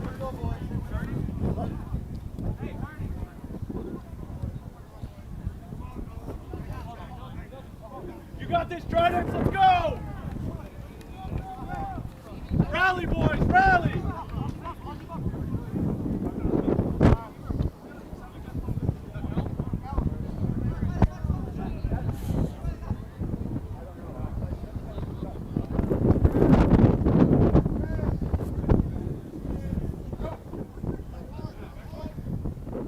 Miami with the deep throw over everyone.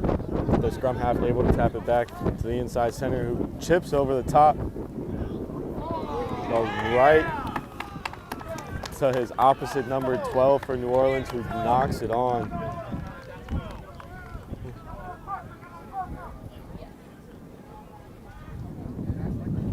This kick territory game that the Tridents played in the first half worked really well when they had ball. Now they find themselves employing it again, but with 25 minutes left in this game, down 2 scores, now's the time to try those things. Put the added pressure on New Orleans, because that same pressure is the try that got them over, that won them the game in the state championship. Kicking the ball to a solo winger who couldn't contain it. And here we are 2 games later watching them compete to make it to the national semifinals. It's a great opportunity for the Tridents.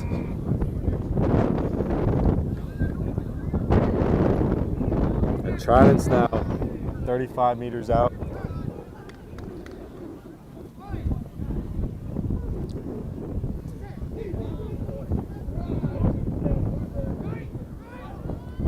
I don't think we've seen either team lose a scrum all day, but now knock on in the tackle. Not in the tackle. Miami Tridents looking for a card, but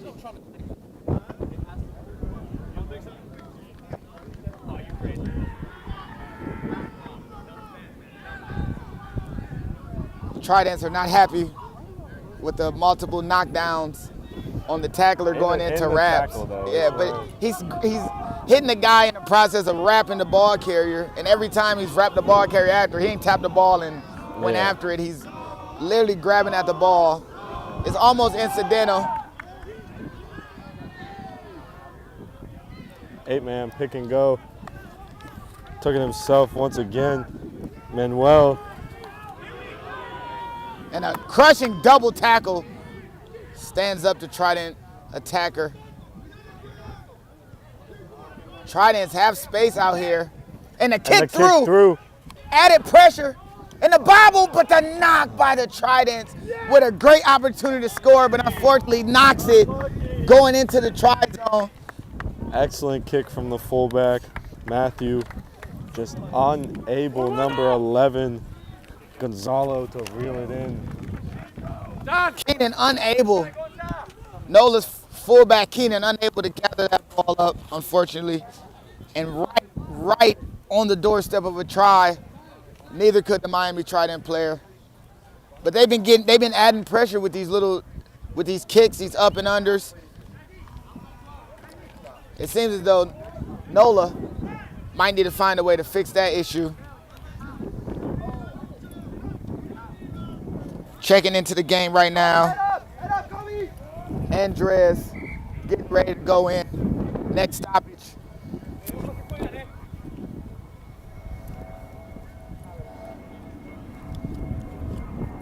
But Nola with the put into the scrum. Can they clear their lines, relieve pressure? Because you do not want to play attacking rugby against this Trident team that deep in your own territory. They swarm around the ball defensively when they smell blood in the water. So can Nola clear the ball? And they start with a hit up.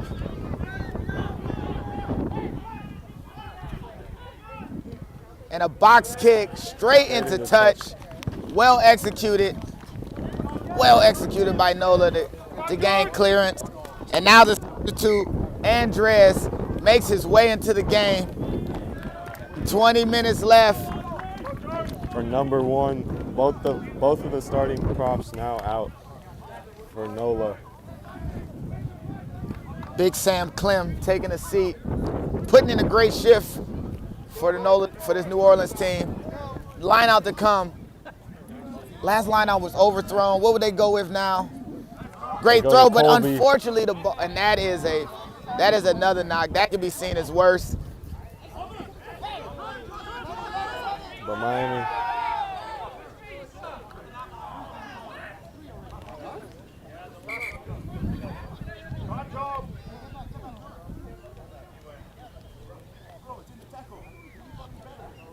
That one was not in the tackle, as a player on the field argues that these knock-ons are in the tackle. That last particular one was not in the tackle. Don't be surprised if the next one we see some colorful cards come out.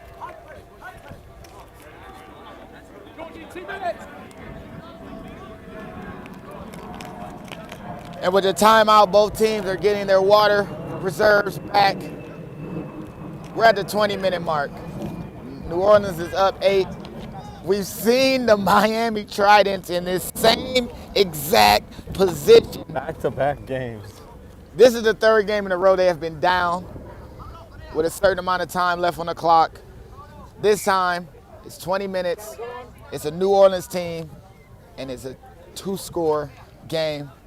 What do you think about the Tridents' chances and from what they've shown in the past?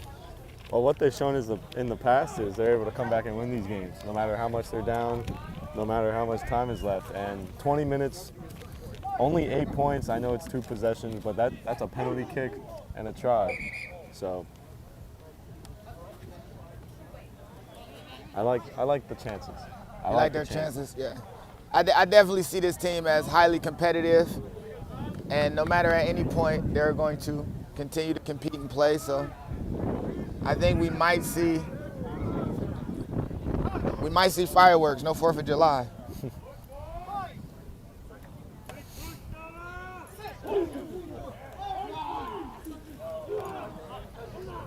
The Tridents 8 to 9 to 10. 9 loop back around. to 9 to 13.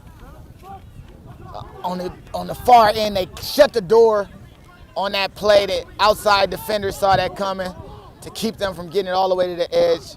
13 had to make a decision to hold it. There's number 3. Oh, number 5. Jorge Gonzalez making a nice run for the Tridents, opening up some space. And now they got a gap for number 4, Caleb Windsor.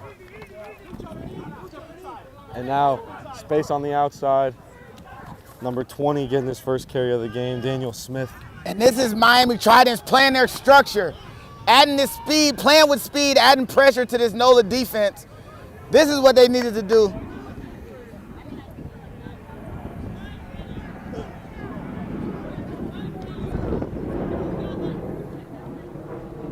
And now another kick through. And they got space, but and just could a be little. out of the try zone.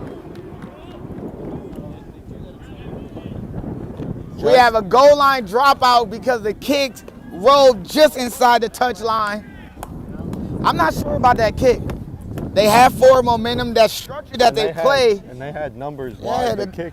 The structure that they play Obviously, is if the kick works, it's brilliant. working. Well, obviously, it's a genius kick if it worked, right? The structure that they play works. Nobody was on 20, Daniel Smith on the outside, just 3 passes, and they're there. Man. And no one's in front of them. It seems like it's always the last little bit of execution. But now we get a 22 dropout from New Orleans, and we've seen about 3 or 4 of these today from New Orleans. So Trident's close. Backwards, says the referee. Now 10 with the kick through once again. But that was forward. not backwards. But that's a knock on. So kick from the captain, Federico, and then a knock on from New Orleans. Chris Coles is making his way onto the field in substitution. It just seems like NOLA just needs a game breaker. They're missing that piece that can make these little mistakes that Miami make and make them pay for them.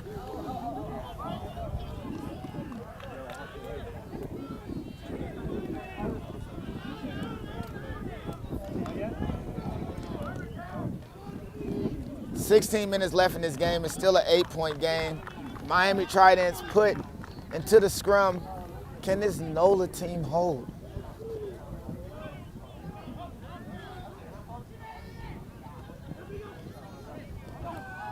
But a low pass, but off the foot.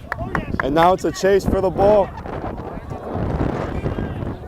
But touched by a NOLA player, it looked like right before it went into touch. And that's exactly what it'll be. We'll see a Trident's line out within 10 meters of that try line. And William Rice is going on quick sub for Todd, who created one of the earlier tries in the game. All right. Line out at the 5-meter line for the Tridents after the double kick. Ball thrown at his feet somehow, almost turned tragedy to triumph. Now we'll see But a the maul.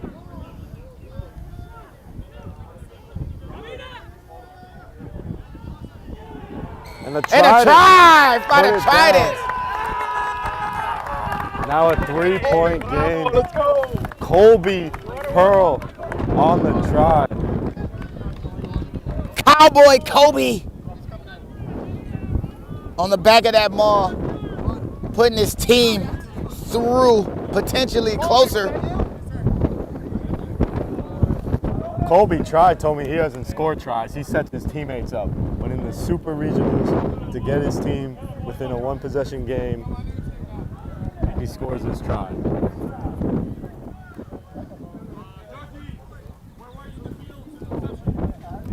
was more in the middle. What's the number on the try score? Anybody have it? 7. Is a try store. Kobe, We're answering questions. Forget we get mics on for a second. Who scored 7? that guy. Colby Pearl And with the try. off the post, so it's still a 3-point game. But 14 minutes left, a lot of time left still in this game.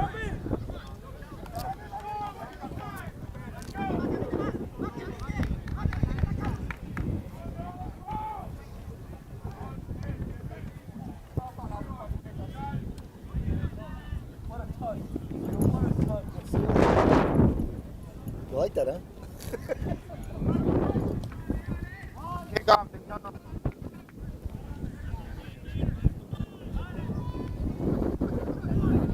Possession, boys. Possession phases right now. And kicked. Straight in the touch, but they were inside the 22. Unless the ruck was not and the kick was. I believe that the ruck was wasn't. not. Yeah. He kicked it straight in the touch. He shoved it in his own 22. The last ruck was not. So Nola with the line out, 20 meters out.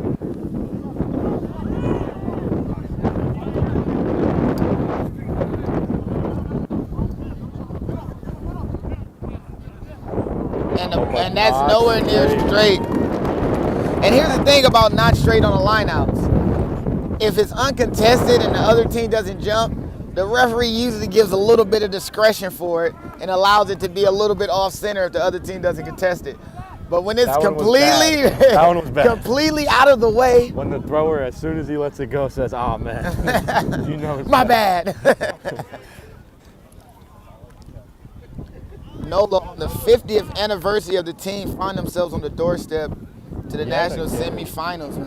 I thought you meant of the tries. But That too, but it's that too. 50th anniversary, and I talk about the try zone right now. NOLA team is in 50 the building. years of being close to the Try try zone. zone. Scrum down.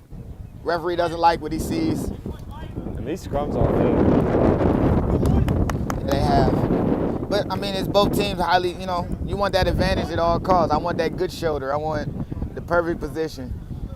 Even if, skirts the rules just a trip, I need to have the perfect position. And the referee switching sides needs to make sure that these binds are tight. And New Orleans with a great push, but Miami keeping the ball. And now a little chip over the top.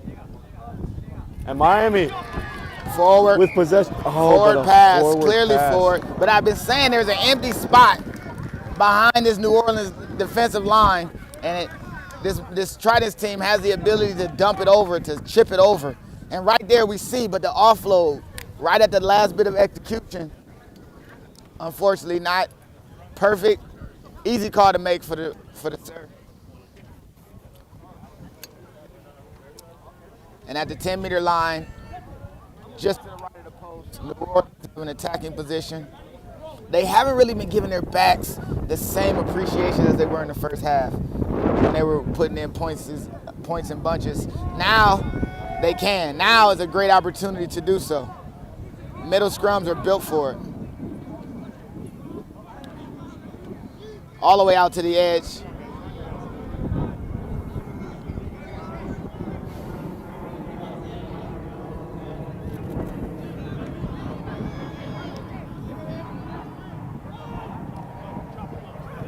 What are you doing?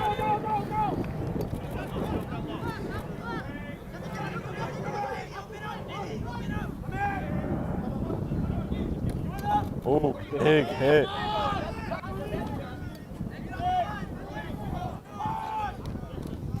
Another big call.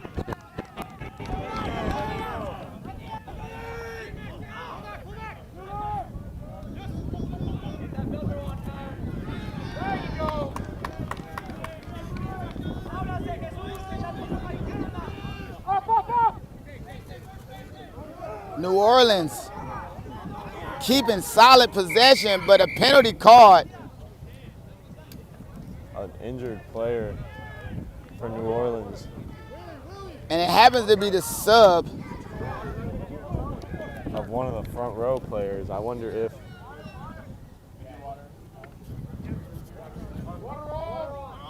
Water is on. This is a true break.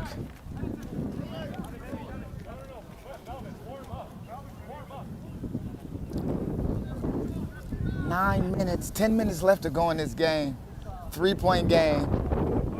Both teams fighting to complete their destiny and find themselves in St. Louis for the national semifinals and the national championship.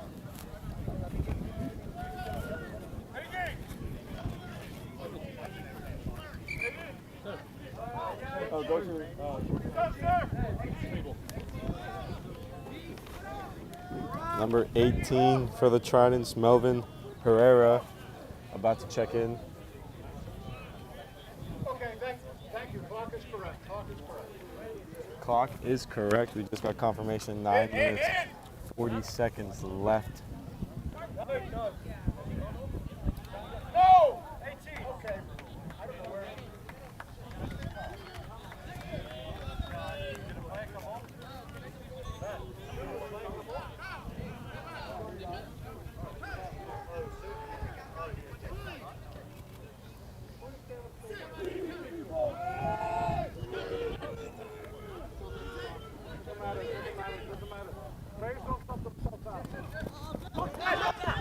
Big tackle and poach from the Tridents.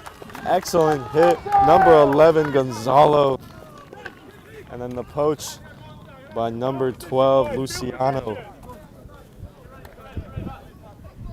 And in a situation built upon composure, Miami seems to be the team more settled in to the job at hand. Great kick, 3-point deficit, 8.5 minutes to go in this game. This is what it's all about. Your season comes down to these last 10 minutes. And this is what you ask for, an opportunity to win the game when it's on the line for your team. The Tridents have to show up now.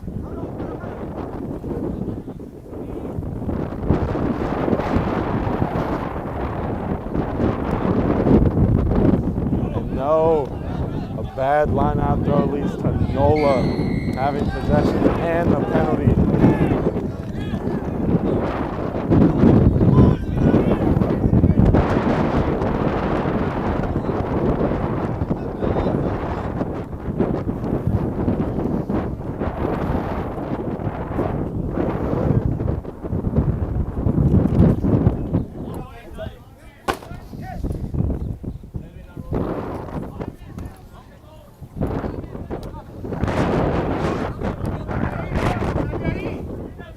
Kick to touch, midfield for Nola.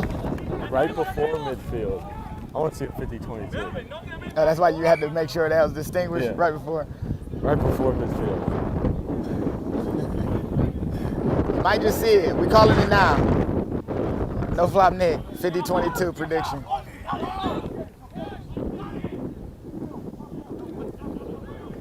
I don't think I'm getting it, but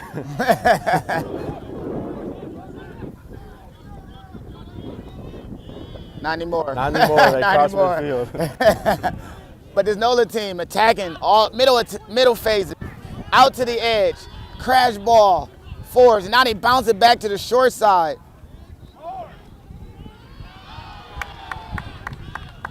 And Tridents end up with the ball. And a knock on. And a knock on by New Orleans.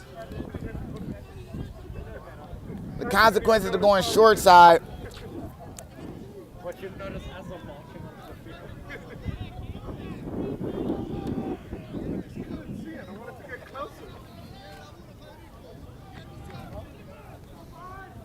field. We have a scrum down. You still could get your 50-22 because this Miami team has Oh, been the kicking Miami to team. perfection. And the crowd on the far side are getting loud. They're letting their presence be known.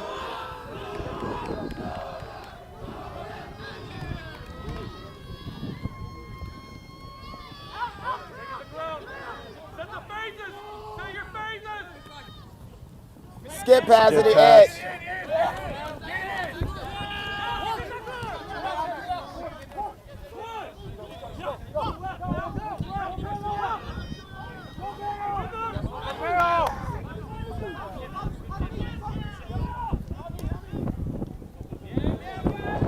And the kick is excellent by the Tridents.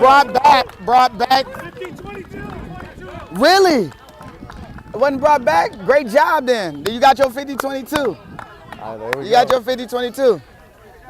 It was there, wasn't it? Professional commentators here. You got to them. They got it under control. We just got called professional commentators. Hey. You guys are getting paid, right? No?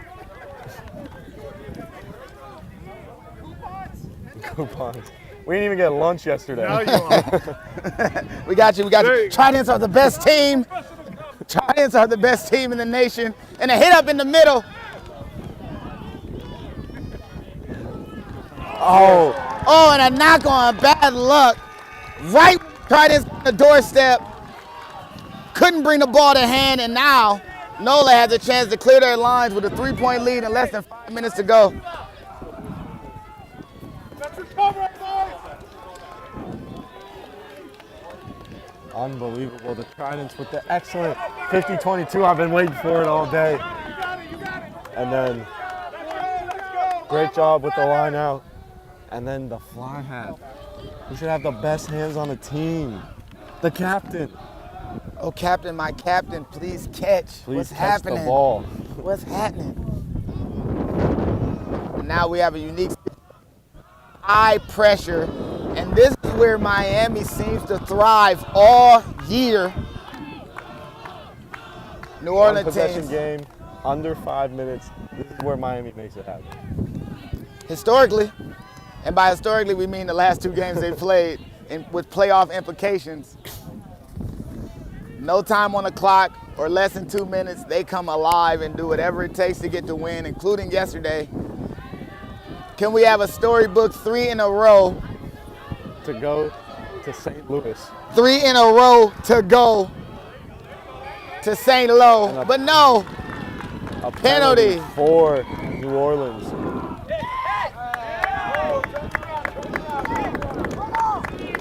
And he switches the penalty to Miami. and they're taking the points. Wow.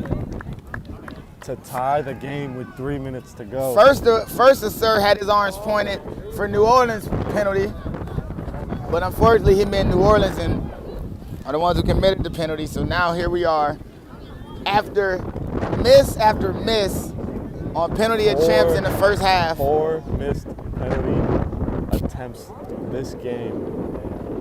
For his season, for the team. Number 9, Morrow.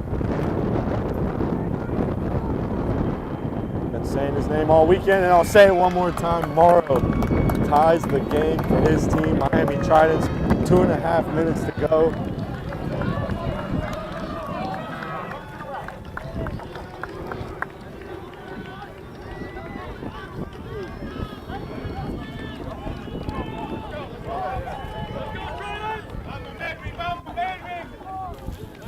And now with the kickoff to come.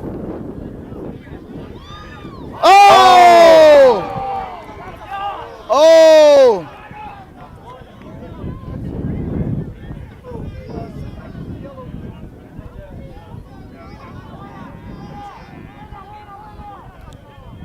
That is a tough play.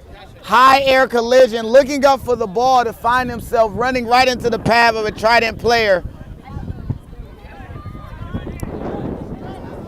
We could be looking at straight red. And at a time like this, the wrong possible time,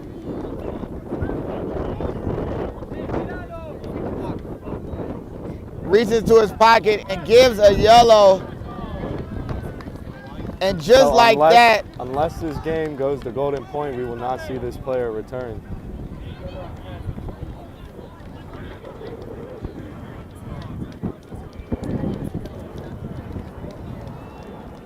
Number 21.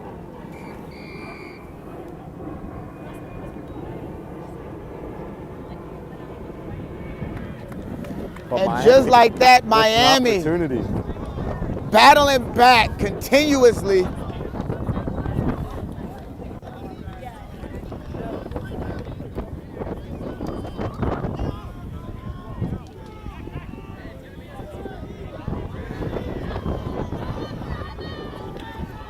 And the lineout throw won by Miami, and now we're gonna go to number 20. And a steal, Daniel clean Smith. poach by New Orleans.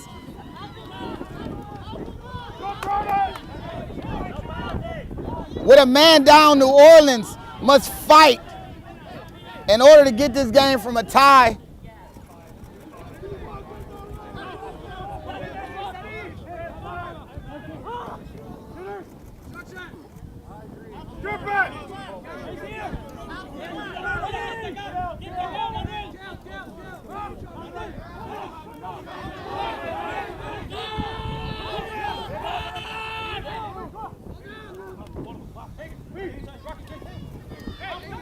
New Orleans doing a great job keeping possession here. Only 10 seconds left on our clock.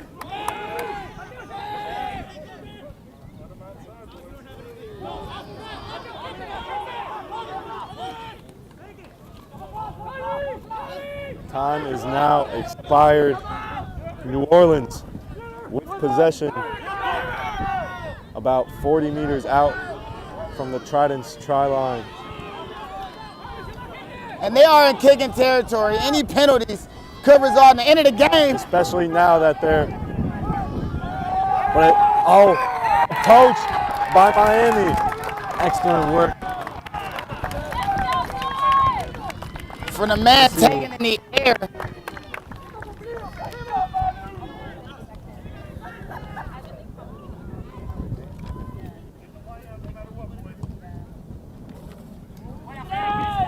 Ball finds touch. Miami now at the 22 of New Orleans with an opportunity. Number 8, Manuel with the coach to give Miami an opportunity here with no time left on the clock.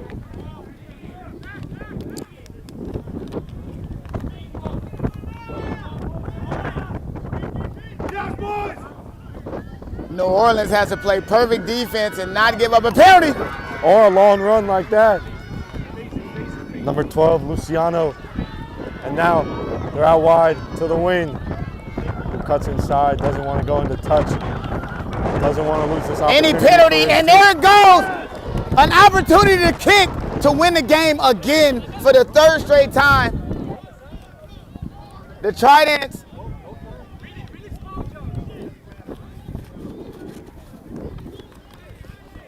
have to know that they will kick for points.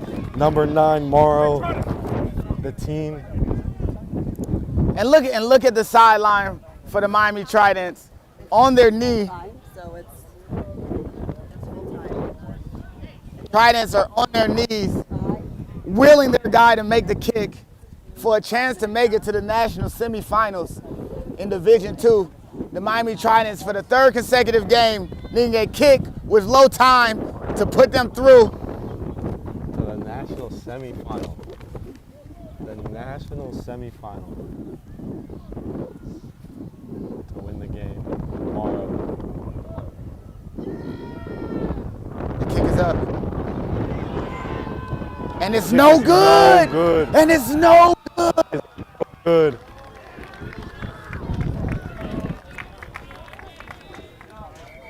And that is full We are time. going We have to go to extras two 5-minute extra periods.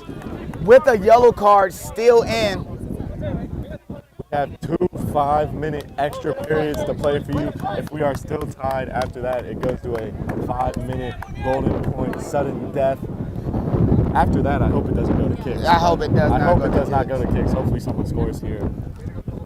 But Both Miami teams. bringing it back with an opportunity. 5 missed penalty kicks for the Tridents. But that's in the past now. We're in overtime. Here's where we at now. We're in overtime. Ooh. 25-25. We're going to take a 5-minute break, and we'll be right back here for overtime in the men's D2 to go to the national semifinals.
And we are back.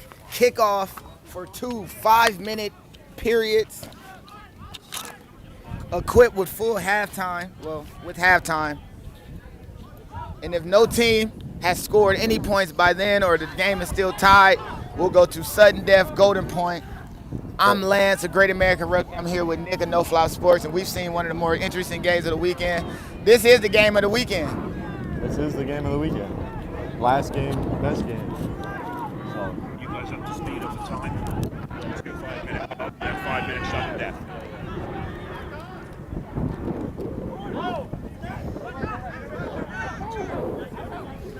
Nola starting off with possession here. Oh, Big what fend. a fend. Have you ever seen a fly half Yes, hit a lock and put him on his back?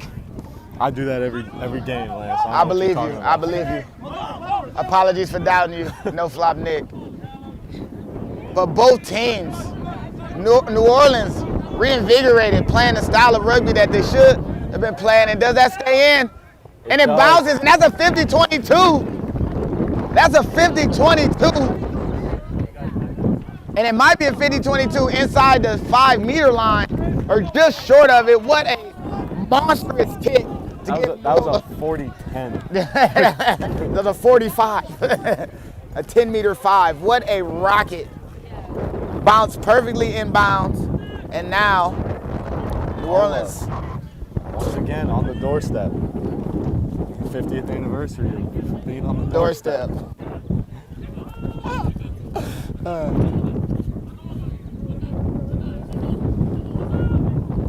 An overthrow by Nola, but they come away with possession.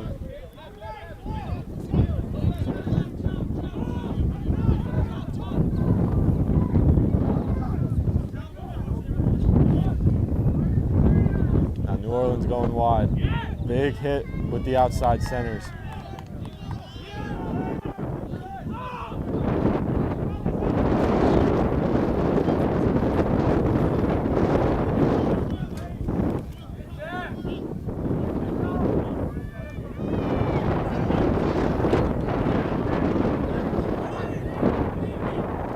Inside ball to the wing.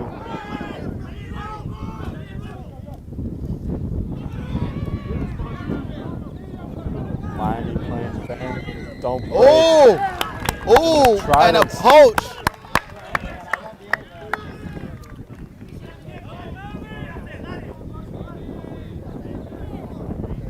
Great steal attempt by the Tridents, getting the ball back for the team.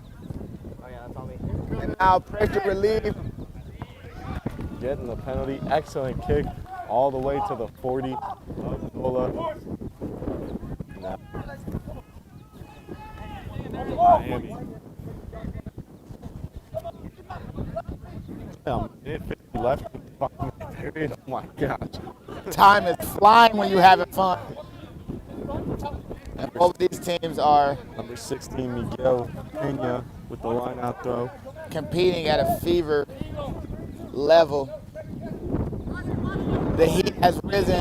Who will step up to the occasion? The steal on the line out. Colby again. He's causing havoc at those rucks. He is. And now Nola is more attentive to keeping the ball. They seem to be resourcing those rucks properly. But a knock on it looked like by Nola, and it is. Miami with a minute left In this first period. in this first period. Was it really that fast? Is that what guess 5 minutes look like? Taken away from the scoreboard time, so it must have been. This is what 5 minutes look like, really.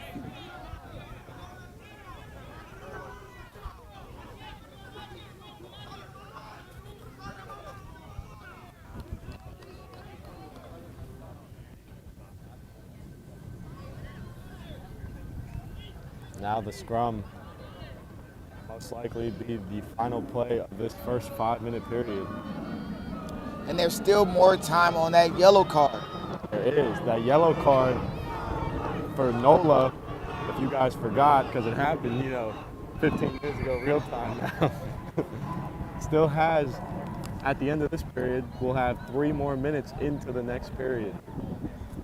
So Nola down a player. until virtually the end of yeah. regulation overtime. Regulation overtime. That is an oxymoron. If I ever heard it. Just a contradiction. Because then they go to golden point. If right. so it's like, And then it's an overtime of the overtime. Exactly. That's more serious than previous overtime. Goodness. and then it goes to kicks. How do we do that? I hope it the doesn't most go to kicks. anticlimactic ending. I hope they don't go to kicks. They might as well just let them play golden point. Right, until the sun somebody goes wins. down. Just let them Until play. somebody wins.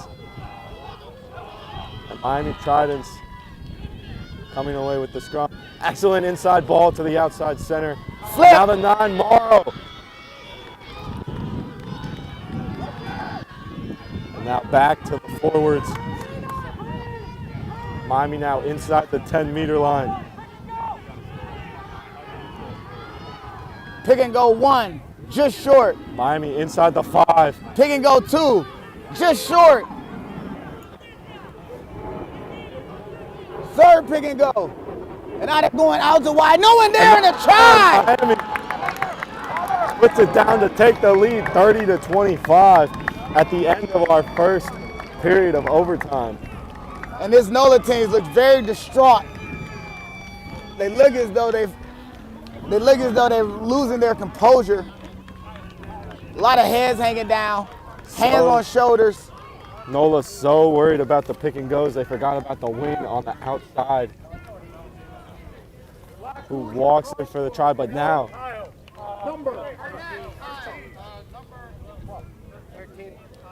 Kyle Burnett, number 13, putting the ball in the try zone for Miami. 13, thank you. But a kick Is 9 from still kicking your conversion? Yes, sir. a kick from Virtually the touch the line. touch line. Yeah. I don't think virtually, I think it is. I see a number 9 is kicking. And guess who's back? And guess who's back kicking? And guess who's back kicking? Number 10, the captain, Federico.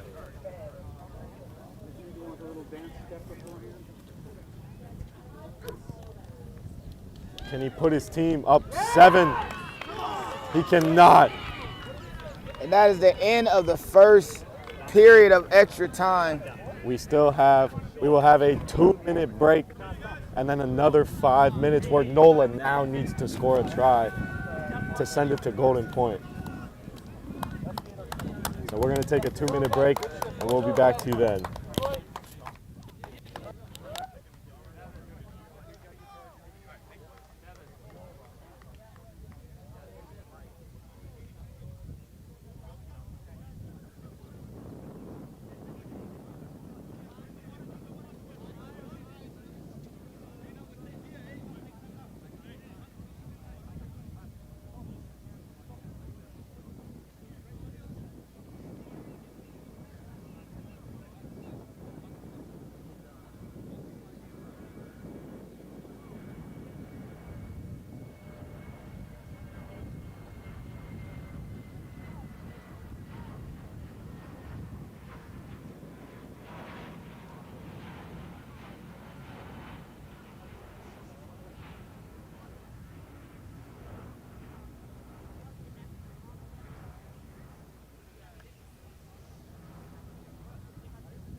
And we are back for the second 5-minute period of this overtime. If NOLA fails for a try, the game will be over. Or if NOLA scores a try and makes the conversion, The game will be the game over. will be over.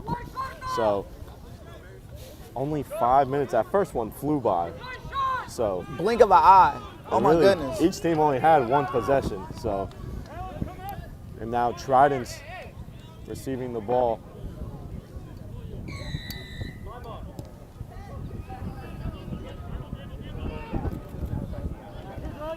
The 8-man for Miami gives an offload.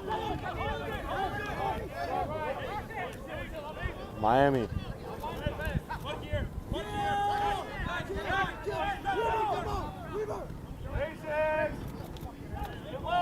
Coaching staff saying work your phases, keep possession of this ball, but they're going to kick away.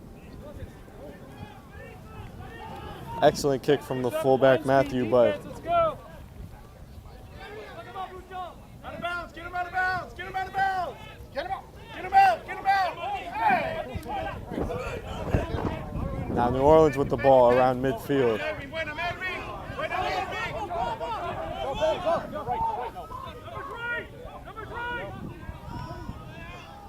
Get on. Let's go, boys. Defense. Line up. New Orleans now working the ball down the sideline. Yes, yes, yes. Yes. And it was poached by the Tridents.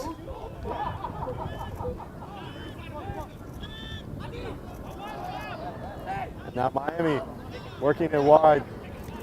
A little chip over the top. Straight out of But bounds. it finds touch straight out of bounds.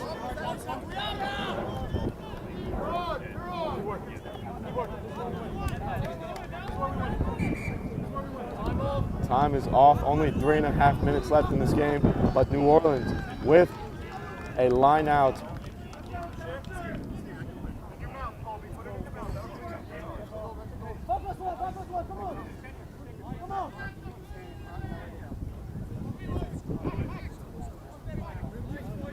New Orleans with a line out throw inside the 40 of the Tridents.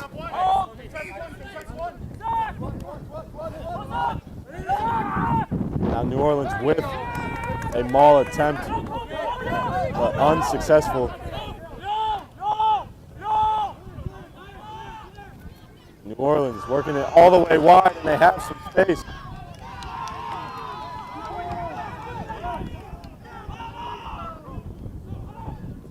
Both teams, tempers on 12, trying to do whatever they can. The crowd are willing their teams to victory. The sideline for the Miami Tridents are more focused and locked into the game than. Oh, and the a ball strip. pulled out. And a knock-on called against New Orleans. 2.5 minutes left.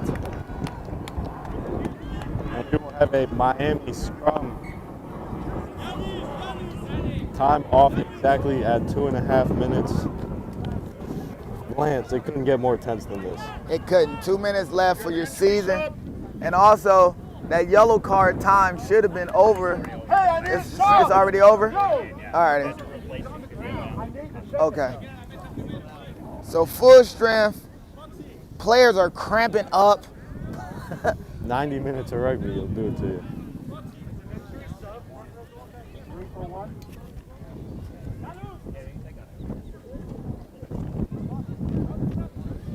One is off. Number 3 is coming on for him. Substitution on.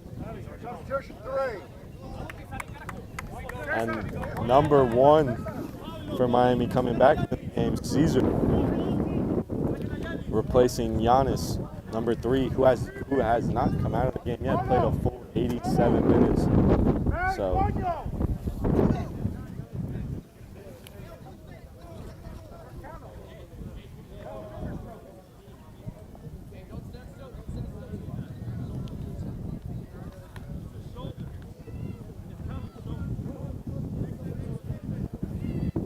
So not only is he cramping up, but his shoulder is jacked. We might need a U-Haul to get him off the field, ladies and gentlemen.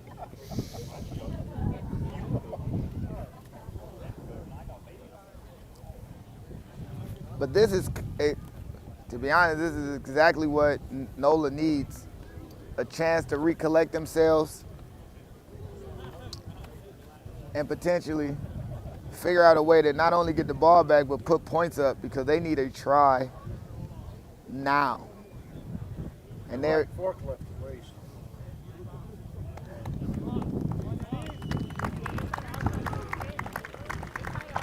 and a prop has to be carried.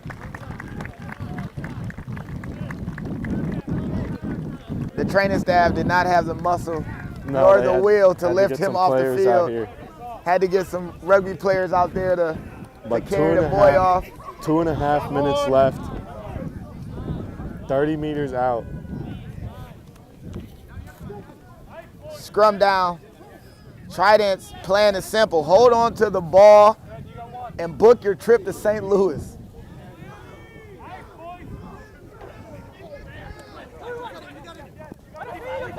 Now a 2-on-1 out here on the outside. And number 11 back to 13 to 9. Morrow to Colby, who's going to slow it down for the Tridents. But Tridents flipping the field with that one run.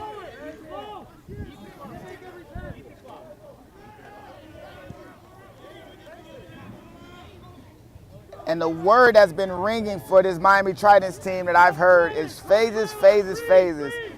No offloads, no fancy plays, simple as it goes. Hold on to the ball. 1 minute and 30 seconds to your destiny. All by yourself, help out! Get there! Get there, Tridents! Get there, Tridents! A penalty for New Great Orleans. call. Great call by the ref. Diving into the run with the Tridents, but only a minute left now.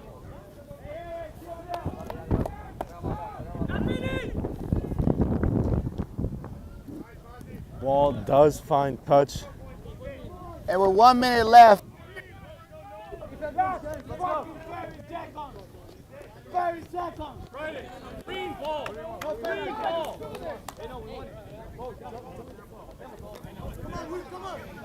NOLA, their season on the line, and this line out will determine their destiny.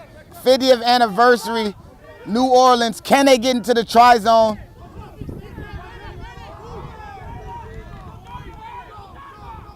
Some space out wide for New Orleans. 20 seconds on the clock.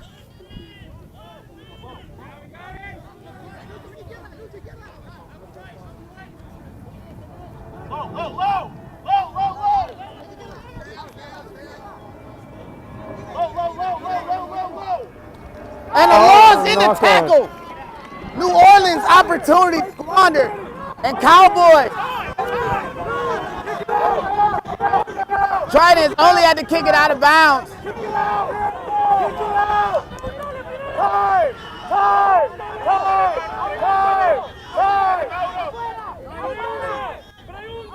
And for the Tridents puts it into the stands.